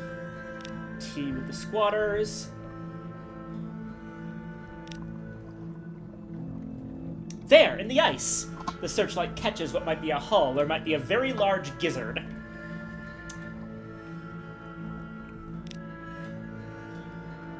The clattery air turns away from the shape in the ice. No, it's just a boulder, she says. Probably we won't find it here. It doesn't matter, of course. The clattery air presents herself on deck. She carries a bag full of sharp blades and serrated blades, short, strong blades, toothed blades like saws, long-handled shears, knives whose edges are invisible. She is ready to cut with glass or with diamond or with fire as required.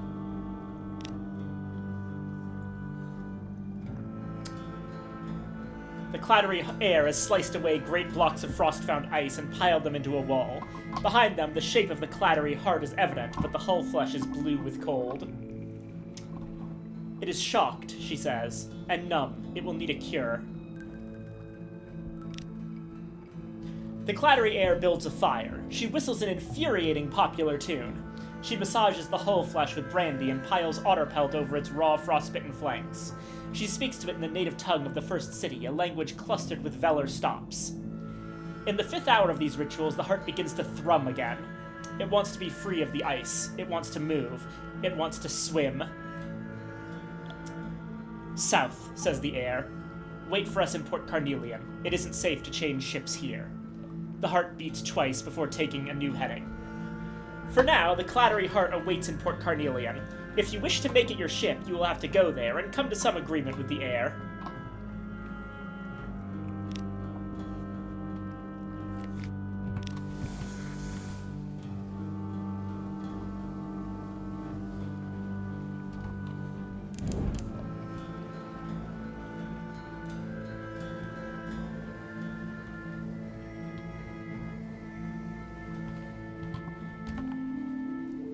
Well, that's that part done.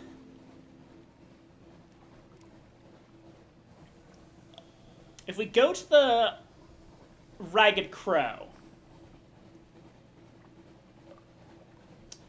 then we can... Yeah, if we go to the Ragged Crow, we should be able to get the next letter.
Give the sprightly visionary's response. The almost dead man is dismissed from his service. Surely that's good news.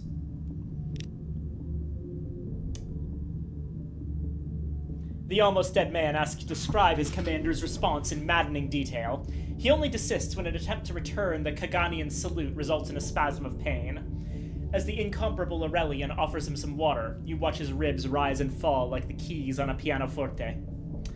When the pain has subsided, the old man's grimace settles into a faraway smile.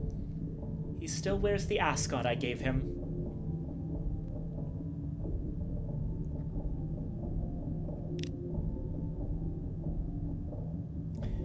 Deliver a letter of apology to a flinty latitudinarian at Nook. The almost dead man assures you at length that the latitudinarian is not a man to blame the messenger. After a brief consultation with the incomparable Aurelian, the ancient man hands you a sealed letter. I'm told he resides in an etched tooth house in the maw. When I imagine what he could have been, a mercenary in Nook deserves an apology.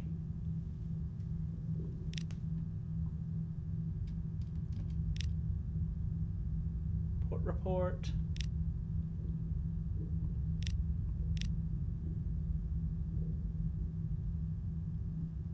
Share tales of the outside with the almost dead man. Ah, madam, he rasps, humor an old man. Tell me of your journeys.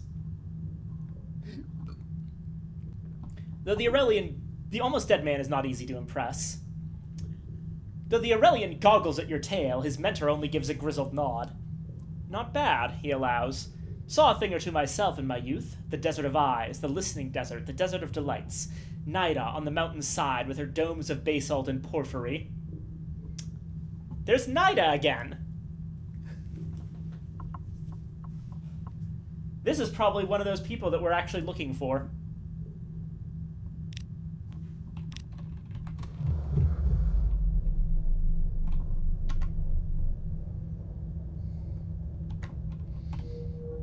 Alright, we're gonna swing by Venderbite.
Alright. We're here at Venderbite.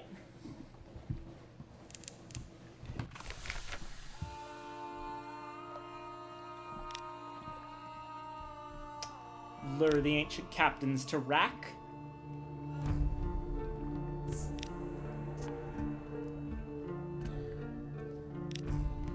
Port report. Currently imagining ferrets coming out of a clown's pocket instead of handkerchiefs.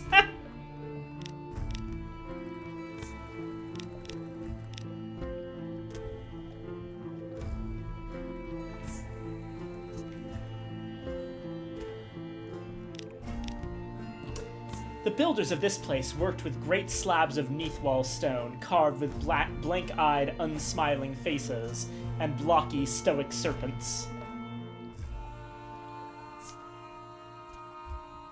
We can search warily or have a picnic. The Neath is rarely gentle. Treat this place as enemy territory.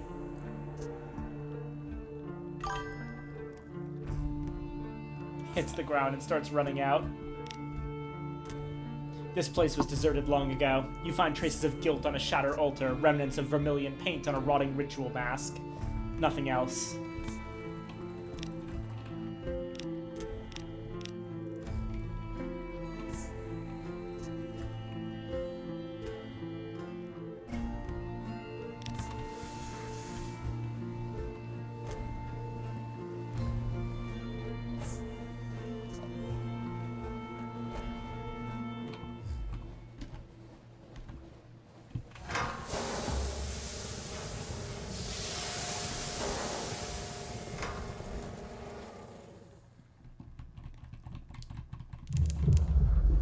Back down to 67. We should be safe for the time being.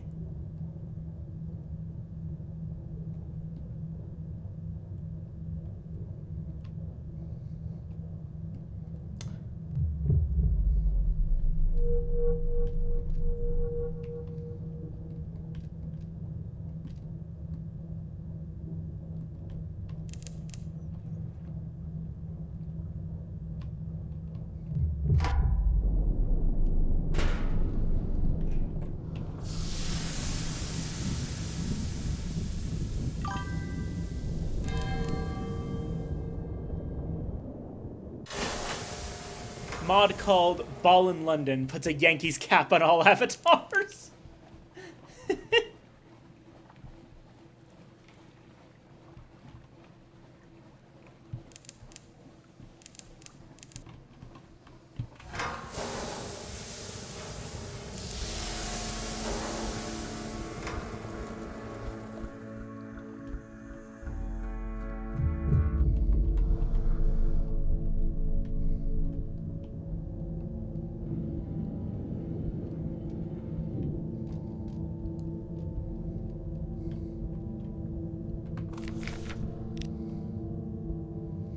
Find the fierce philanthropist's husband.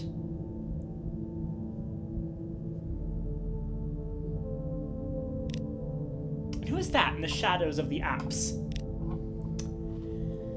A verger in coral. Lytton stands in a secluded corner. He is inhumanly tall. His lower body is encased in a block of coral that raises him up. Beneath his shirt, his body is lumpen. A tracery of it, lurid in pink, has begun to sprout in his cheek, following the course of his veins. He ignores you, intent instead on buffing a smooth shine from the brass. Perhaps a reminder of his past life will help. You hold the open locket up before him. Evelyn, he says, involuntarily, and looks at you. She sent you. I always expected that other parties would find me first.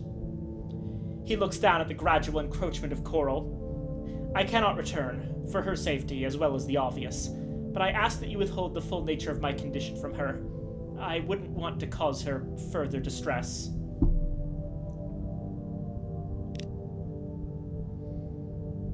Ask him about the Seven. We were the Seven against Nida. Soldiers, spies, healers, sailors. We meant to democratize death, to break Nida's hold on immortality and distribute their hoard of years more evenly. It was a good scheme. Bourdain recruited our legions, Lorenzo charted our path, Eric sailed our troops up the Red River on living ships, Batuk led our armies, Rosina healed our wounds. After our defeat, we were separated. I don't know where the others hide, except one, Miriam, who gathered us. She was a princess of the presbyterate. Look for her deep in Scrimshander, in the Stygian repository, where the white bones turn black. He takes a last look at the locket from his wife, then clicks it closed.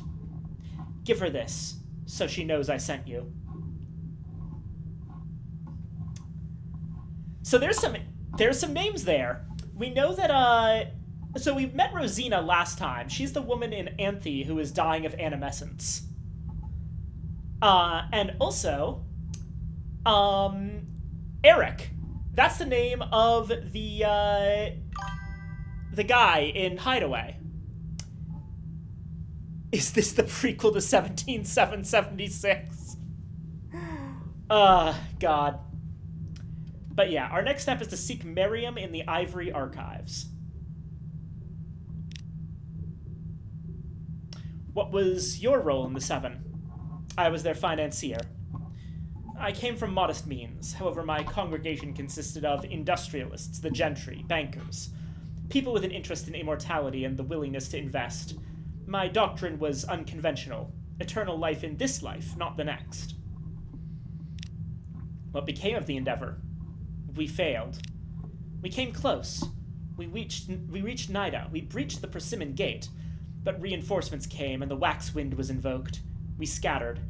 Each of the seven found a place to hide in the deeps at a cost. This is mine. He indicates his skirts of coral.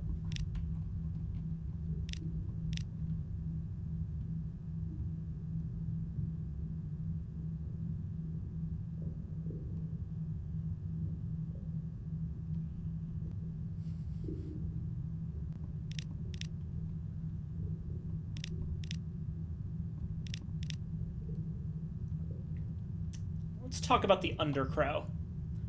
The trick is to tailor the tales to the audience. You talk of the gut moths which inhabit every sailor and provide their nautical instincts.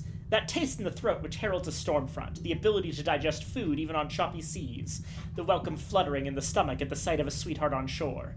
Moths in the gut, growing all the time. Your listeners shift in their seats. One hurries out, clutching his mouth.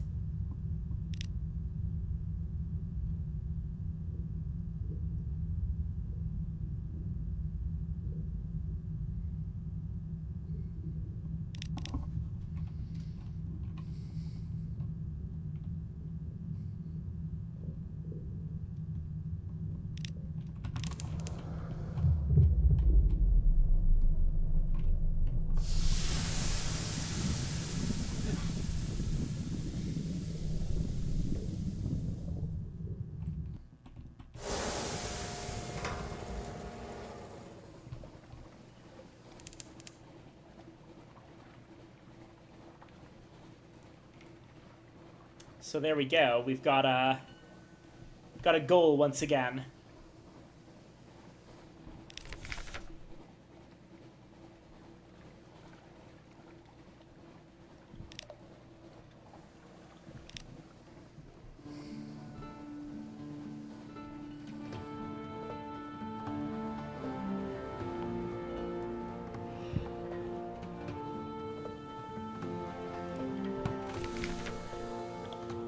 An inspection by the Ministry of Public Decency. Some things are too illegal for the Customs Service to admit the existence of. The Ministry are here looking for those. Specifically, red honey, or a gift for the Pirate King, if we had that. You shrug and invite them to search your ship as thoroughly as they would like. They leave scuff marks on the newly scrubbed decks and take great pleasure in tangling the rigging. They find nothing more dangerous than a moldy ship's biscuit. And we lose one suspicion.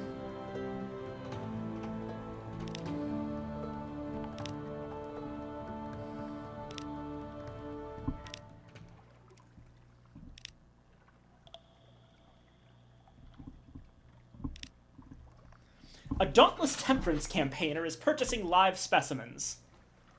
She comes here to protest against the shadow puppet production of the honey harvest, but she's also known to buy caged specimens. I never did like to see anything locked up. She searches her purse for payment as two of her burlier supporters heft the cage. The thing inside is remarkably still. The dauntless temperance campaigner hands over the fee and pats the cage. Come now, dearie, let's get you out of here.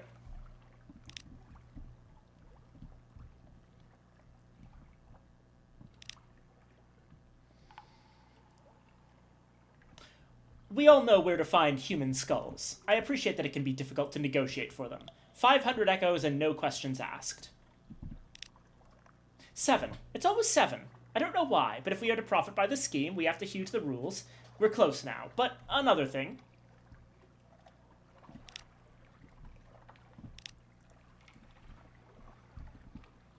7 Skintalak, 7 approved romantic literature, or just 7 regular romantic literature?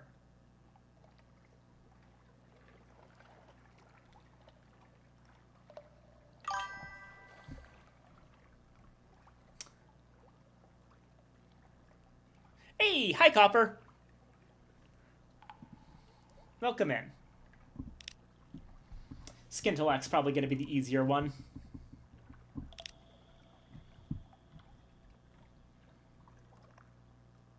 Now, meanwhile...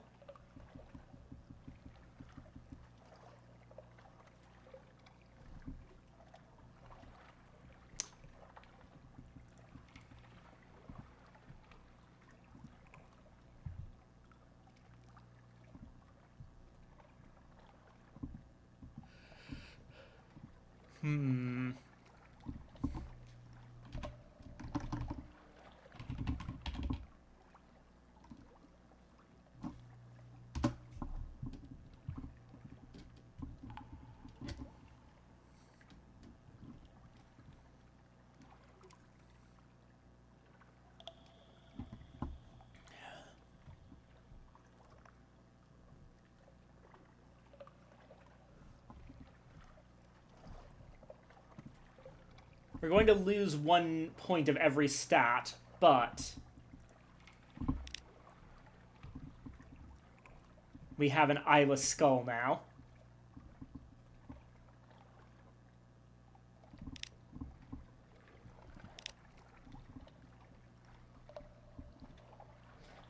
Anyway, let's sell a couple of these live specimens.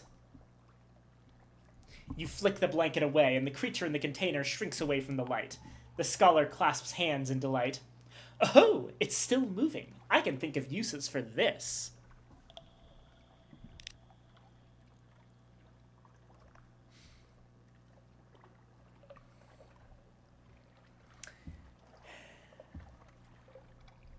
Also, I just realized I'm incredibly rude. I completely forgot to actually welcome you to the chat, Rafa Marcos. I just read your message. But yes, welcome in. I appreciate you coming.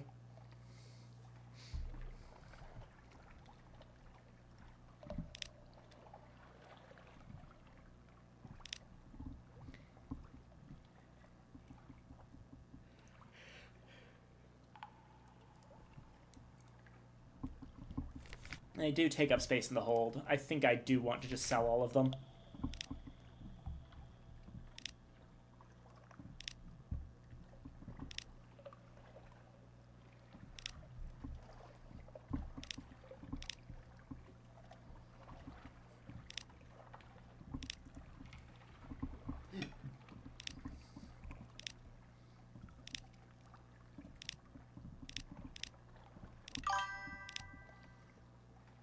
Don't be nice to Rafa Marcos, he's the worst.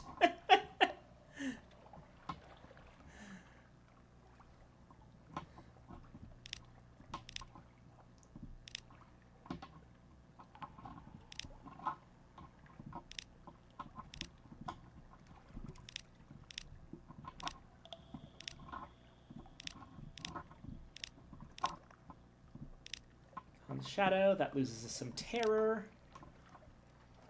They're getting along well, you say.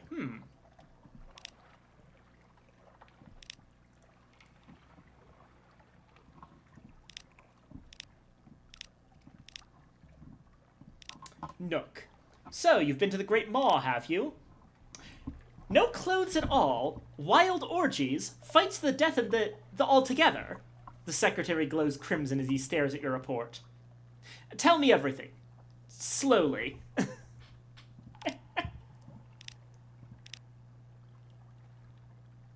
First-hand report from the depths of history, eh? Nothing too candid, I trust.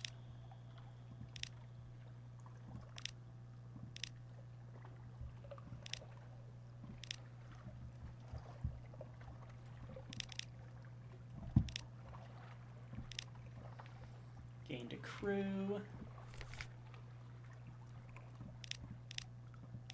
And while we're here...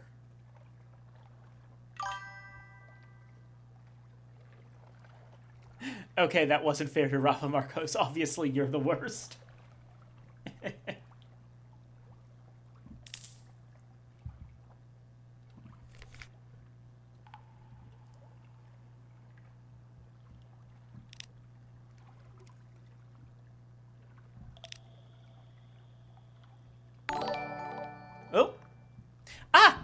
Thank you so much for the subscription, Copper Dinosaur. Oh. I appreciate that so much.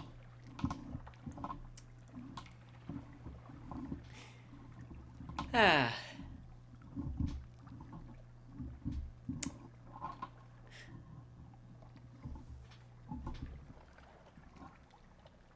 I hope you enjoy it.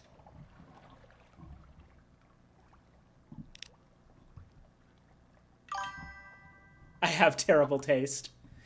Well, clearly. Just got a banner saying, almost there, 8 out of 10 new subs. Wow.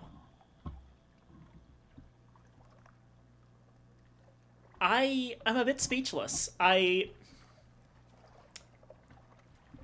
really wasn't expecting any kind of attention at all when I started up these streams. I'm doing them for my own enjoyment, but I'm really glad people seem to enjoy it here. People seem to like hearing me read things or play board games or whatever have you. It makes me feel good. So thank you.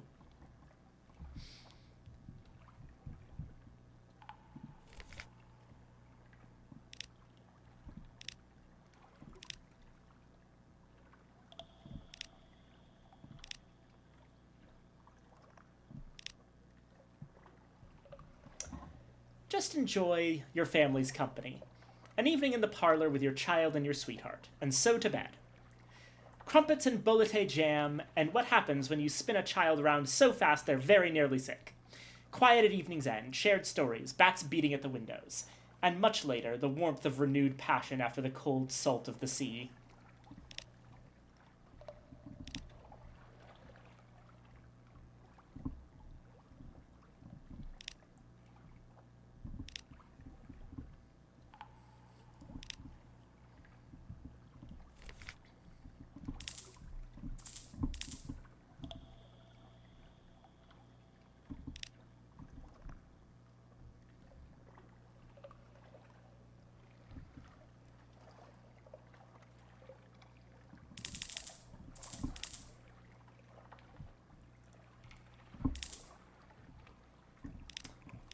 We're gonna bring some more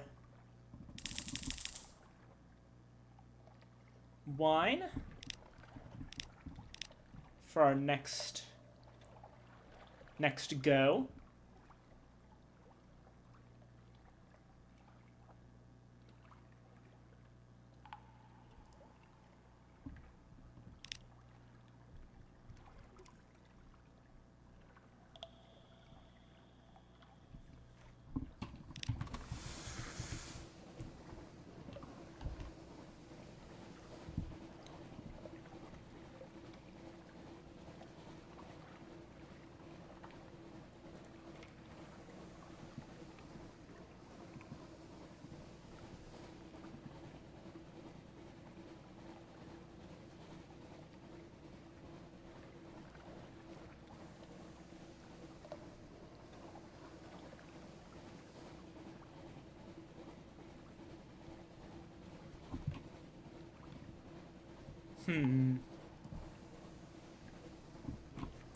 We probably have time for one more expedition out.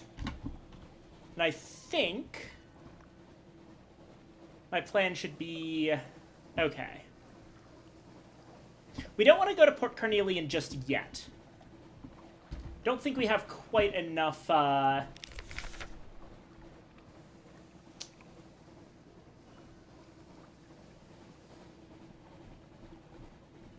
clattery souvenirs.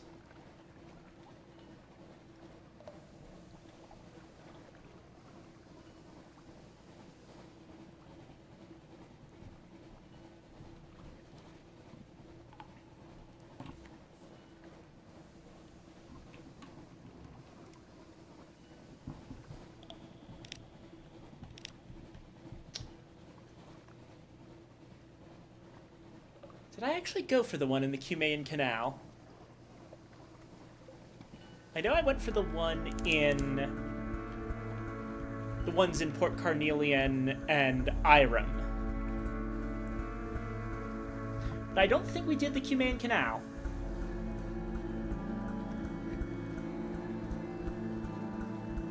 Well, our main goal is Scrimshander.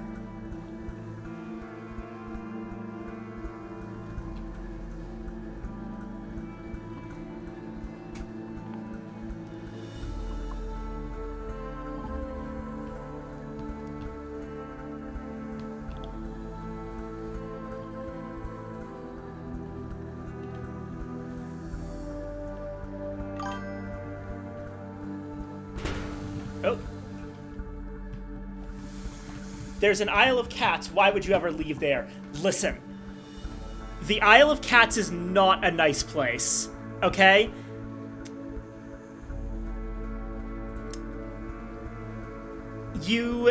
It's not literal cats. They're pirates. And they do a whole bunch of both slave trading and drug trading. And also drugs made of slaves.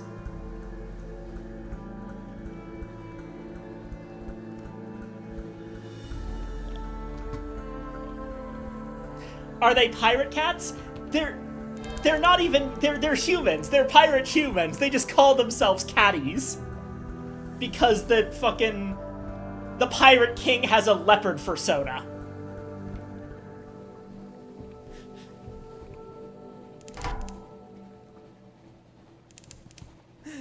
The things we will allow cats to get away with.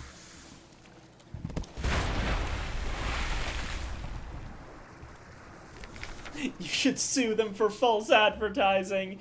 I really should.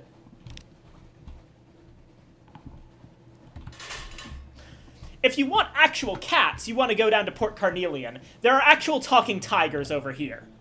So, as a recap. Yes, cats. No cats.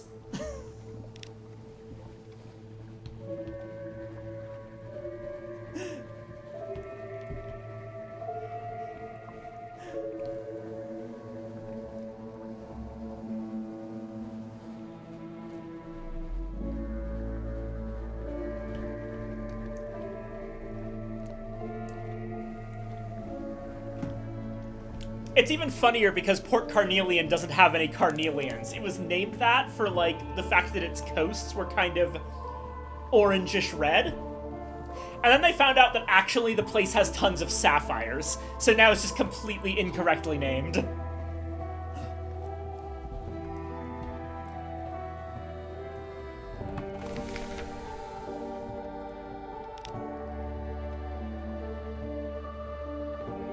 Right, have the Clattery Air perform an urgent intervention. A bandage-wrapped Zailor is trying to gain passage to the surface. He must stop desiring it. The trip would kill him. You offer the Zailor passage upward and direct him to the Clattery Air's surgery. When he sees the operating table, he knows he has been tricked, but there is no fight in him. The Clattery Air extracts something from the Zailor. It gleams with its own light. The Zailor curses you for saving his life and insists on disembarking again, but the Clattery Air is pleased with the day's work.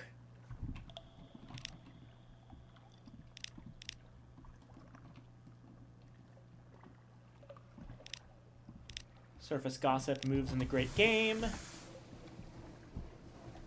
Right, okay.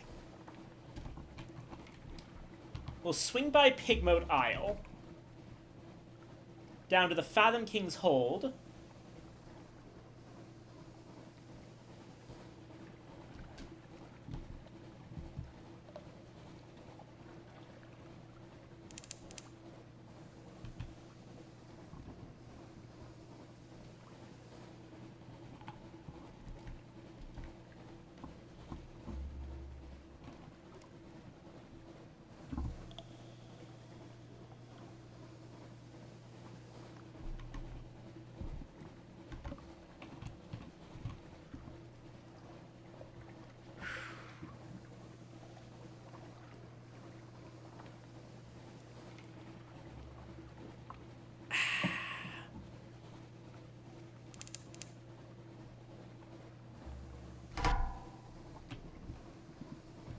Oh, hello.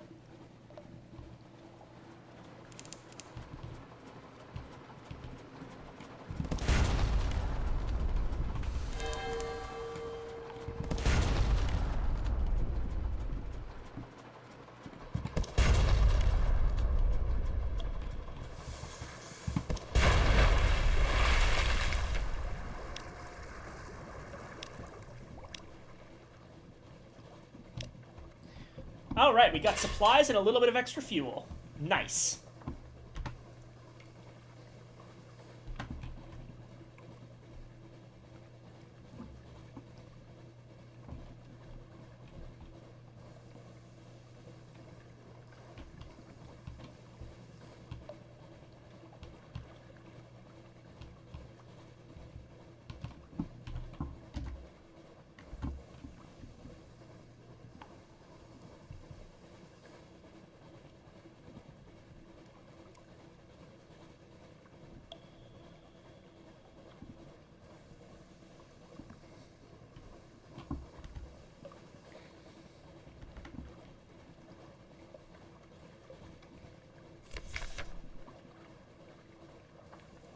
Hmm.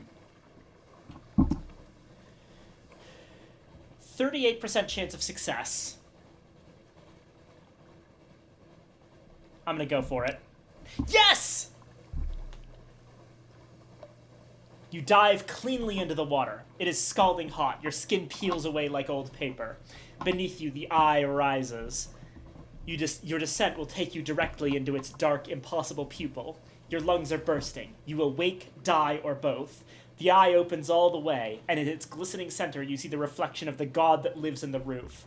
A lost, lorn, angry thing of lightnings, a lone exile. You wake up. You have passed through the nightmare, and out the other side. I not only got a secret that completely got rid of my nightmares.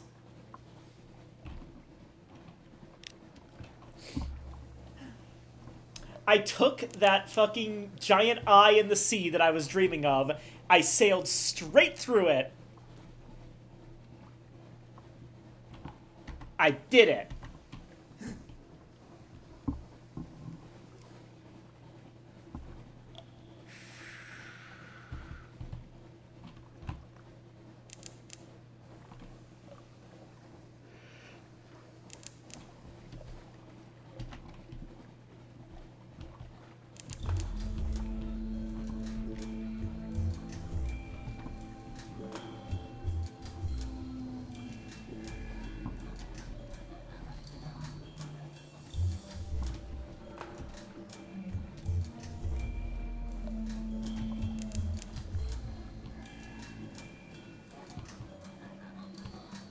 Oh, hello. Oh, two of you. Two Gillifleur.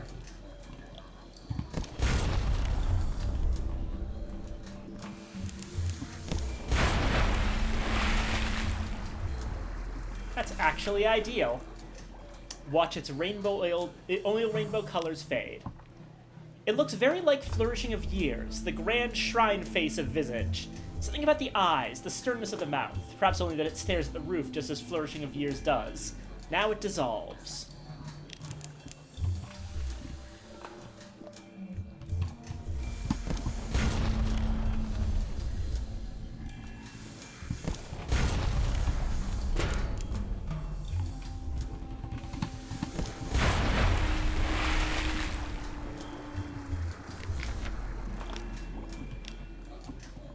Bunch of Z stories right there.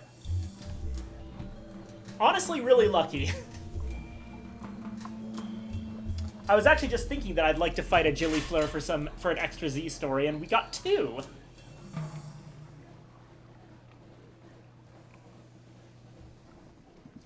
Oh, also I'm going to bring my mirrors back up a little.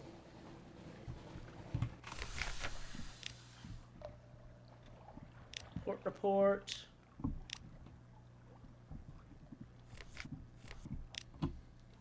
Hail Marinia. The Neath's most adorable nation scurries around your legs. Skintilack harvesters drag heavy bags of the island's bounty to their silos. Industrious rodents work hard on towering edifices, some of them almost neck-high. London will never believe a bloody word of this.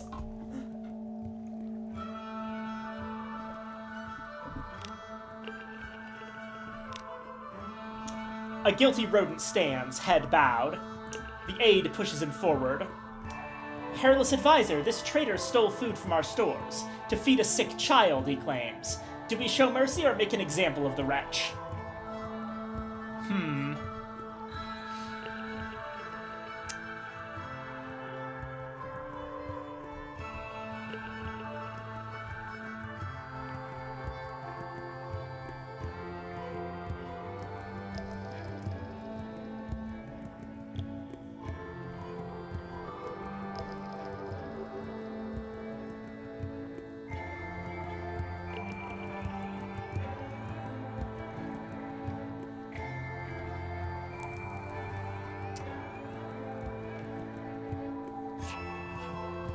We could trade a civilization for a spirit, 1 spirit for 2 might, and a civilization, or 2 spirit for a might and 2 civilization.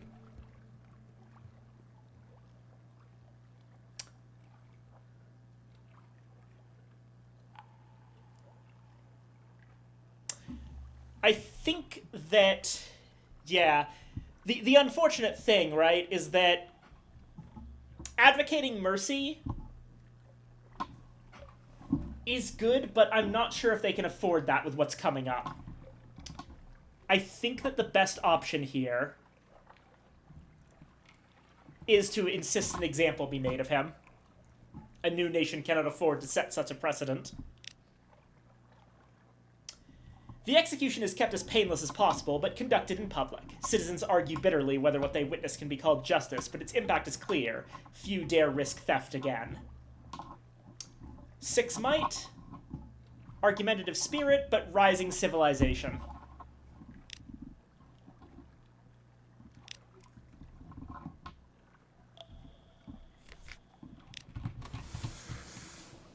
This is probably one of the last times we're going to be able to change their stats all that much before the reckoning comes, the thing that we're raising all these stats for. I just hope they're ready for it.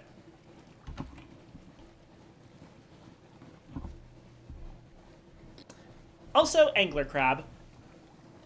That historically isn't what happens with capital punishment. I feel like that's absolutely true. For the record, capital punishment does not actually provide a negative incentive in the way that most people think it does. But I think in this case, you could make an argument that Marinia is small enough that it actually does work on that level. I think that, like, that sort of capital punishment doesn't work on a massive societal scale, but it might work in a small enough community.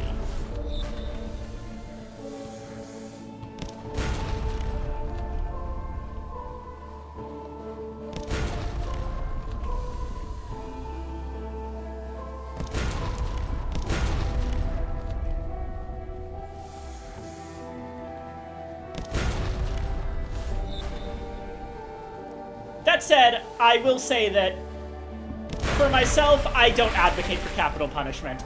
I generally think that, even if it works, it's not worth it. The only reason I went for it here is because I know the stats behind the whole thing.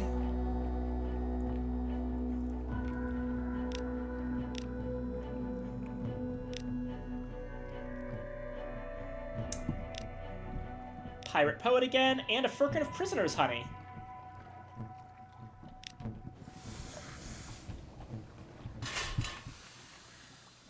Hold on, let's repair a little bit. Supplies should go back down to 10.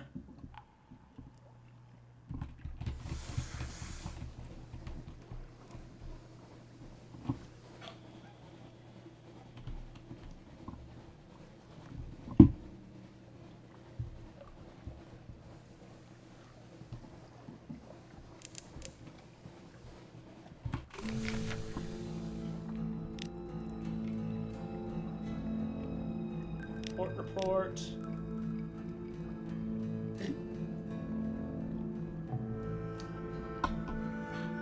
The Fathom King is the lord of the drownies, those dead who won't stop swimming. By some accounts, he's the lord of all who die at sea.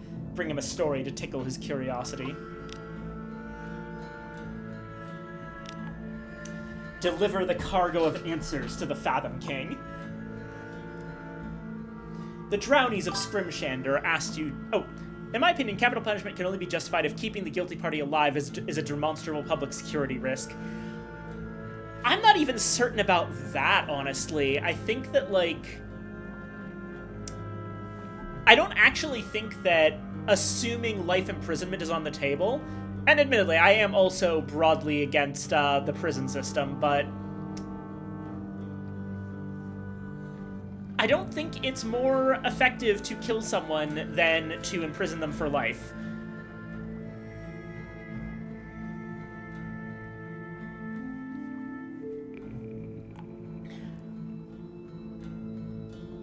The Drownies of Scrimshander asked you to deliver evidence that the shell in its history is not all it's made out to be.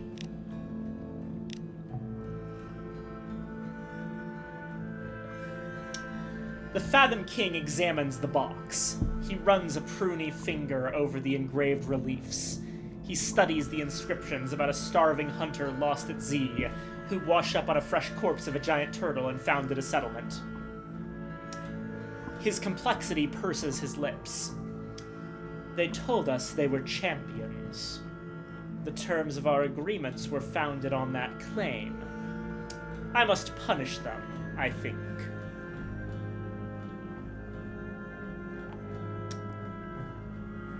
Do we reveal the truth far and wide, or let them keep their secret? He should strike them from his songs, his court, and his protection, let them be forgotten.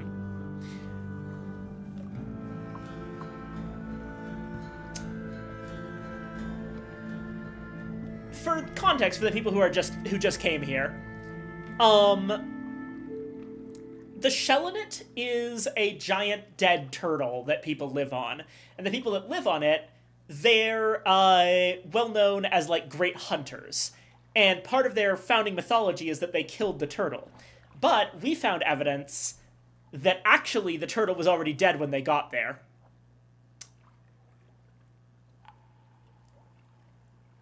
Personally, I say let them keep the secret. Like, this has now been uncovered. If people ask about it, they can find the information. We don't need to explicitly spread it everywhere. At least that's my thought. The people I'm thinking of are basically international terrorists, given that we actually did try one in India after the 2008 terror attack in Taj Mumbai. It's been in the public conversation. Ah, fair enough, yeah. I'm not going to comment on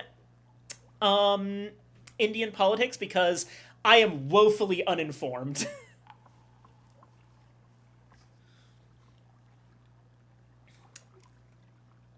I'll say from my perspective, living in America, that the word terrorist is really, really fraught here. America tends to use the word terrorist to describe a lot of people who are mostly just inconvenient for empire. And I kind of balk at... Don't think the idea of trying Osama for 9/11 was ever considered an option. Yeah, I'm not going to come out and say that I don't think we, like... This is a complicated subject. My personal stance is extremely hard leftist, I admit. I'm of the belief that, at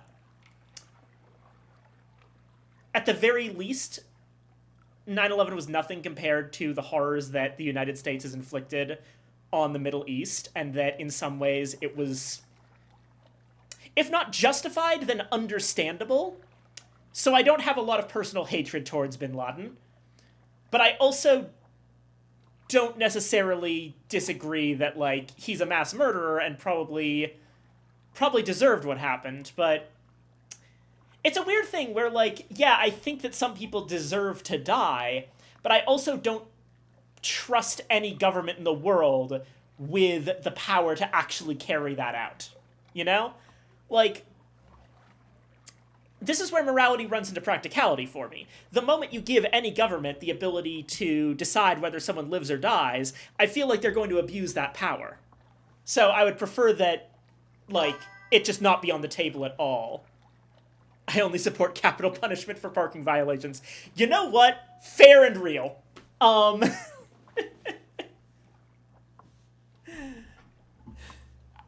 But yeah, apologies that this got kind of dark real quick. But yeah, a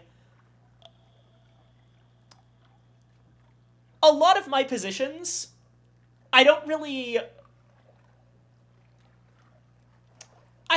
like talking about morality all that often, because what's moral and what you think is like crossing the line in one way could be completely different between people based on their personal experiences and how they've lived their lives. Instead, I like to think in terms of, like, I suppose that you could call me a realist, or not a realist, what's the word? I'm always thinking about practicality, you know? I'm like, the question is not whether I think people deserve to die. The question is whether I trust the government to make that decision. And, no, I don't, under any circumstances. Fuck the government. Utilitarian, that's the word. Thank you, Base. You could call me a utilitarian in that regard.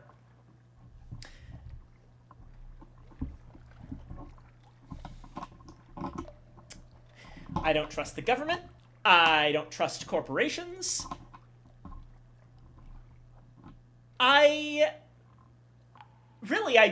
Most forms of authority I have a healthy distrust for.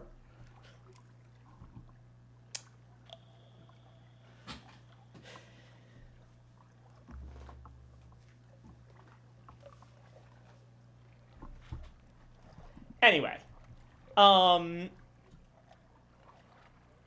Back to the Fathom King, because that's, important.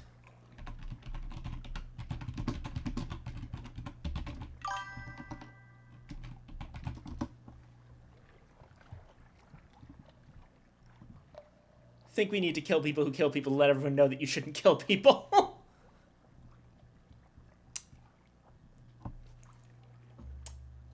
Least incoherent statist.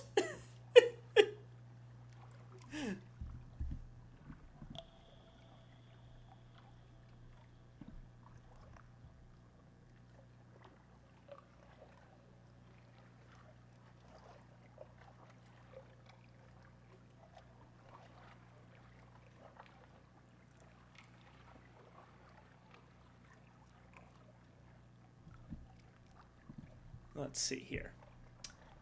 Suggest the Shelonets are beneath his dignity. Let them keep their secret. He should strike them from his songs, his court, and his protection. Let them be forgotten. The Fathom King furrows his wrinkled brow. He cuts you off with an upraised finger. And what of the tribute they pay me? Should that be forgotten too? The tribute of lions, you point out, elevates the king that receives it, but the tribute of jackals demeans him. Eloquently put. He bestows a thin-lipped smile upon you. Very well. From this day on, we shall not speak or sing of the Shelonet. They are nothing. And you may leave with this for your service. This last is meant for you. And we get an outlandish artifact.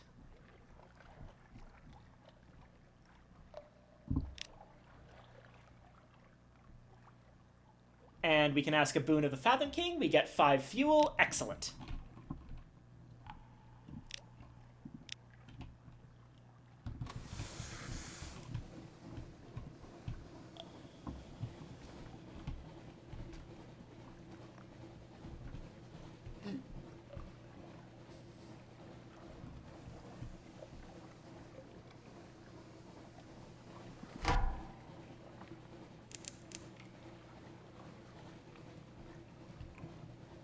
I think we can take an albino moray.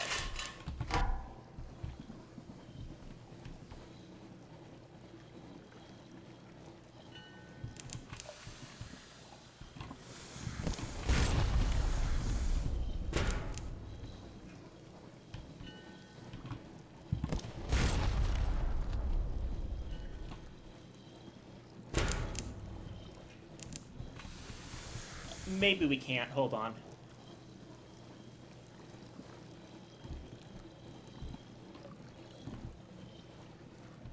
Or at the very least, we should...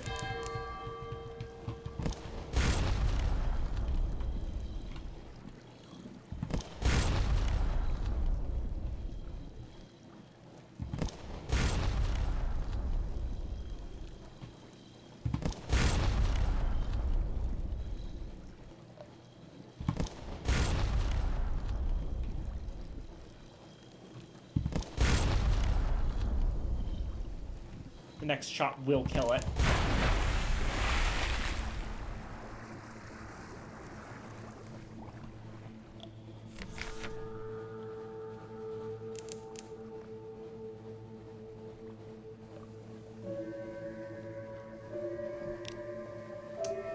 An unprepossessing mass, 1 Stygian ivory, and 1 hunting trophy, which we needed for Scrimshander. There's probably something horrible inside, but possibly there is not. It won't keep, but it looks tasty. 2 Zailers complain that the meat sighs melodramatically when cutlery is applied to it. They are probably engaging in mischief, but your crew become nervous. Nervous, but satiated.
Utter shroom. A gift. Psst, psst. Z-goer, here. Shroom has something for you. Fell long ago. Best elsewhere now.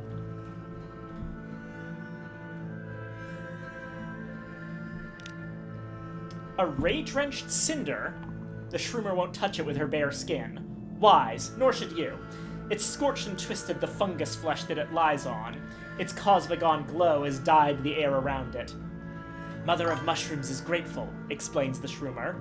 You've cast her far. She gives you a jewel. The ray-drenched cinder, as you might have noticed from the fact that it was described as cosmogon, is one of those colors for the Neathbow. Between that and the eyeless skull, we should have about 2,000 more echoes to work with.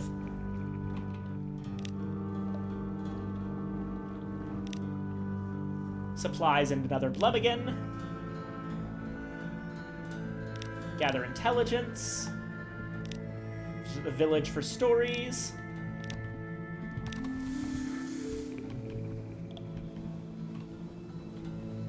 And there we go. Let me try something.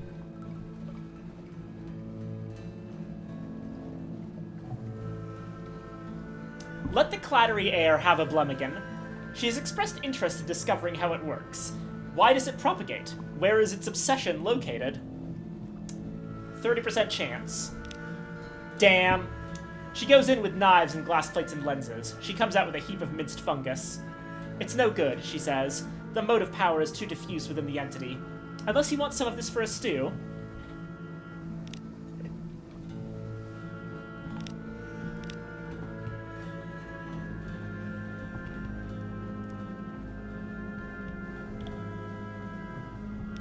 What's the situation with, clattery souvenirs?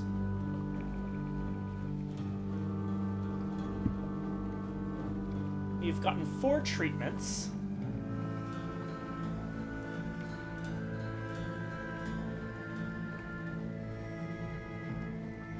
And 4 souvenirs.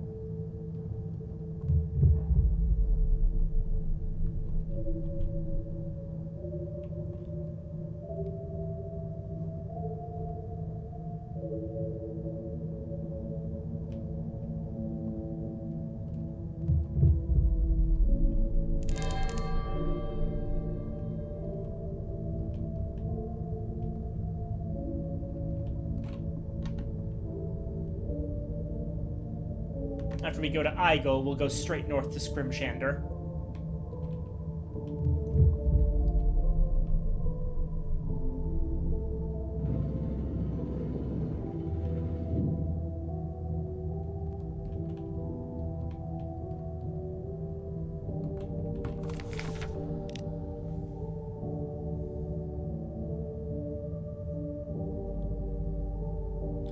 Help pack the exports. Bottles and bottles of silver powder, ground from Igel's spine, wait to be sent away.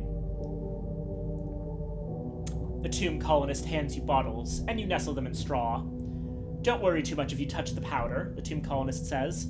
Looks poisonous, but there's no harm in it. The first mate uses some of it to make the needles and sells the rest. The colonist obviously doesn't approve of the first mate's regret collection and clarifies with only a little prompting. Maybe I'm the wrong person to ask, the tomb colonist says, but there's no need for wearing the scars of other people's wounds on top of your own. As if summoned, the first mate comes out of the engine room, fresh-spined.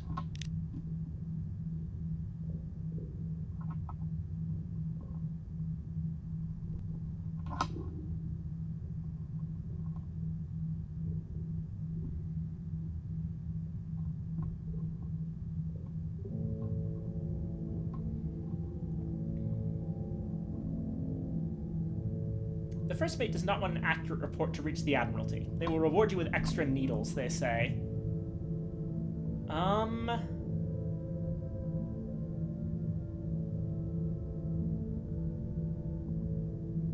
Sure. You invent a tale of life in the Fortis Kettle. Daily feasts held at midnight in Jerusalem, according to the purser's pocket watch. Switches of holy thorn hung above the doorways. Garments of grey linen and black stitching. You do not mention the sickness or the constant need for solace fruit, or the hatches of the Fortis Kettle that are kept locked, or the occasional groans from below. You say nothing of the wounded captain.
You know what? I think that I'm just gonna go for it.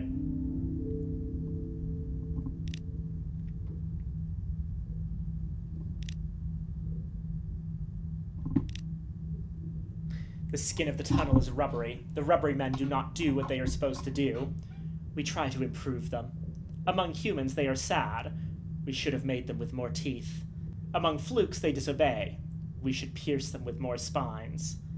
The passage circles on itself. It leaves you back where you began. But older, time does not stop. You narrow your shoulders, press your toes and your knuckles into the tunnel wall, squeeze left and down through a passage lined in fragments of amber. They gather what we wish to know. Here is the smell of a cloying perfume. A woman left her husband for a scoundrel. In a few years she was poor and alone. He seemed like a good man. How could I have known? Of course she knew. Her husband offered to take her back, but she could not endure his forgiveness. We have his regrets also. He minded her absence much more than her unfaithfulness, but he could not persuade her. Oh, we've got an ad break. Let me take a moment to stretch. Long snake.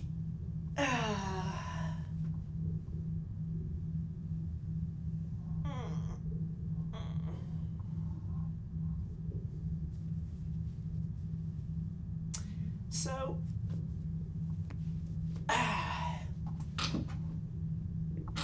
should probably actually explain what's going on with these spines, huh?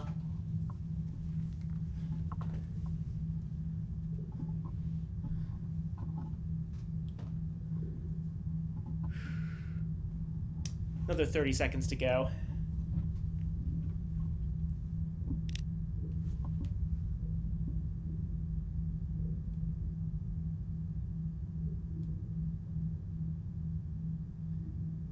Let's take just a moment to relax.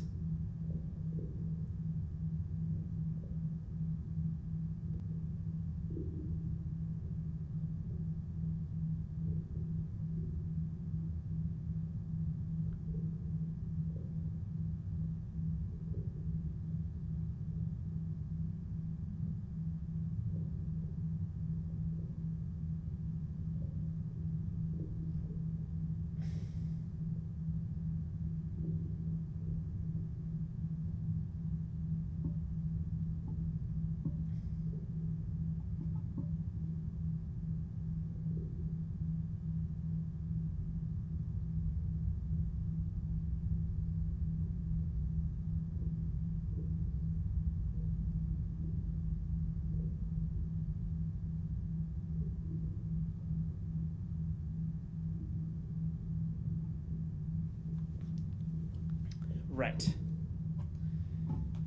Descend, but only if you feel strong. From here you cannot surface until you have found what you seek. Do you want to die down here in the dark? Death is not the thing to fear. Do you want to live down here, squeezed between one misery and the next so that you can barely move your limbs? We prefer it. Has your nerve failed you? You have not moved.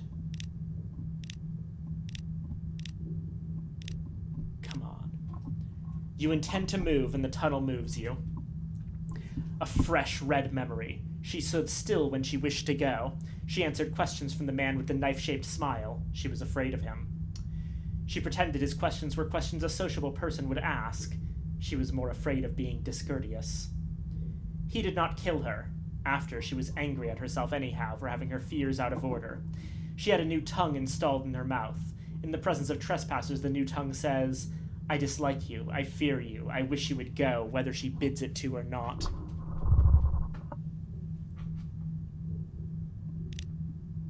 Only forward exists. Do you regret continuing? It is too late. It is so narrow in this passage that you cannot feel anything. Like a professional mourner 2 funerals from retirement, you have no true feeling remaining, and even proxy grief is hard to summon.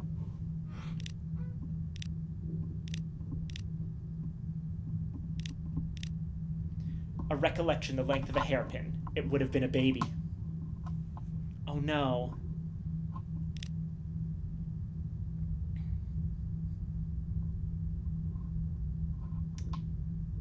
Collect what you came for. Will you be pierced by the brother's regret? The secretive brother was a clerk at the Admiralty. One can regret even clerical misdeeds. He fell behind in his filing, so he burned a stack of port reports and lied when his superior asked where they were. The lie went undetected. The loss of the reports caused no great trouble. Nonetheless, the regret rankled. The brother had learned integrity from schoolboy novels. Confession offered no cure. It would not retrieve the reports. It would only disappoint the superior and open the whole department to censure. Sometimes cowardice and common sense lead to the same end. The brother's regret caused more trouble than the deed. We cured him. Have you undone the cure? Get out. You've done enough.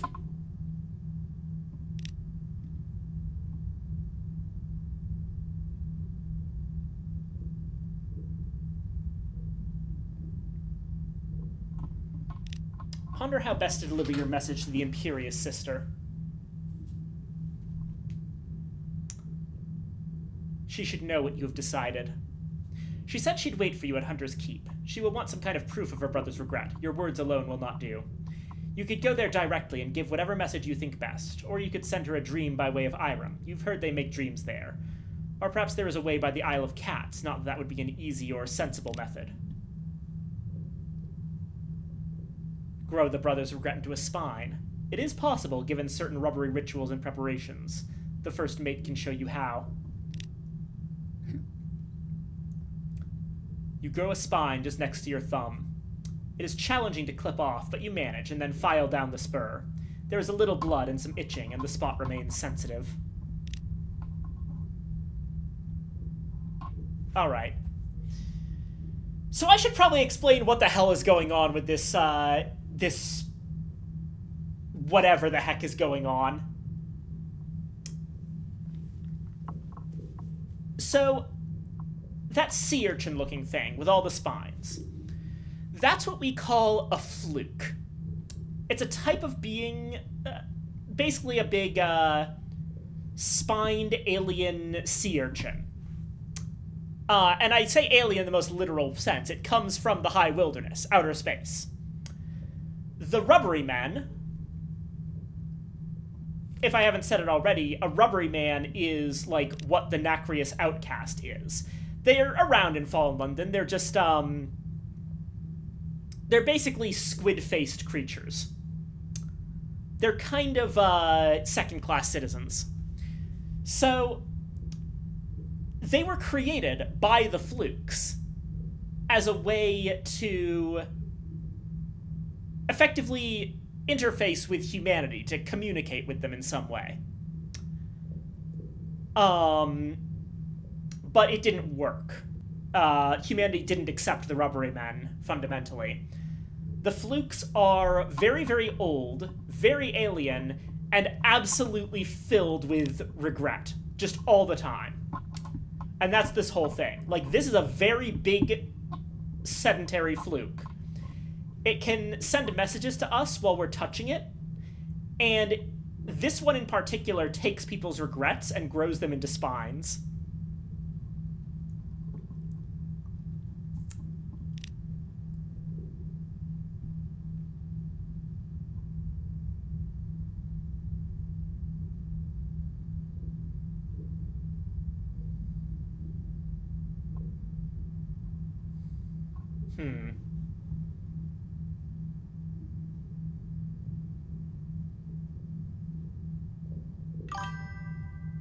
Neat. We love flukes.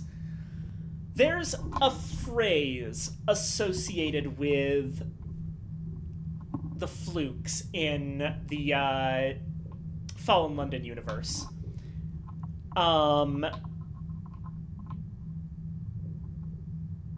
If you see references to things like commingling choirs, or the phrase, "Do you recall how we came to that place?" That is all a reference to the flukes, because basically the fluke poem, as I recall, goes like this. Do you recall how we came to that place? And they spoke of their lightings in shapeful disgrace. We tilted our vanes and ennobled our spires. They welcomed us then, and commingled all choirs. Frankly, I don't fully understand what it means, but it's broadly about the fluke's desire to I believe, be accepted and communicate with other beings. I think that the flukes might just be incredibly lonely because they're a completely alien form of life to everything else, and in a sort of Hedgehog's Dilemma style, they can't really even get close to each other without piercing each other with their own regrets.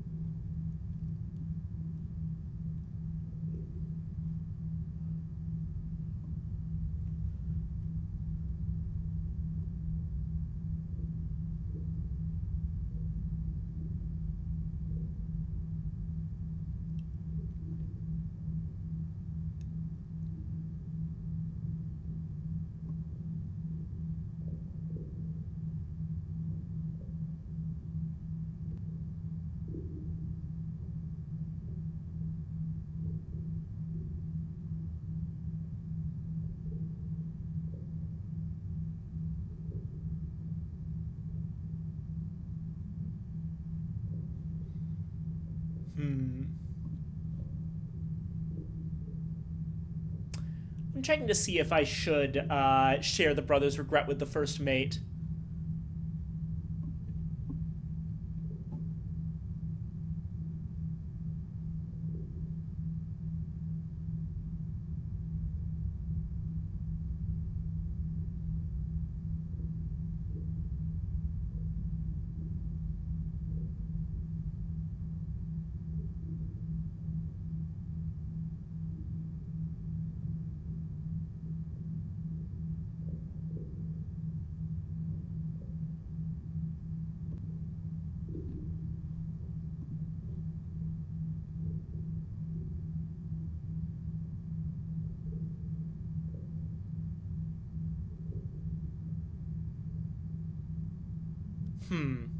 Yeah, no, that actually is a good idea, it looks like. I just need to check with the mirror marches what that'll actually entail.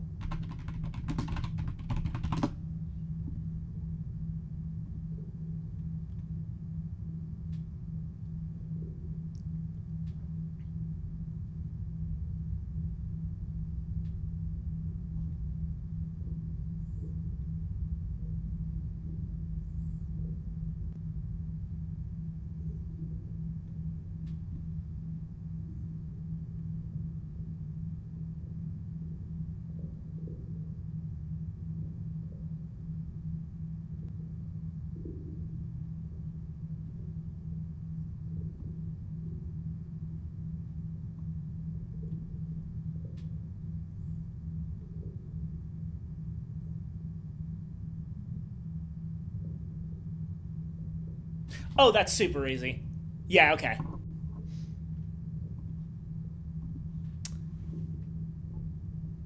They are curious. Sharing the spine would relinquish one means of delivering the regret to the sister, but there are other ways. The first mate accepts it with gratitude and consumes it, their eyes slipping gratefully shut. The two of you have become equals. Afterwards, they say, "You do not ask me about the captain. Someone must ask about his wound, or he will never be healed." And we got knowledge of the first mate's question.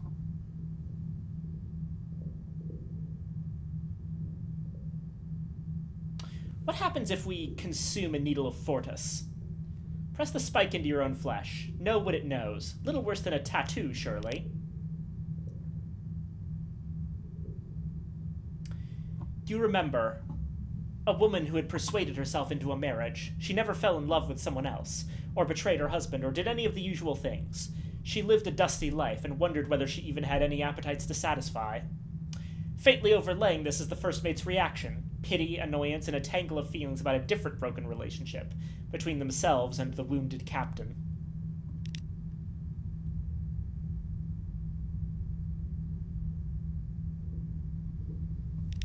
Right. We are done in Igel. Next up, Scrimshander.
All right. Accept the price and dock. Deliver the Fathom King's judgment to the Drownies. Tell the paleographer that the Shellonet shall become unsung and forgotten. The Drowny paleographer is tucked above an alcove, examining the downstrokes of a carving. Her milky eyes widen when she sees you. Did you see his complexity? Did he give judgment? She licks her lips nervously as you recount what was said in the throne cyst. As you finish, she smiles, a touch uncertainly. Is it wise to forget? What is thought lost usually returns eventually. She shakes her head. I speak out of turn. The Fathom King is wise. The silence may foster a truce. She reaches into her satchel and produces a clouded pearl.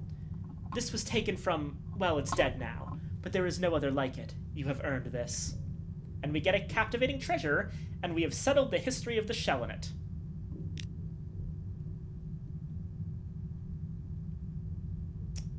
Once again, we can assist an ancient chronicler. Getting time in the archives. Port report. Stage of history.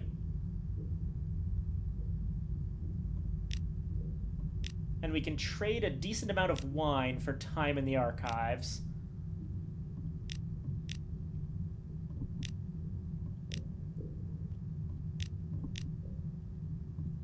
Time in the archives should do fine. Okay.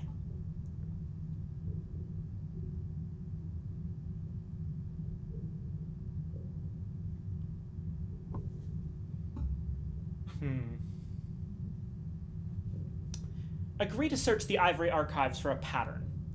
The Drowny chorus sits dejectedly in the corner, griping about the hero worship on display.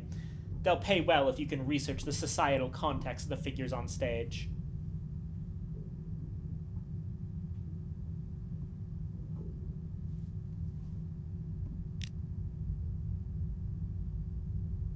Heroes are merely the products of their time. These fools celebrate a pearl and ignore the oyster that made it. Help us tell a more responsible tale, and we put things right. For now, at least.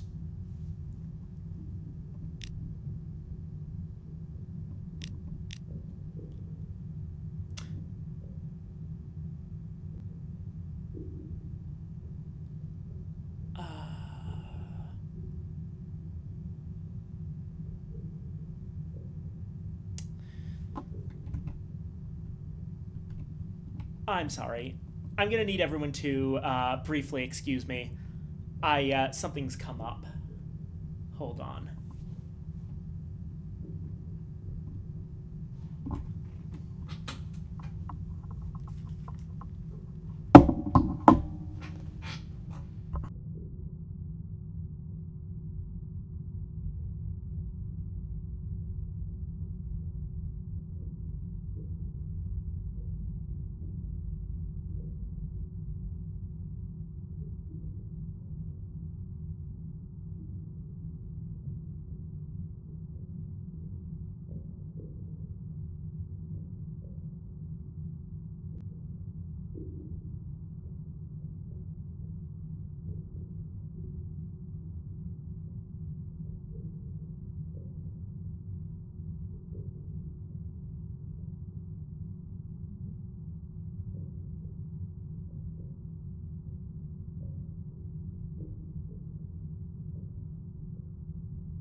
Apologies.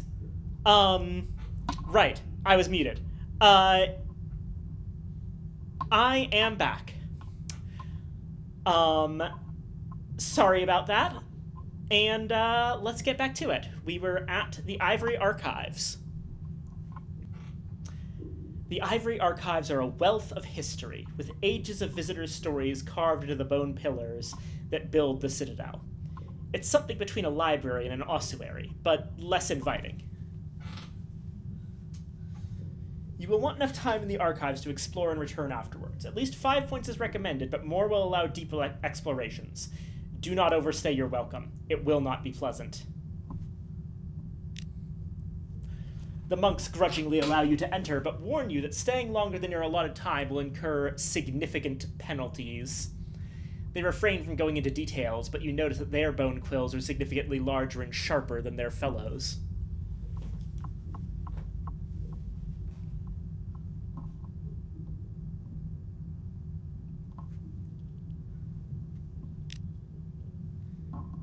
Narrow passages wind through the old city, shadowed, ever descending. You walk alone, except for the constant remains of those who came before you, each bearing their sad, small tales. They all end the same way. They all end here. Will you? The tales of the dead surround you. Each step buries you deeper in the past. What came before now? What terrors of yesterday led to today? History's horrors are too numerous to count, especially when their results are so difficult to face directly. Turn away. Remains of the past, judge your composure. Take comfort that such things would never be done today. Lie to yourself and move on.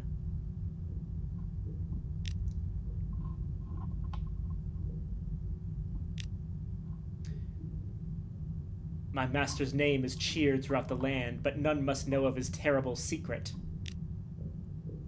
Oh my, such things simply are not done, especially not to a leper colony, although one assumes that would make it easier. Lost a history of heroes.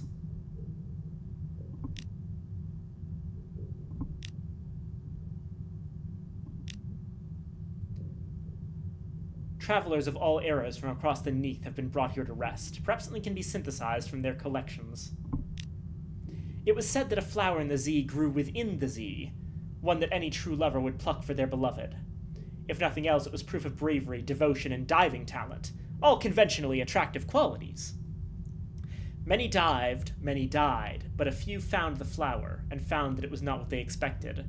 It was beautiful beyond their imagining. And though a pretty poetic conceit had sent them below, it was not enough to bring them back up. They abandoned their old lovers, in death or for beauty.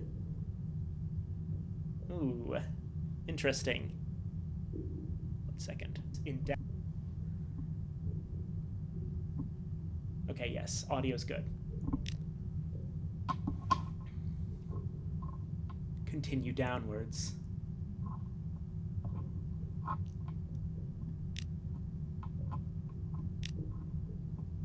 Turning a damp corner, you find a bedraggled monk. Her drowny eyes are wild, and she stands over the remains of one of her fellows. She raises her flensing knife and lunges at you. You parry her lunge, and she flees into the dark, leaving the partially peeled monk. But wait.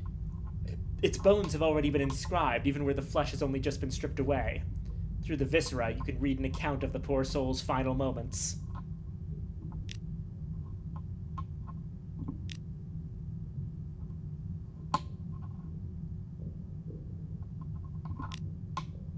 What's this? Someone has built a personal honey den in this hidden chamber. Still decorated with skulls, of course, but at least they're smiling. You dream of ancient fields and peaceful deaths. When you return to reality, you find yourself cradling the skull of the honey den's previous master. In this place, the idea of such a death is almost comforting.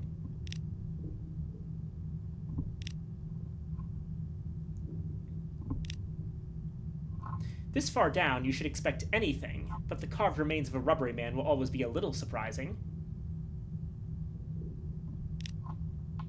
It hasn't got many bones proper, but its calcified tentacles bear inscriptions in an unrecognizable language. As you study the writing, one tentacle crumbles, revealing a gleaming lump clutched to the poor thing's chest. Okay. Is this even the right way to go?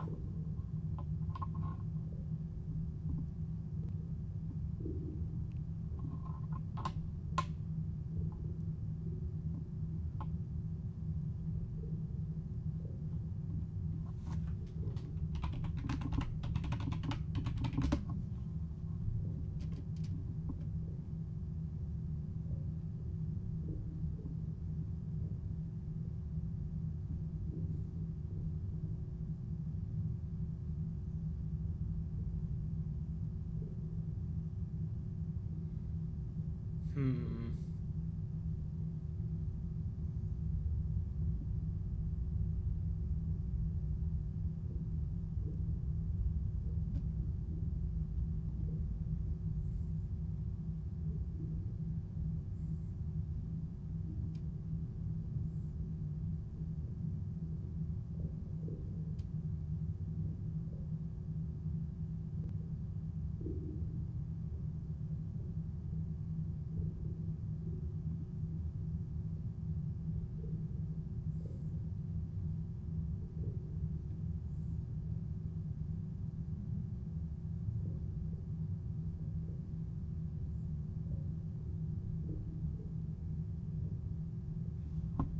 We're good. What came before now? What terrors of yesterday led to today? And here it is. Explore the Stygian repository. The ivory fades. The chambers here are carved from the blue-black bones of the worst monsters of the deep. The repository is filled with statues carved from the same black bone as the walls, the ceiling, the floor. This statue exults over the body of a fallen foe. This one drags itself up a shingled slope. This one is a child with the bleak eyes of an old man. The floor is carpeted in thick, dark bone dust. You move deeper into the serried population of statues. Wait, that one is not a statue. It's a woman, observing you with pelican eyes. She wears a dusty apron. One hand holds a delicate brush, the other a thin, gleaming chisel.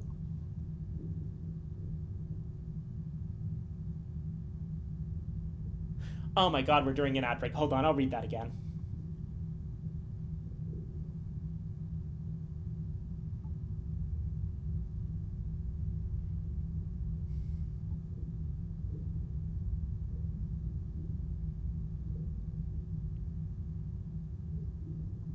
I really wish the ads were less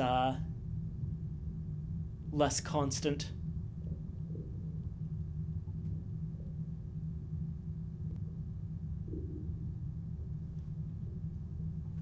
Right, there we go. The repository is filled with statues carved from the same black bone as the walls, the ceiling, the floor. This statue exults over the body of a fallen foe. This one drags itself up a shingled slope. This one is a child with the bleak eyes of an old man. The floor is carpeted in thick, dark bone dust. You move deeper into the serried population of statues. Wait, that one's not a statue. It's a woman, observing you with pelican eyes. She wears a dusty apron. One hand holds a delicate brush, the other a thin, gleaming chisel. Miriam. Her skin is the exact black blue of the bone walls. She brushes dust from her apron. A small copper kettle steams on the floor at her feet, emitting a sharp, nutty odor. Every surface in the chamber, a tessellation of cemented bone, is engraved. Amongst the threading scrawls, certain phrases repeat. Remember the waxwind, it will find you. I am a candle. Wind wax, wind wax, wind wax. I think you must be lost, she says, before you show her the locket. She takes it, thoughtfully. She listens as you describe her ambition. Your ambition. The locket turns over and over in her hands. Her eyes are dark, fathomless. When you are finished, something stirs in them. Immortality, true immortality, without tricks or compromise, resides in Nida. We can help you. Yes, we failed once, but failure hones, it hardens. Help me take Nida, and you'll have all the life you could ever live. But to get it, we must restore the 7 against Nida. seven require a financier, a propagandist, a guide, a commander, a fleet captain, and a healer.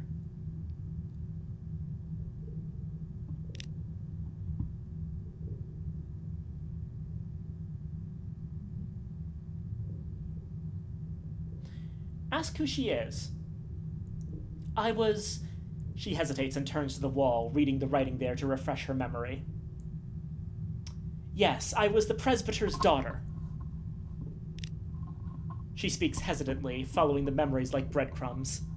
I was estranged from my father. He tried to win me back with a gift that wasn't his to give. I spurned it. I rebelled. I founded the Seven against Nida. I failed. I fled. I bargained. I hid here. I make statues and try to remember. She presses one hand to her head as if it could trap the thoughts within. Why do you oppose Nida? She frowns. I'm not sure I can remember. I must have written it down somewhere. I can remember what my colleagues would have said. To live eternal, to undo the injustice of death. But I was offered immortality and gave it away. I've never cared overly for the betterment of others. She thinks for a while. Perhaps I just dislike smugness. The presbyters are very, very smug. Part of the story, perhaps.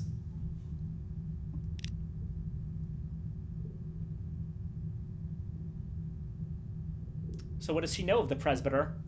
She snorts. Even their definite article is a lie. There have been many. The College of Mortality accords them eternal life, and when a presbyter tires of the throne or reigns 1,000 years, they give up the title and join the college. Thus everything remains the same. The old prestors choose new ones, the new ones join the old. Ah, so that person that was assassinated in our first whole thing, like the guy, the Gnomic Gallivant, that was a member of the College of Mortality. That was a former presbyter.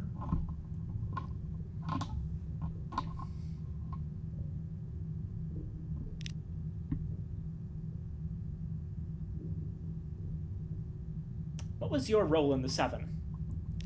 I gathered them, and once they were gathered, I became their schemer. I engineered wars between the sub-kingdoms of the Elder Continent to distract the presbyter's attention. I occupied our enemies' spies with intrigues, and I settled disagreements among the Seven, which naturally arose. We were idealists and opportunists. The stakes were high. Why are you here? As punishment for our attempt on their city, the Nidain promised me to the Waxwind. I sought sanctuary in the Fathom King's hold and made an arrangement with his complexity. He changed me. She runs a finger down her pelican cheek. I forget things now, unless I write them down or put faces to them. Here among the other lost histories, I am hidden from the presbytery's agents and oracles, but were I to venture above the waves, the Waxwind would find me, and I'd end my days a candle.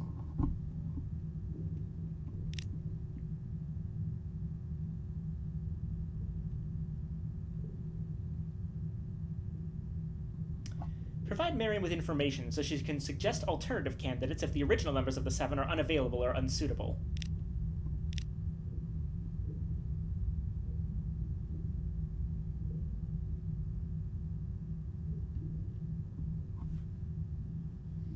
So yeah, this is where we can bring strategic information. Now, I believe we actually can get the original propagandist and healer back. But Lorenzo, the guide, that's the almost dead man from the Undercrow. I don't believe there's any way to recruit him. We will need another guide. Poor Lorenzo. Not the ending I expected for him. She drifts into a reverie until you remind her of your business. Yes, I know. I believe I found a more than acceptable replacement. On... She scours the map to refresh her memory. The Isle of Cats! Isery, the cat's chiefest claw. They are cunning, bold, and already at least somewhat informed on the matter of Nida. Isery, who dwells on the Isle of Cats, may replace Lorenzo. Follow her to the Hall of Sevens. Come, lots to do. 7 plinths, 7 statues, 7 against Nida. I made them, Miriam tells you, to help me remember. The propagandist. This statue depicts an unassuming, bespectacled man with thinning hair and a solemn face. Bourdain, Miriam remembers. She remembers Bourdain better than the others. We were confidants. He was a Frenchman and, in his day, a member of the Revolutionaries' Calendar Council. He wrote pamphlets and placed bombs. I could not say which were more incendiary. Her smile is fond. If the worst came to the worst, he meant to hide in Frostfound, but the ice spires swallowed him. Years ago I sent an agent to retrieve him, but their vessel was lost. Prey to pirates, I think. Or wreckers. An unassuming, bespectacled man with thinning hair and a solemn face. The guy in the ice mirror in the Fair King's quarters in Rack. The financier. The statue has its hands folded at its waist. Its expression is determined, beatific. Miriam has hung Litton's locket, which you gave her when you first met, around its neck. She gropes for his name for a moment. Litton. He was more than our financier. He was our courage. He inspired us when we faltered. You remind her that he wants no further part in the endeavor. Yes, but he has told us who should replace him. She clicks open the locket. The face of the fierce philanthropist looks out.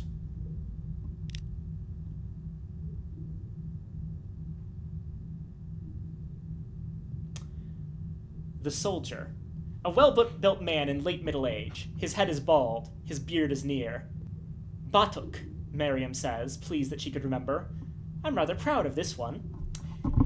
It's hard to tell, but that image is of the flinty latitudinarian.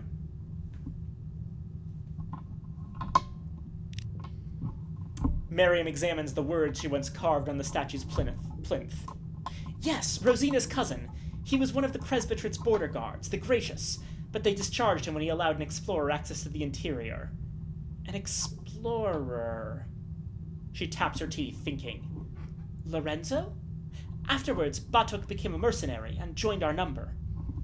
He'd had enough of discipline. He will have sought a place of freedom. And that's Nook. The captain. A wiry gentleman of the Khanate, his graven expression is unimpressed. This is Eric, Miriam tells you. Engraved on his plinth are the words, the second of the seven. I remember that he was the first I recruited to my scheme, Miriam says. He was a scion of the Tai Men, injured in a battle against my homeland. I saved his life. My father was not pleased.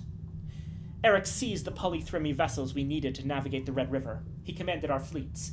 After our defeat, he planned to go to Hideaway. He said he had an idea.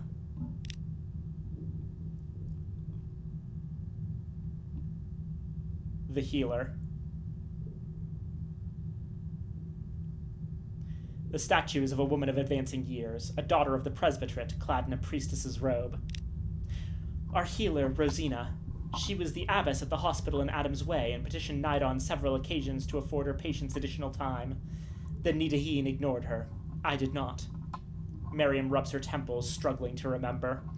She contracted a condition of her own. If she has survived, it will be because she has found somewhere calm and clear and hard. The schemer. A statue of Miriam, clad not in a mason's apron but a royal gown. A knowing smile graces her black-boned lips. To remind me what I was, she says, before the Fathom King changed me, before I began to forget. She looks at the replica of herself, chewing her lip. I look certain, don't I? Confident. I wonder if that was true or if I made it up.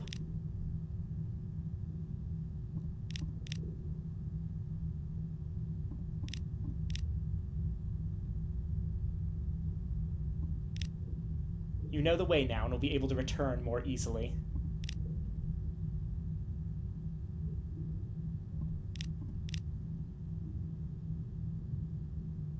Deliver a portrait of a time past. Thorough details on manners, opinions, laws, and the people they shaped. A comedy of errors and accounting. Life moved by the forces surrounding the individual. The pomposity of the great, the spirit of the many made manifest. Clearly the perfect material for a musical, the drowning chorus agrees.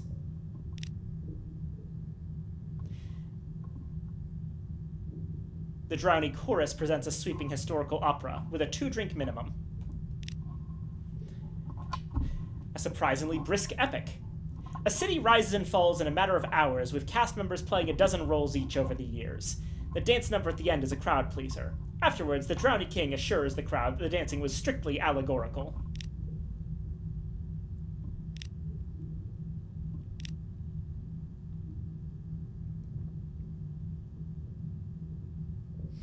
And yeah, at this point we could agree to search the Ivory Archives for a hero. The Shell and its champions hope to regain their prestige by staging a heroic play.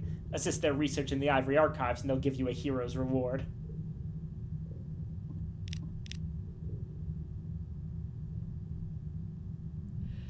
Alrighty. We leave behind a hunting trophy.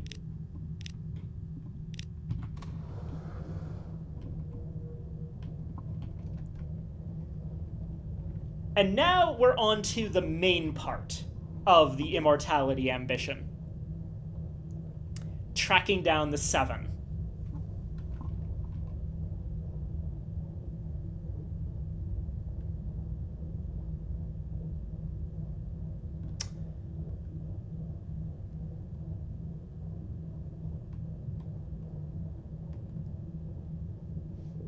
That said, it is now 6 hours and 11 minutes we've been going.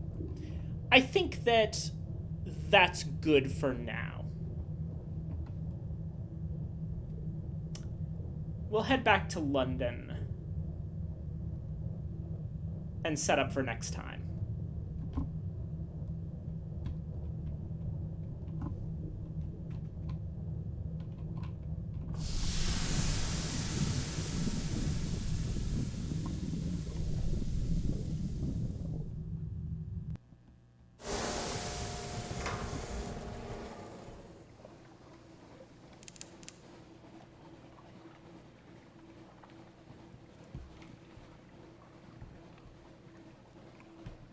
We should be very careful about that albino moray.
Oh yeah, hold on. Let's swing by Rack, though.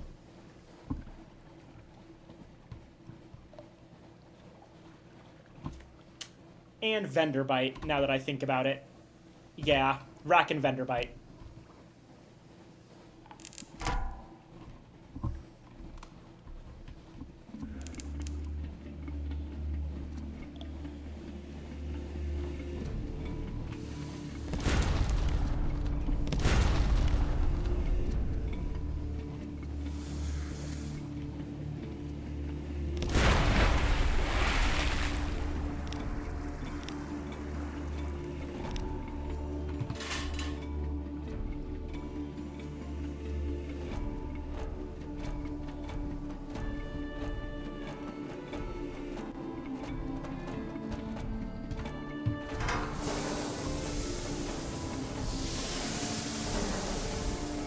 Okay. Important to remember. Don't look at anything that shows up on the sonar. It's going to be a wreck ship.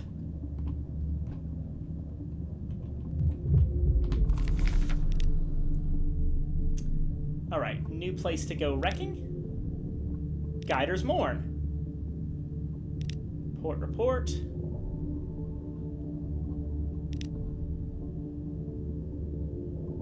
The Royal Hull.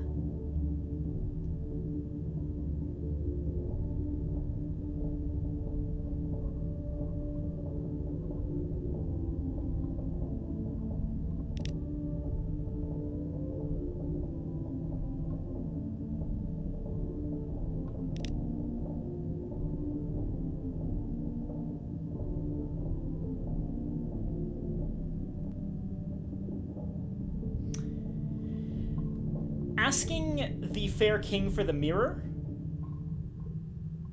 is something that I'll probably be able to do once I'm fully acquainted with the Fair King. Which means tasting the tether once again. Let's go with the Ring of Bone this time.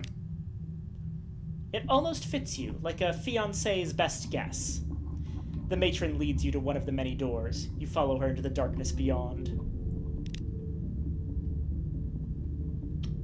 The matron lights a gas lamp. The room is modest, with a well-kept bed in the center. Rest. Allow your mind to wander. When you are ready, I will give you the tether. We're settling on a green cup. A warm green, as the Neef isn't keen to provide. The morning sun streams through the barn's worm-eaten wood. The old plow rests in a corner. You'll be pulling it through the fields again for today. But for now, you laze in a mound of hay. The vibrant lady is by your side, dozing. You languidly examine your flesh. Parts of you have been stained green from rolling so roughly in the grass. You look over your lover's body. You can't help but smile. She's not really dozing, is she? You hold a hand over her heart. She grins. You both laugh. You can't help yourselves.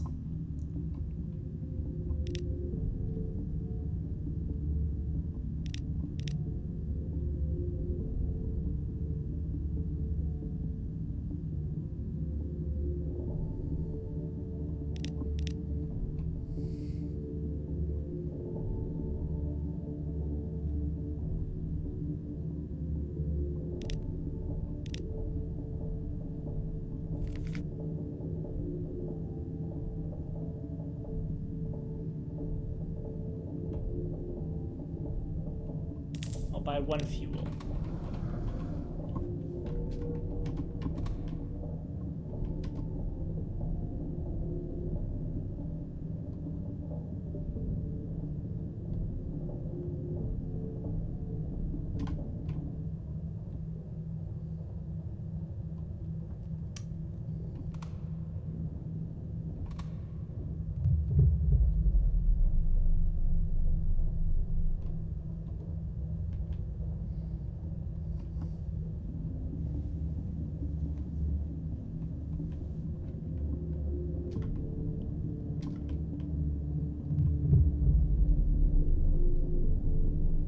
You know, actually, I bet I could just go to Guider's Morn, do the thing, ping-pong back to Rack, and then head up to Venderbite.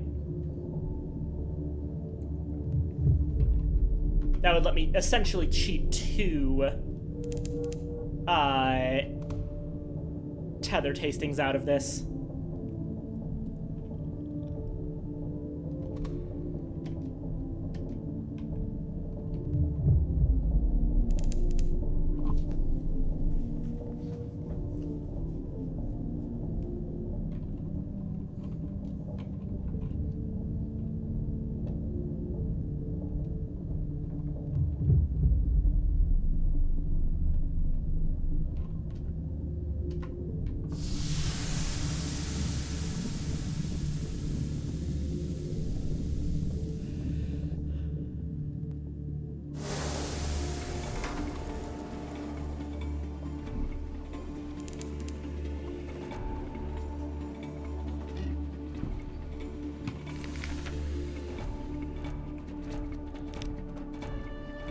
Lure glory seekers to rack.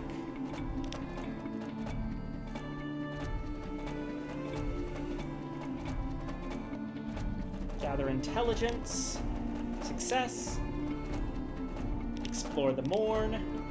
Contest of riddles.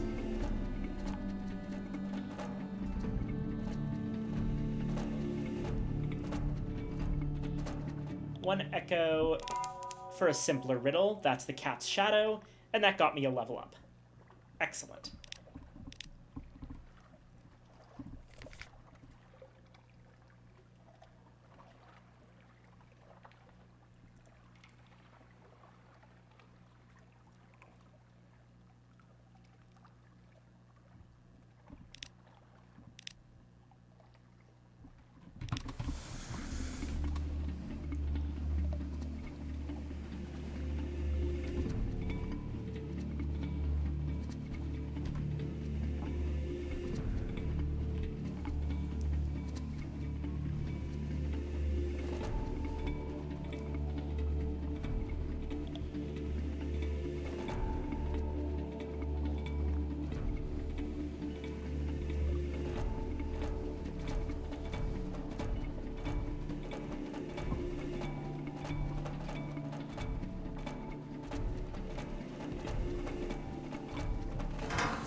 The wreck has fallen into a crevice in the Z-bed. It lies embraced by the stones. The ship is as silent as its watery grave. You'll have to enter to uncover its secrets. Oh hey, there's another lamentable relic one.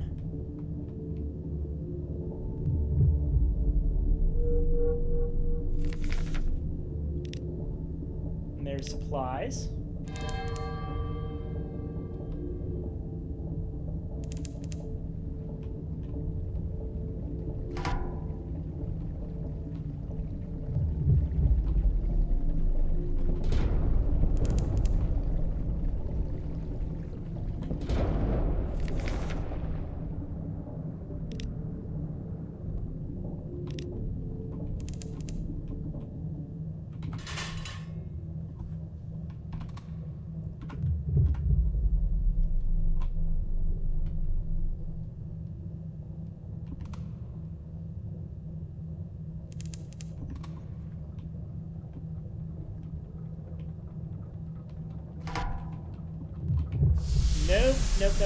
Nope.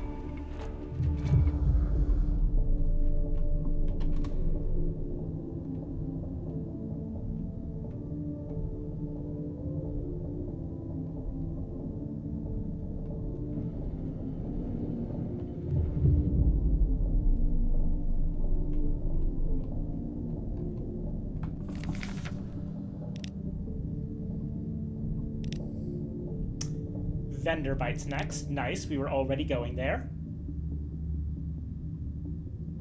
Visit the Royal Hull. Any of the ships we sent came in. We get a scrap.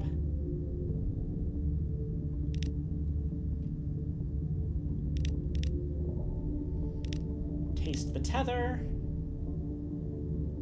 And let's don the bone again.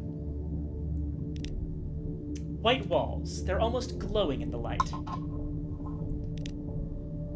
Tether melts in your mouth. There's the vibrant lady of the house. Her red hair stands out prettily against the white walls. Her face freckled like the night sky. Her cheeks flush as you carry the pails of milk into the kitchen. She coughs 2 times as you pass. She'll sneak out at the second bell tonight. She bites her lip. That bite, do you recognize it? It's familiar, somehow.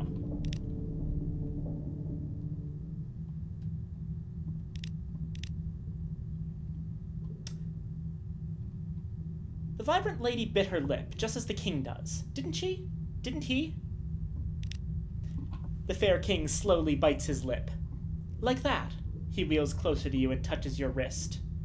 He smiles enigmatically. Here we are again. The king kisses your hand and squeezes it gently.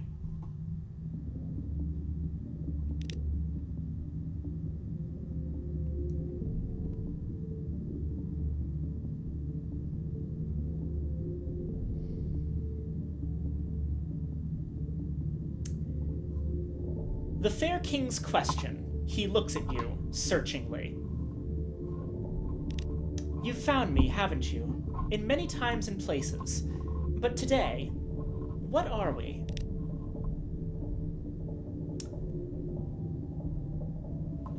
I know you've seen us. We always find each other, and here we are again. So, who are we now? So, this is such a cool little storyline. I really like this. It's this... Oh, wait. Hold on. Ad break. I will wait it out. Because I really do want to talk about this.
Right.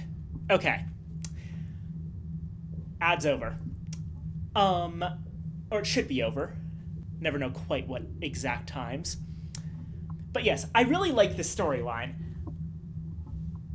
This idea that Tether connects people over multiple lives is so incredibly cool. And there's this moment where you get to decide who exactly the two of you are to each other. The only wrong choice here is the final one. The one that says that there's no truth to the visions. Who are we now? Kiss the fair king. You are lovers. Clap the fair king on the shoulder. You are friends. Shake his hand. You are colleagues. Shrug. You could be many things. Do not name it. Discover it.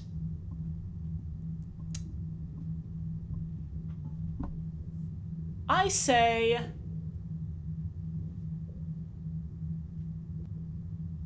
considering in other lives we've been friends, we've been lovers, we've been colleagues,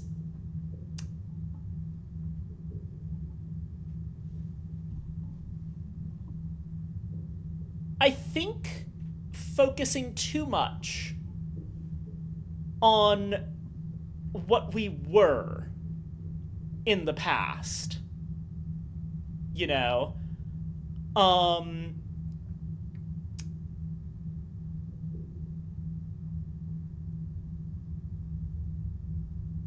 That's not the right way to go about this, I think.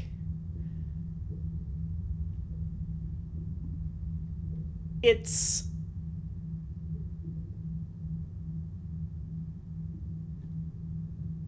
We could have been a lot of things.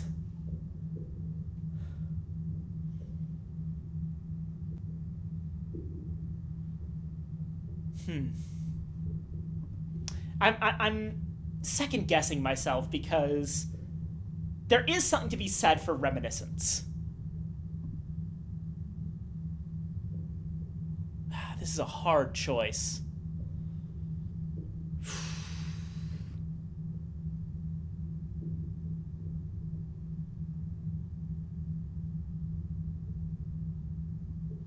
But I think it's the right one. Shrug. You could be many things. Do not name it. Discover it. The fair king smiles, but not without effort. Fair enough, he says, wrapping his armrest. We'll find out, shall we? You shall discover what you are, in this time, in this life, together.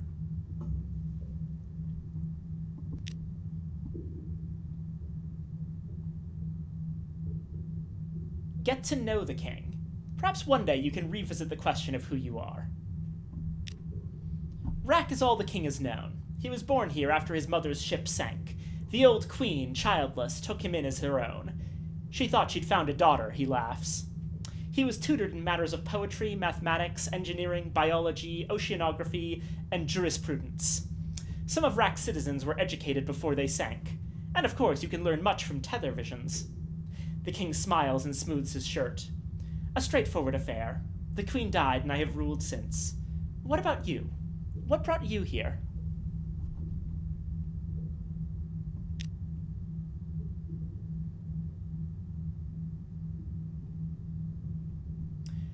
Oh, there's a small wooden box in his lap. He hands you the box. You flick open the latches. Nestled within the velvet lining is the piece of scintillac you first gave him long ago. I would like you to bury this in Dahut. There is a right we have in Rack. If you find one you're tethered to, and they give you such a gift, it must be buried in Dahut so it may grow. Will you do this for me? Absolutely.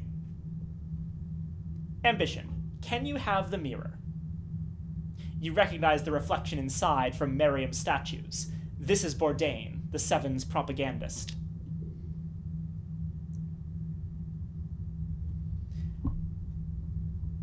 This is a bit weird on the timing. I probably should have done this earlier. No, you absolutely may not have my mirror. No one may. It is one of our greatest treasures. His expression softens after a moment, though, and he settles back into his throne. Not unless you brought me something more wonderful, of course. Ask the king to gift you the mirror. And this you get after you've actually gotten his question. He will give you anything you ask for. The fair king considers your countenance for a long while. Very well. It takes a dozen hardy wreckers to free the slab of ice. The reflection within it, the thin man, watches the work with curiosity. Carved from frost found, the king says. Keep it cold.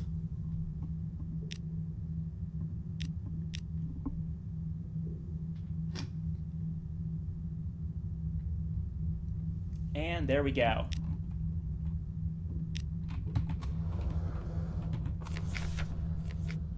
Oh, and, hold on. Let me just consider the state of the city.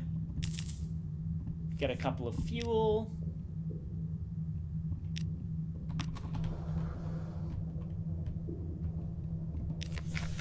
Bourdain in ice.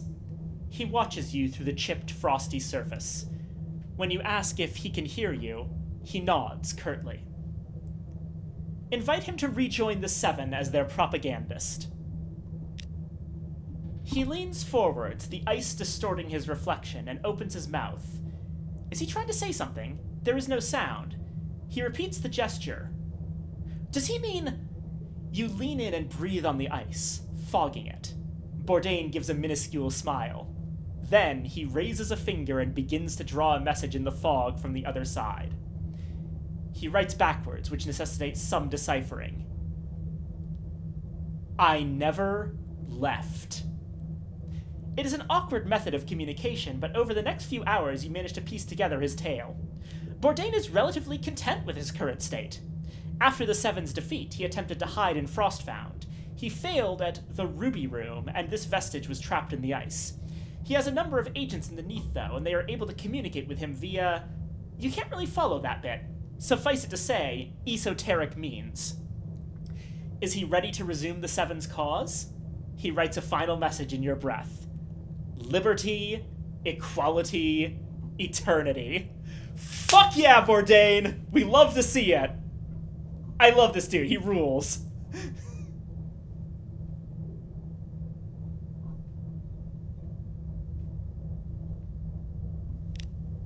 And that's our first member of the Seven against Nida, and that's also why I've been pursuing stuff in Rack so heavily, because I knew it would end up with this. And don't worry, we will absolutely be going back to Rack, and we will absolutely be visiting the Fair King again. I don't intend to just take the mirror and leave him alone forever. That would be a dick move.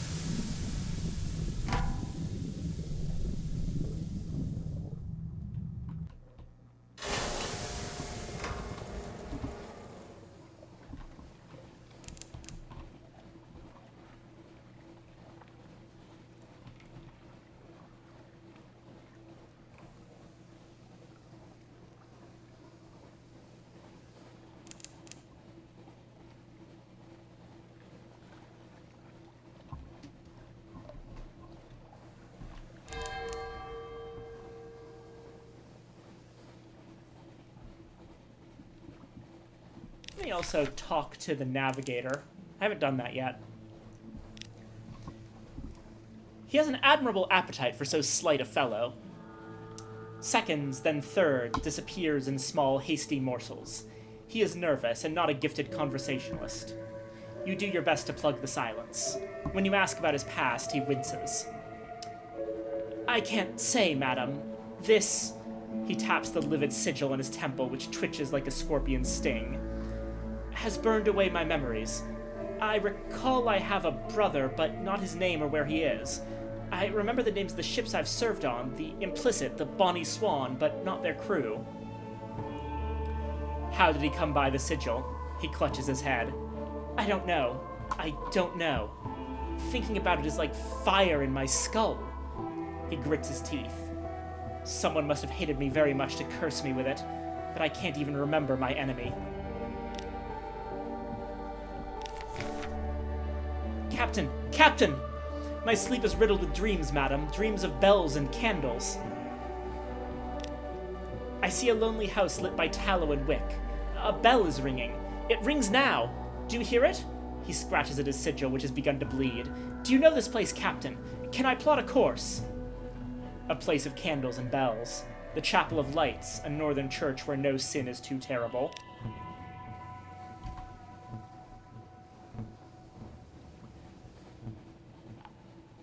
It is right there, but I don't want to extend this trip all that much more. I'm going to go to Venderbite, and then we'll head back to London and finish up the stream.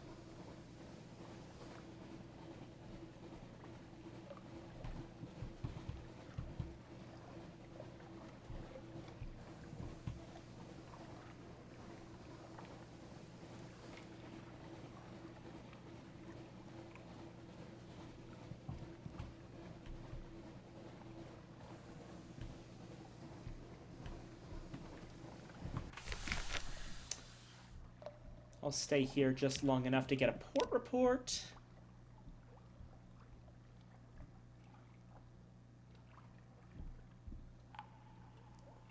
And have tea with the factor.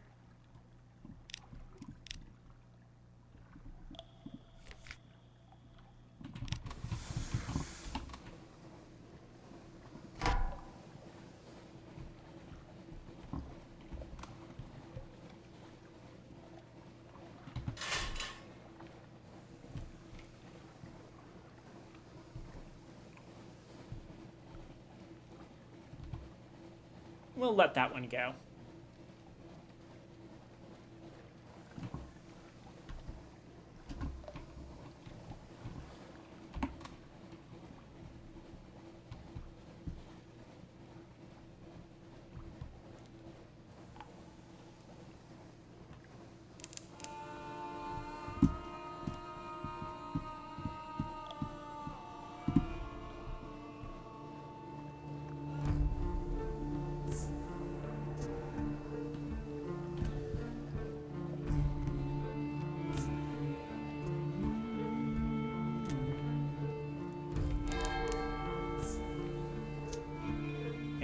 Back here we are to Venderbite.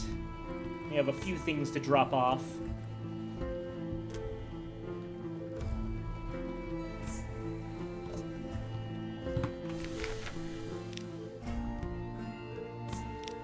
Lure the ancient captains to Rack.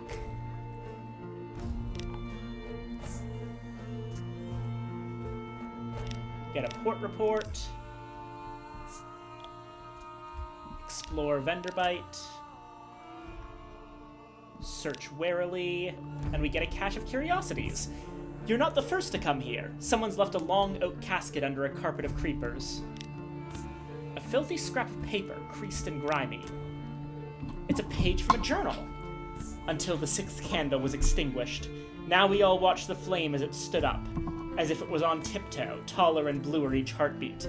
Its light grew brighter in the moments before it failed, so that I saw the faces of all my companions, drawn and white as if we were already dead. Then the candle flame drew itself up like a dancer and was extinguished. Dark fell upon us all like a wave, and I heard the hatchlings uncoil.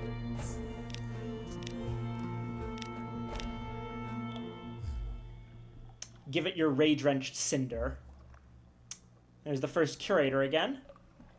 I smell stars. A cavity. Beside the curator's couch waits a humped machine of iron and brass. There. It wheezes, straining to raise its arm. A recess approximately the size of the cinder waits. You place the cinder there and close the lid. Faint atonal music, like the pricking of starlight, drifts from within. I will never see Parabola, the curator wheezes. But perhaps you will. Take this mirror. It was born in a volcano. Dark glass, serpent carved.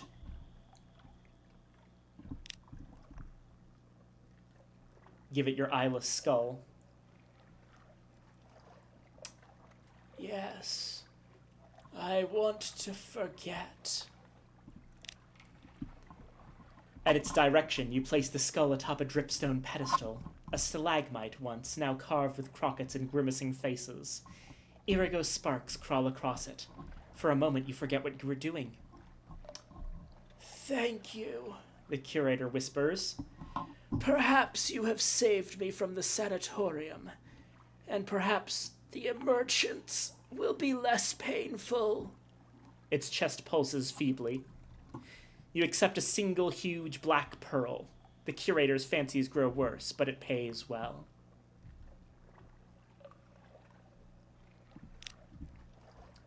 We have 3 colors left. Aposayan, Gant, and Violent.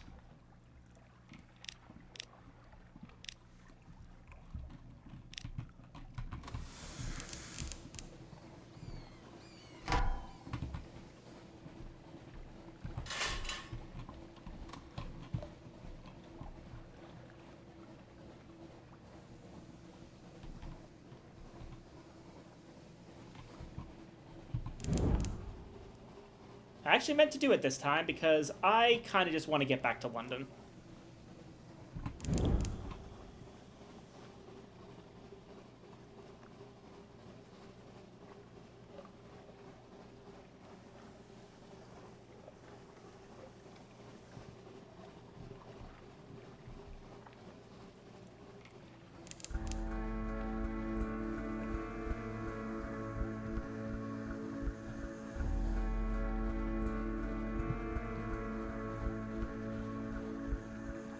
We should probably get something awaits you. There it is.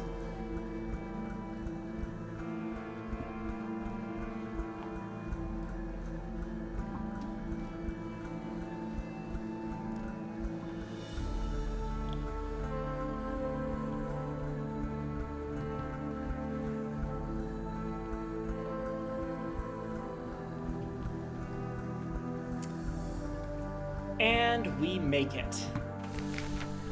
Oh, the revenue men. Her Enduring Majesty's Customs Service works closely with both the Ministry of Public Decency and the Masters of the Bazaar. Today they have selected you for an inspection. Don't cheek them. Let them do their worst. You have nothing to hide. They roam your deck like wolves. They tear through your belongings like termites. At last they leave.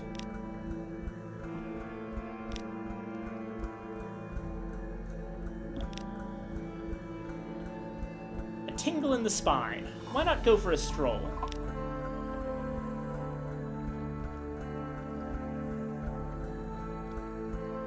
Wander by the docks. It's pleasant enough to walk among the toilers.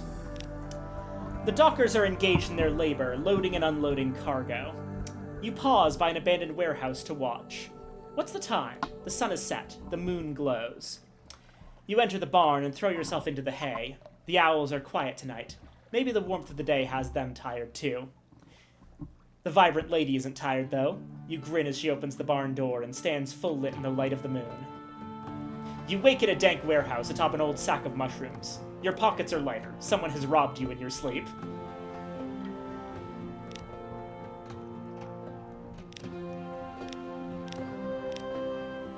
Minus 20 terror from spending time with our family.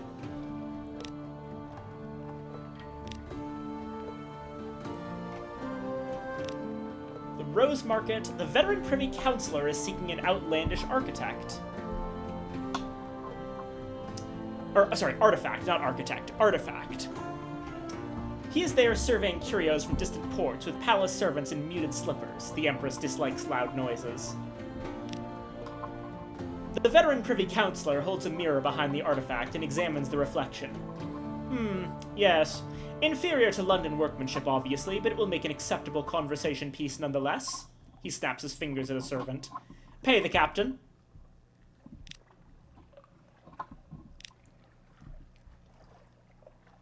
We'll submit our port reports. Guider's Mourn, Venderbite, Canal, Pigmote, Utter Shroom, Fathom King's Hold, Igel, Demo Island, Rack, and Scrimshander. Leaving us with 11 fuel.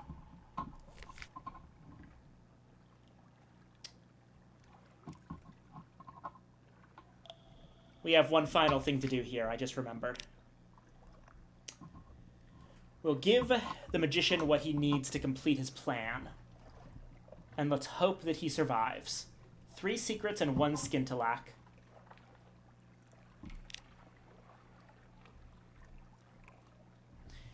He is gone, as he told you, for 11 hours exactly. You wait in the old caravanserai at the quarter's edge. Blue lights flicker in the mist. An unlikely wind stirs your hair. And here he is. He staggers out of the mist. Blood trickles from his eyes, but he is smiling, an exhausted, desperate smile. He clasps your hand and leans on your shoulder all the way back. We no longer have a genial magician. Instead, we have the satisfied magician. The magician will not speak of precisely what happened there in the Forgotten Quarter, but he proposes a toast. To the ensnarement of serpents.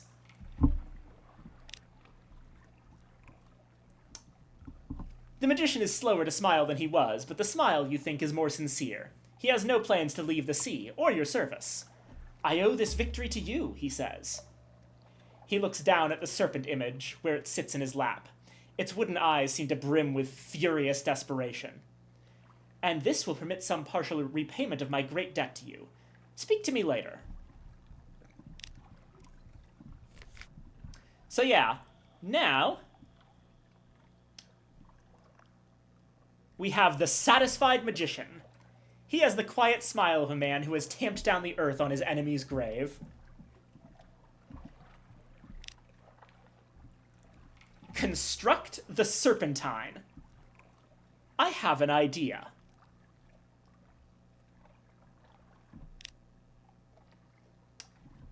I will set my enemy at the heart of an engine. I will make of him a beast of burden. But I'm going to need a dry dock.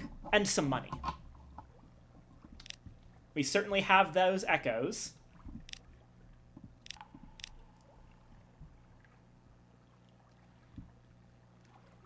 Construct the Serpentine. The magician will supervise the work himself at night.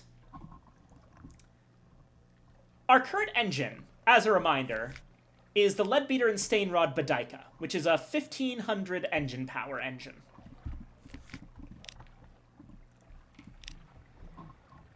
This, for 1200 echoes, is an 1800 engine power Ekin that is fuel efficient and increases both Veils and Hearts by 5. I have him set within a cage of fire. He can look all he likes. He can rage all he wants. His hungers will drive us across the sea. Fuel efficiency plus 10%, engine power plus 1800, Hearts 5, Veils 5. Thank you, Satisfied Magician.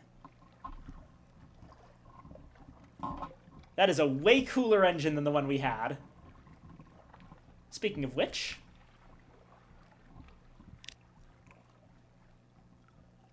we'll sell back the Bodica for 500, which means that, realistically, we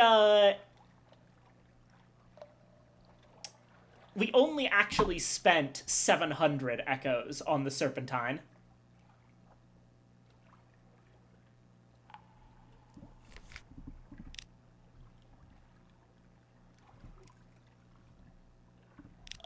Speaking of dry dock, we should probably,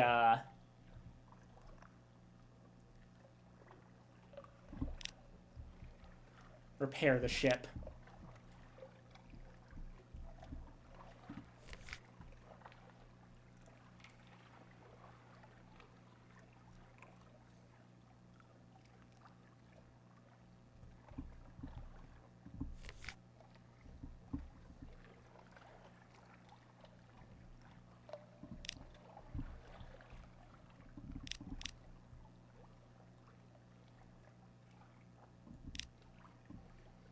Crew.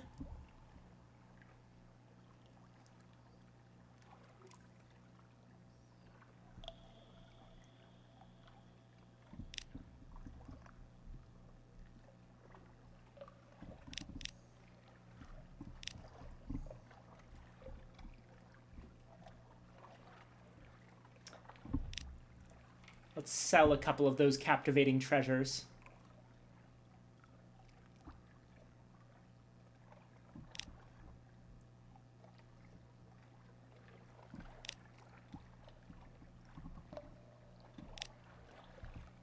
$2,000.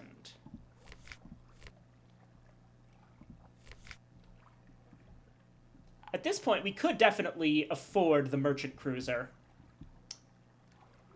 But honestly, I might keep going and try to get the Clattery Heart.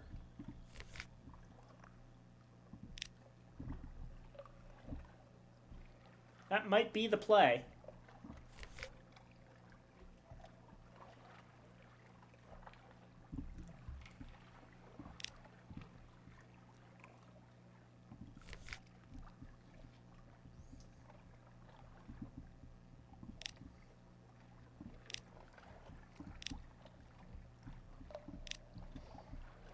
There we go.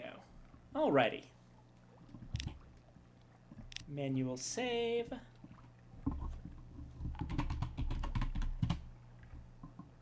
Backup 3.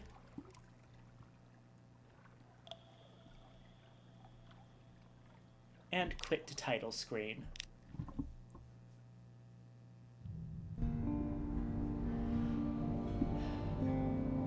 Let's snooze that ad break.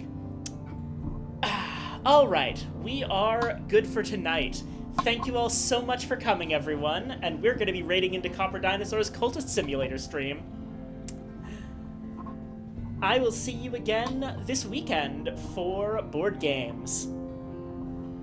And apologies if I have felt a little bit weird or rushed today. Like I said, it's been a bit of a long day for me, but I'm glad I was able to still do this on time. even with interruptions. Alrighty.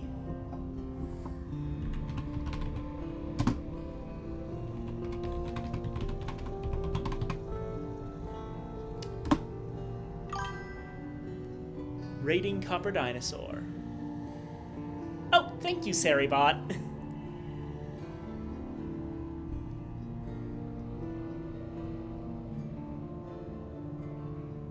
Alrighty.